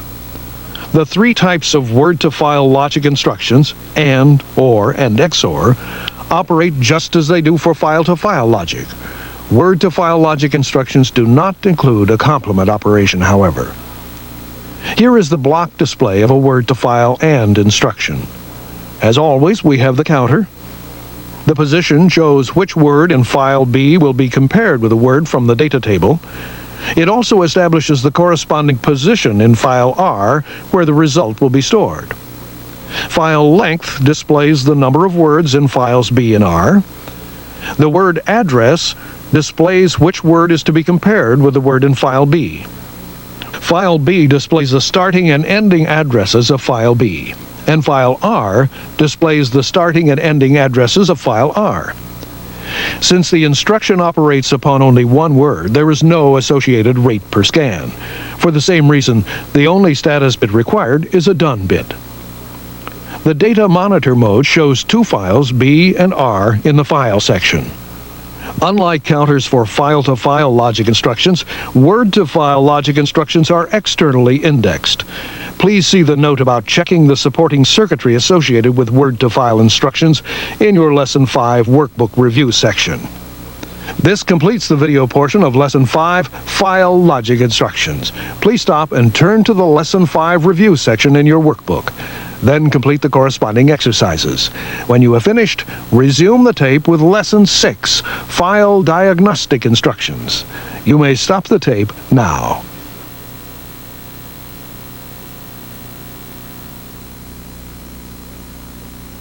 This is Lesson 6, PLC-230 File Search and File Diagnostic Instructions. In this lesson of your Allen Bradley PLC-230 maintenance training, we'll learn about two more upper-level file instructions, File Search and File Diagnostic. After viewing this videotape and completing the exercises in your workbook, you will be able to do the following: explain how each instruction operates upon data table information, recognize and explain the meaning of components in the block displays of each instruction, display the contents of each instruction using data monitor mode, change data in the files of each instruction, and exit the file after monitoring or making changes. We'll start by looking at the file search instruction. First, it is an output instruction that executes when the rung that contains it changes from false to true. File search works with three elements: an input word, a data file, and a counter. When the rung goes true, the instruction compares the input word data to the words in the data file. When a match is found, the counter indicates the position of the matching word in the data file. When the rung goes false, then true again, the instruction continues to search the file for another match. If it finds one, the counter position changes to point to the new match. This process repeats with each false to true rung transition until the entire file has been searched and the counter points to the last position in the data file. Then the next time the rung goes true, the counter position resets to 0 and the instruction begins the search and match process from the beginning of the file again. Let's look at the block display for file search. At the top is the name, followed by counter address. Next, position tells the position number of the current word in the data file that matches the input word. This number changes with each new match. File length displays the number of words in the data file. And word address displays the input word address whose match we're looking for in the data file. Finally, file displays the starting and ending addresses for the file. The block display contains both an enable and a done status bit. Enable intensifies as soon as the rung goes true. Done intensifies only after the entire file has been searched for matches. The done bit resets when the rung goes false again. Data monitor mode is used with file search instructions just as with other file instructions you've seen. Now let's look at our second instruction in this lesson, file diagnostic. File diagnostic is used along with a file-to-file XOR instruction or a word-to-file XOR instruction. As you recall, the two XOR instructions generate a file R that contains a 1 in any position where a comparison between two other files resulted in a mismatch of corresponding bits. File diagnostic conducts a search operation upon the R file for 1s. When it finds a 1, the instruction then looks back at file A, which it calls the base file, and notes the address of the bit that does not match. If file A contains the actual I/O status for a given procedure, and file B contains the desired I/O status, then the errors recorded as 1s in the R file would point out possible machine problems. Each error is assigned an error number. This number and the file A bit address of the error are stored in a 3-word error file. The file diagnostic instruction continues searching for 1s in the R file with each successive rung transition from false to true until the entire R file has been searched.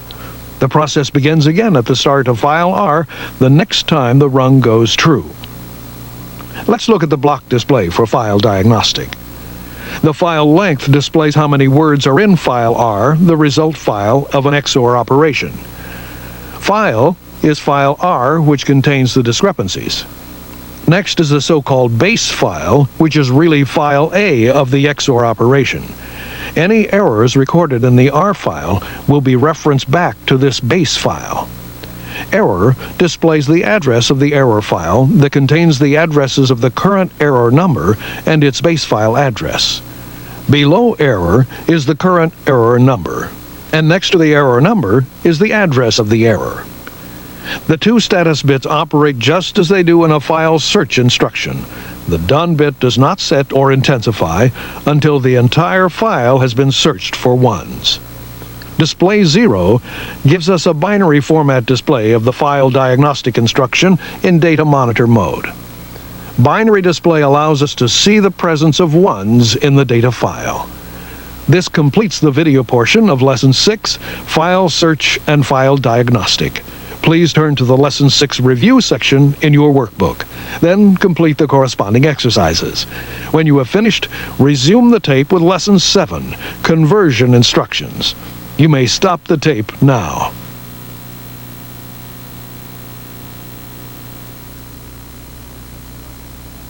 This is Lesson 7, PLC-230 Conversion Instructions. The last type of instruction we will look at in this video module is in fact not a type of file instruction at all. Conversion instructions are required in order to use analog input and output modules with the PLC-230 processor. The two conversion instructions we will learn about are the BCD to binary conversion instruction and the binary to BCD conversion instruction. After viewing this videotape and completing the exercises in your workbook, you will be able to do the following. Explain how each instruction operates upon data table information. Recognize and explain the meaning of components in the block displays of each instruction. Change data in the block displays of each instruction. Let's start with the BCD to binary conversion instruction. Analog output modules must receive data in binary form in order to achieve 12-bit resolution. This means that any BCD information that is to be transferred to the analog output module must first be converted to equivalent binary form. Such conversion is possible through the BCD to binary conversion instruction. This output instruction is able to convert any binary-coded decimal number between the values 0 and 4095 to its binary equivalent. The conversion takes place when the rung that contains the instruction goes true. The binary number is stored in one word of the data table. The BCD number must be stored in 2 consecutive data table words, since no word can hold more than the values for 3 BCD digits. The first word stores the value of the most significant digit of the BCD number. It can be no greater than 4. The second word stores the 3 least significant digits for a total of 4 digits. The instruction block displays all the addresses and data. Under the name is the BCD address, which gives the addresses of the 2 consecutive words that store the BCD number. Next, data is the actual BCD number to be converted. Binary address displays the word address that stores the binary equivalent of the BCD number. Data shows the 12 bits that make up the binary equivalent of the BCD number. To the right of the block is a single bit address labeled OV. This is the overflow bit, located in the same word as the binary data. The bit is set and the OV intensifies when the BCD number is greater than the maximum 4095. Any number higher requires more than 12 bits for a binary equivalent. While the rung containing the conversion instruction remains true, the BCD number may change. If it does, the block display will show that change and also the equivalent change in the binary number, as you see happening here.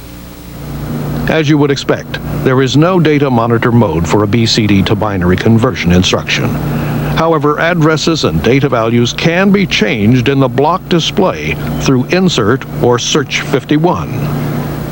Now let's consider the binary to BCD conversion instruction. Analog input modules must transfer input data to the data table in BCD form in order for the PLC-230 processor to use it. This means that any binary information obtained from the analog input module must first be converted to equivalent BCD form. Such conversion is possible through the binary to BCD conversion instruction. This instruction converts any 12-digit binary number to its equivalent BCD value. This value will never be greater than 4095. The conversion takes place when the rung that contains the instruction goes true. The BCD and binary numbers are stored in the same manner as with the BCD to binary conversion instruction. The instruction block displays the addresses and data. Under the name is the binary address, which gives the address of the word that stores the binary number. Next, data is the actual binary number to be converted. BCD address displays the words address that store the BCD equivalent of the binary number. The bottom data shows the BCD equivalent of the converted binary number. To the right of the block is a single bit address labeled OV. This is the overflow bit located in the same word as the binary data.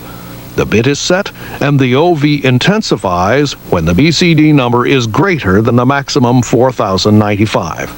Any number higher requires more than 12 bits for a binary equivalent. While the rung containing the conversion instruction remains true, the binary number may change. If it does, the block display display will show that change and also the equivalent change in the BCD number, as you see here. Again, there is no data monitor mode for a binary to BCD conversion instruction. However, addresses and data values can be changed in the block display through Insert or Search 51. This concludes the video portion of your Introduction to PLC-230 upper level instructions. You've seen the basic features and operations performed by each of the instructions, and you've learned how to access, monitor, and edit the information contained in the instructions as well. Now, turn to the Lesson 7 review section of your workbook. Then complete the corresponding exercises. You may now stop and rewind the tape.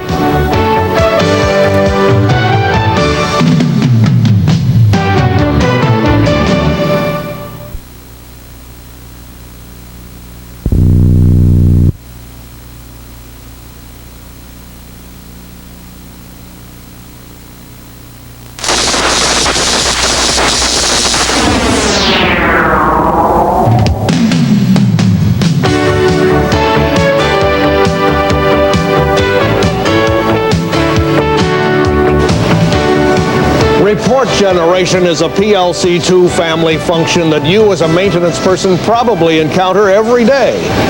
This program will take a close look at report generation. You'll learn what types of information can be generated in a report, how to generate a report both manually and automatically using an industrial terminal, and how to operate the report generation module. We'll cover this material in 4 lessons. This first lesson introduces you to report generation and shows you its most basic application, generating an existing report manually. Lesson 2 teaches how to generate a report automatically. Lesson 3 discusses some additional manual report generation commands, such as storing, printing, and deleting a message. And Lesson 4 presents how to operate the report generation module. After watching a lesson, you'll be asked to complete the corresponding exercises in your PLC-2 Family Report Generation Student Workbook. Some of the pages from that workbook will later become a permanent part of your PLC-2 Family Maintenance Notebook. Throughout the program, you'll see and hear references to the alphanumeric overlay for the industrial terminal keyboard. For your convenience, a reproduction of that overlay is located in Job Aid A of your workbook.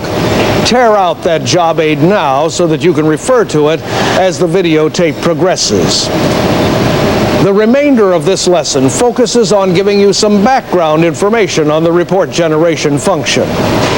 By the end of this lesson, you will be able to define report generation, name the hardware necessary for report generation, state the report generation capacities of the industrial terminal, and access an existing report. The report generation function generates messages and reports that contain alphanumeric characters. A message can instruct you to perform a certain function. For example, it might remind you that it's time for routine maintenance, or that there's an overload that requires pushing the emergency stop button.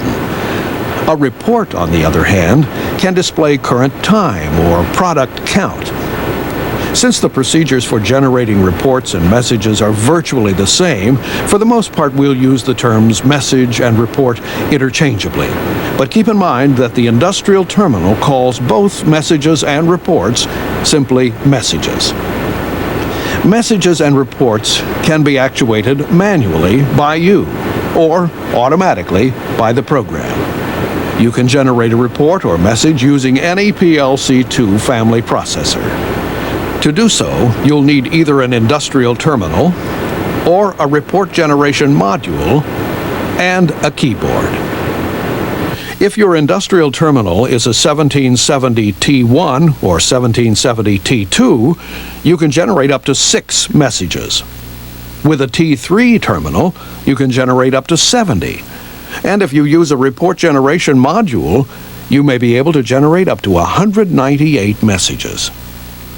The most basic type of report generation involves manually accessing a message or report that has already been stored in the processor. To access this data, you need to perform a message report operation. Let's take a look at how this works using an industrial terminal. In most cases, you will have an industrial terminal set up in the report generation mode. Should you need them, procedures for accessing this mode are in your workbook. This processor has the capability of storing 6 messages, numbered 1 through 6. To call up an existing message manually, the processor can be in any mode. Press M, R, comma, and then the number of the message. In this case, we'll call up message number 1. Now press the return key. The message appears. Right now, let's stop and take a look at what we've covered so far. In the first lesson, you've learned that the report generation function generates messages that prompt a response from you. It also can generate reports that show current production data. Messages and reports can be generated manually or automatically using an industrial terminal or a report generation module, plus a keyboard. The 1770 T1 and T2 industrial terminals can generate up to 6 messages, the T3 up to 70, and the report generation module up to 198. To call up an existing report manually, you press M, R, comma, the number of the report, and return. The material we've just covered gives you the fundamentals of report generation. And that brings us to the end of Lesson 1. Please complete Lesson 1 in your workbook before going on to the next lesson. And now, please stop the tape.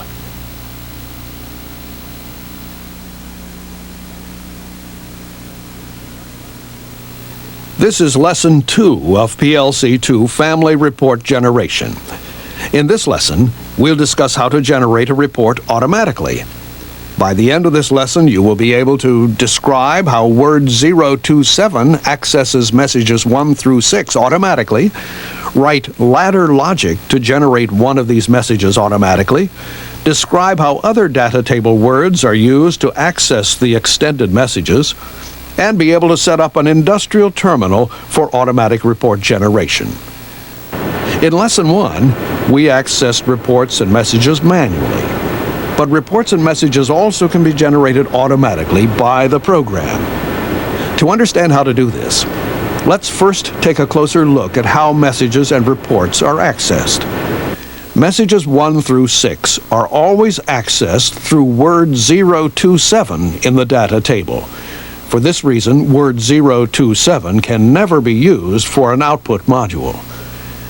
In Word 027, messages 1 through 6 are accessed by bits 10 through 15. This means that when an output energizes one of these bits, it generates the message accessed by that bit.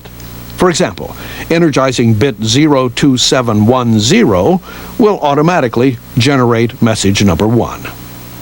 The ladder logic for automatic message generation is simple. In this case, when input 11204 is on, output 02710 will be energized, generating message number 1. 2 other bits, 16 and 17, also are involved in report generation. Bit 16 is the busy bit. It is on whenever a message is being generated, and it prevents any other message from being generated at the same time. When the message is complete, bit 17, the done bit, goes on, so that another message can be generated if necessary. The other bits in Word 027, bits 00 through 07, are not involved in report generation. They serve other processor functions. If you have a T3 industrial terminal, you can store up to 70 messages. The first 6 of these, numbered 1 through 6, are accessed through Word 027. The remaining 64, called the extended messages, are accessed by 8 consecutive words on the data table. You have to select these words by consulting with your program documentation to find 8 consecutive words that are available. The next step is to tell the processor which words you've chosen. With the processor in the program mode, press M, S, comma, 0, return. Then enter in the first word you've chosen. In this case, we've chosen words 050 through 057, so we'll enter 050. The processor automatically displays all 8 words and assigns message numbers to them. The way that these words access the extended messages is different than the system you saw with word 027. For example, let's look at word 053. In this case, word 053 accesses message numbers 310 to 317. Within the word, each message has 2 bits assigned to it, a request bit located in the upper byte that requests the message, and a done bit located in the lower byte that comes on when the message is complete. The first message of 053 is message number 310. Bit 10 is message 310's request bit. Bit 00 is message 310's done bit. Having the request bit in the upper byte and the done bit in the lower byte allows more than one message to be requested simultaneously. Once the messages are stored and the necessary ladder logic has been developed, activating automatic report generation is simple. To place the industrial terminal in the automatic report generation mode, press Search for 0. The screen displays the words Automatic Report Generation. The reports or messages also will be displayed as they are generated automatically. By connecting a printer, you can receive a hard copy. See your workbook for more information on using a printer. Before we begin the review for this lesson, I'd like to mention one other capability that you have with report generation: graphics programming. Graphics are really just another form of message, and accessing them involves the same procedures you've already learned. Your workbook contains more details on graphics programming. Now for our review. This lesson discussed automatic report generation. You learned that messages 1 through 6 are accessed through bits 10 to 15 of word 027. You found out that the busy bit, number 16, and the done bit, number 17, prevent messages from being generated simultaneously. You also saw a simple example of the ladder logic used to generate a message automatically. Next, the lesson discussed how to access the extended messages using the T3 industrial terminal. Each extended message stored has its own request and done bit. This allows extended messages to be requested simultaneously. Finally, you learned how to set up the industrial terminal for automatic report generation. The information we've covered in this lesson gives you a solid background in automatic report generation. To test your understanding, you should now complete Lesson 2 in your workbook before going on to Lesson 3. Please stop the tape now.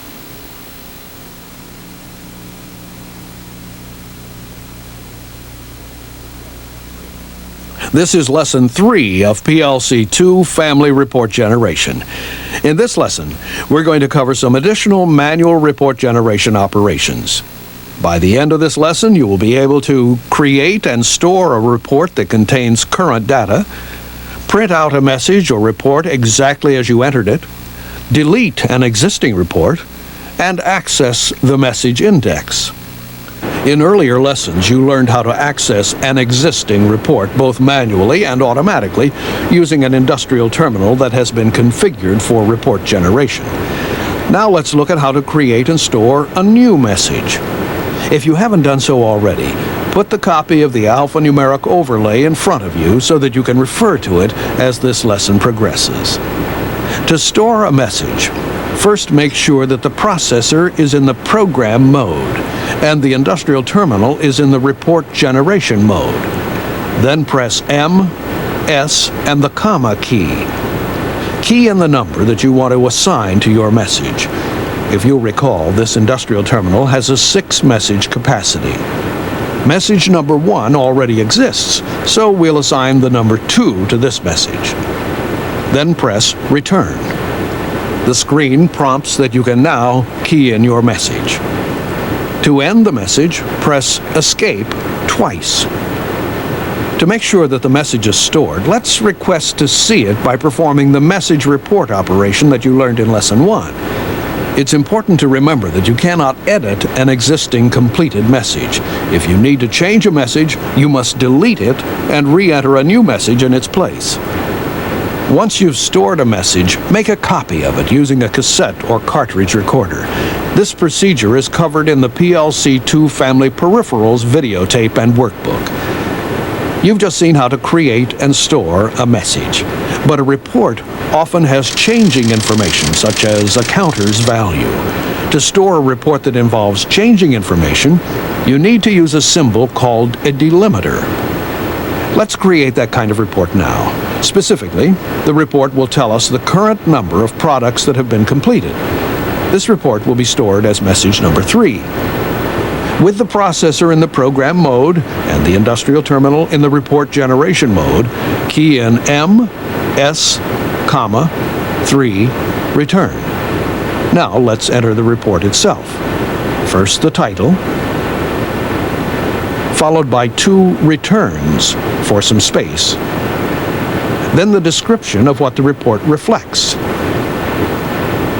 Now you've come to the information that changes. This information will come from a 3-digit counter in our program. You'll need to put a delimiter on either side of the counter's address. There are several types of delimiters. In this case, we'll use asterisks as the delimiters for our counter address 032. Here's how you enter this information. First, put a space after the description, then press the Shift key, followed by the asterisk. Now enter the counter address 032. Press Shift again and key in the second asterisk. To end the report, press Escape twice. Now let's verify that the report was stored properly and functions correctly. If you want to view the report exactly as you entered it with the delimiters, you need to perform the message print operation. To perform a message print, the processor can be in any mode. Press M, P, the comma key, and the report number. Then press Return. The screen displays the report with the delimiters. You'll find more details on delimiters in your workbook. If you want to receive an actual report from a current tally of parts produced, you should perform the message report operation while the machine is running by keying in M, R, the report number, then Return. You'll see the actual tally. Now let's look at how to delete a message. First, make sure that the industrial terminal is in the report generation mode. Put the PLC-2 family processor in program. Then key in M, D, followed by the number of the message you wish to delete. In this case, let's delete message number 1. Finally, press Return. Message number 1 has been erased. To verify this, you can execute either a message print or message report function. We'll use message print and key in M, P, 1, return.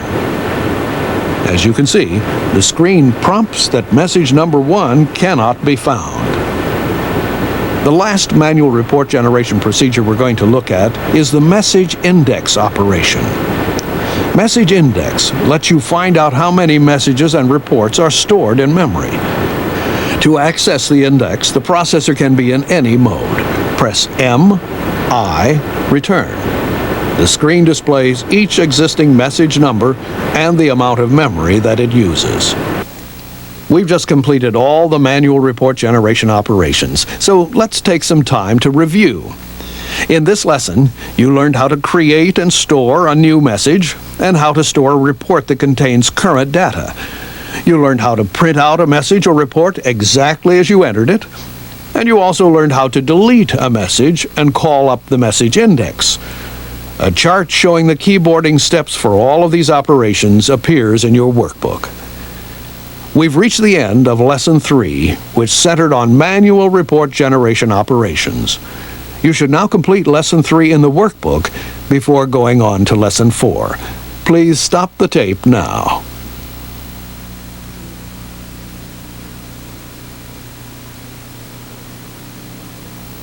This is Lesson 4 of PLC-2 Family Report Generation. In this lesson, we're going to take a look at the report generation module.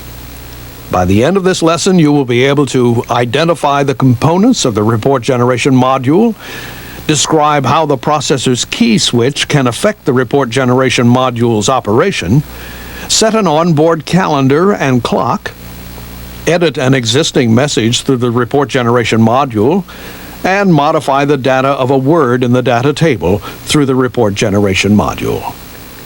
Throughout the material that follows, we're going to assume that you are already familiar with all previously discussed aspects of report generation using the T3 industrial terminal. If you're not, please complete lessons 1 through 3 before viewing this presentation. The report generation module lets you use ASCII terminals other than the T3 industrial terminal to generate or report messages. The report generation module can generate up to 198 messages. Memory is available to store the contents of these messages. As with the extended messages, this requires a specific message numbering system. Your workbook explains more about this numbering system. Right now, let's get down to basics by looking at the report generation module hardware. The report generation module has 3 green status indicators. The transmitting indicator illuminates when the module is transmitting to a peripheral device. The busy indicator lights when the module is communicating with the host processor. The receiving indicator lights when the module is receiving data from a peripheral device. The module also has 2 red fault indicators. The processor fault indicator lights when a processor is not able to communicate with the host processor. The peripheral indicator lights when the module is not able to communicate with the attached peripheral device. 5 switch group assemblies establish specifically how the module will operate. Your workbook contains details on the functions of each of these switches. If you have to replace this module, make sure the switches of the new module are set according to your plant documentation or to match the switches of the report generation module you're replacing. If you do need to reconfigure the switch settings temporarily, some of them can be changed online. By pressing M, O, D, return, the screen displays how the module is currently configured as set by the dip switches. Press the letter of the option that you need to change, and then key in the change itself. Press Escape when you've completed your changes. You can reconfigure any option online except Message Protect, which prevents existing messages from being deleted, and Auto Report Override, which enables you to switch from automatic to manual report generation through a keyboard. Now let's go over some general operating points. The PLC-2 family processor's mode affects whether the report generation module will generate reports manually or automatically.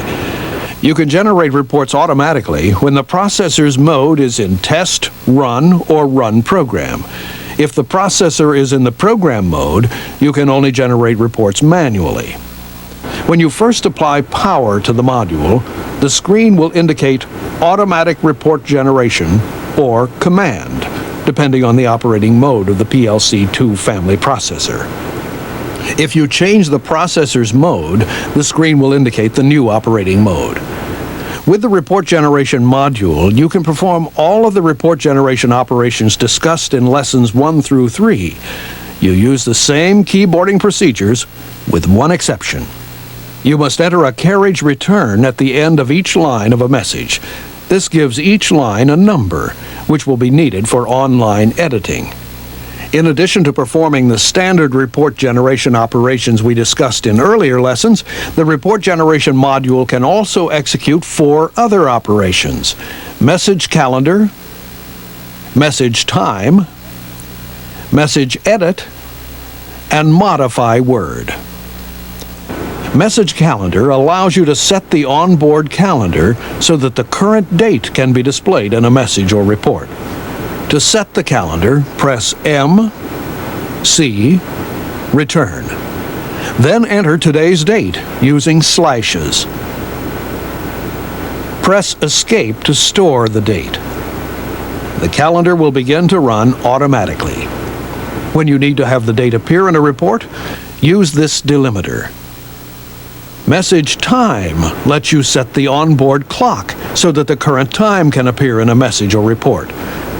To set the clock, press M, T, return. Then key in the current military time using colons. Press Escape to store the time. The clock will begin to run automatically. When you need to have the time appear in a report, use this delimiter. The report generation module lets you edit an existing message.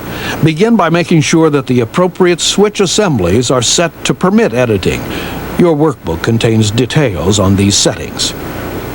To edit a message, press M, E, comma, and the number of the message you want to edit. In this case, let's edit message number 2. Then press Return.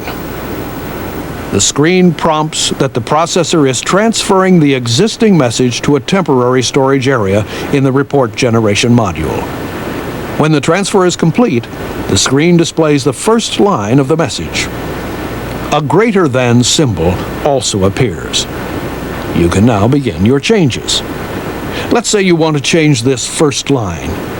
To do so, you need to press C, Return. Then make your change. In this case, let's change the word button to push button. When the change is complete, press Return or Return Line Feed, then press the Escape key twice. There are several other commands that you can use when editing messages. Your workbook contains instructions on using each one of them. The last operation that we're going to discuss is the Modify Word function. This allows you to print the current data of a data table word. It also lets you change that data. To begin, press M, W, and return. Then enter the 3-digit address of the word you want to examine.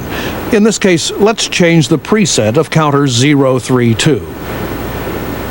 As you can see, the present preset of counter 032 is 576.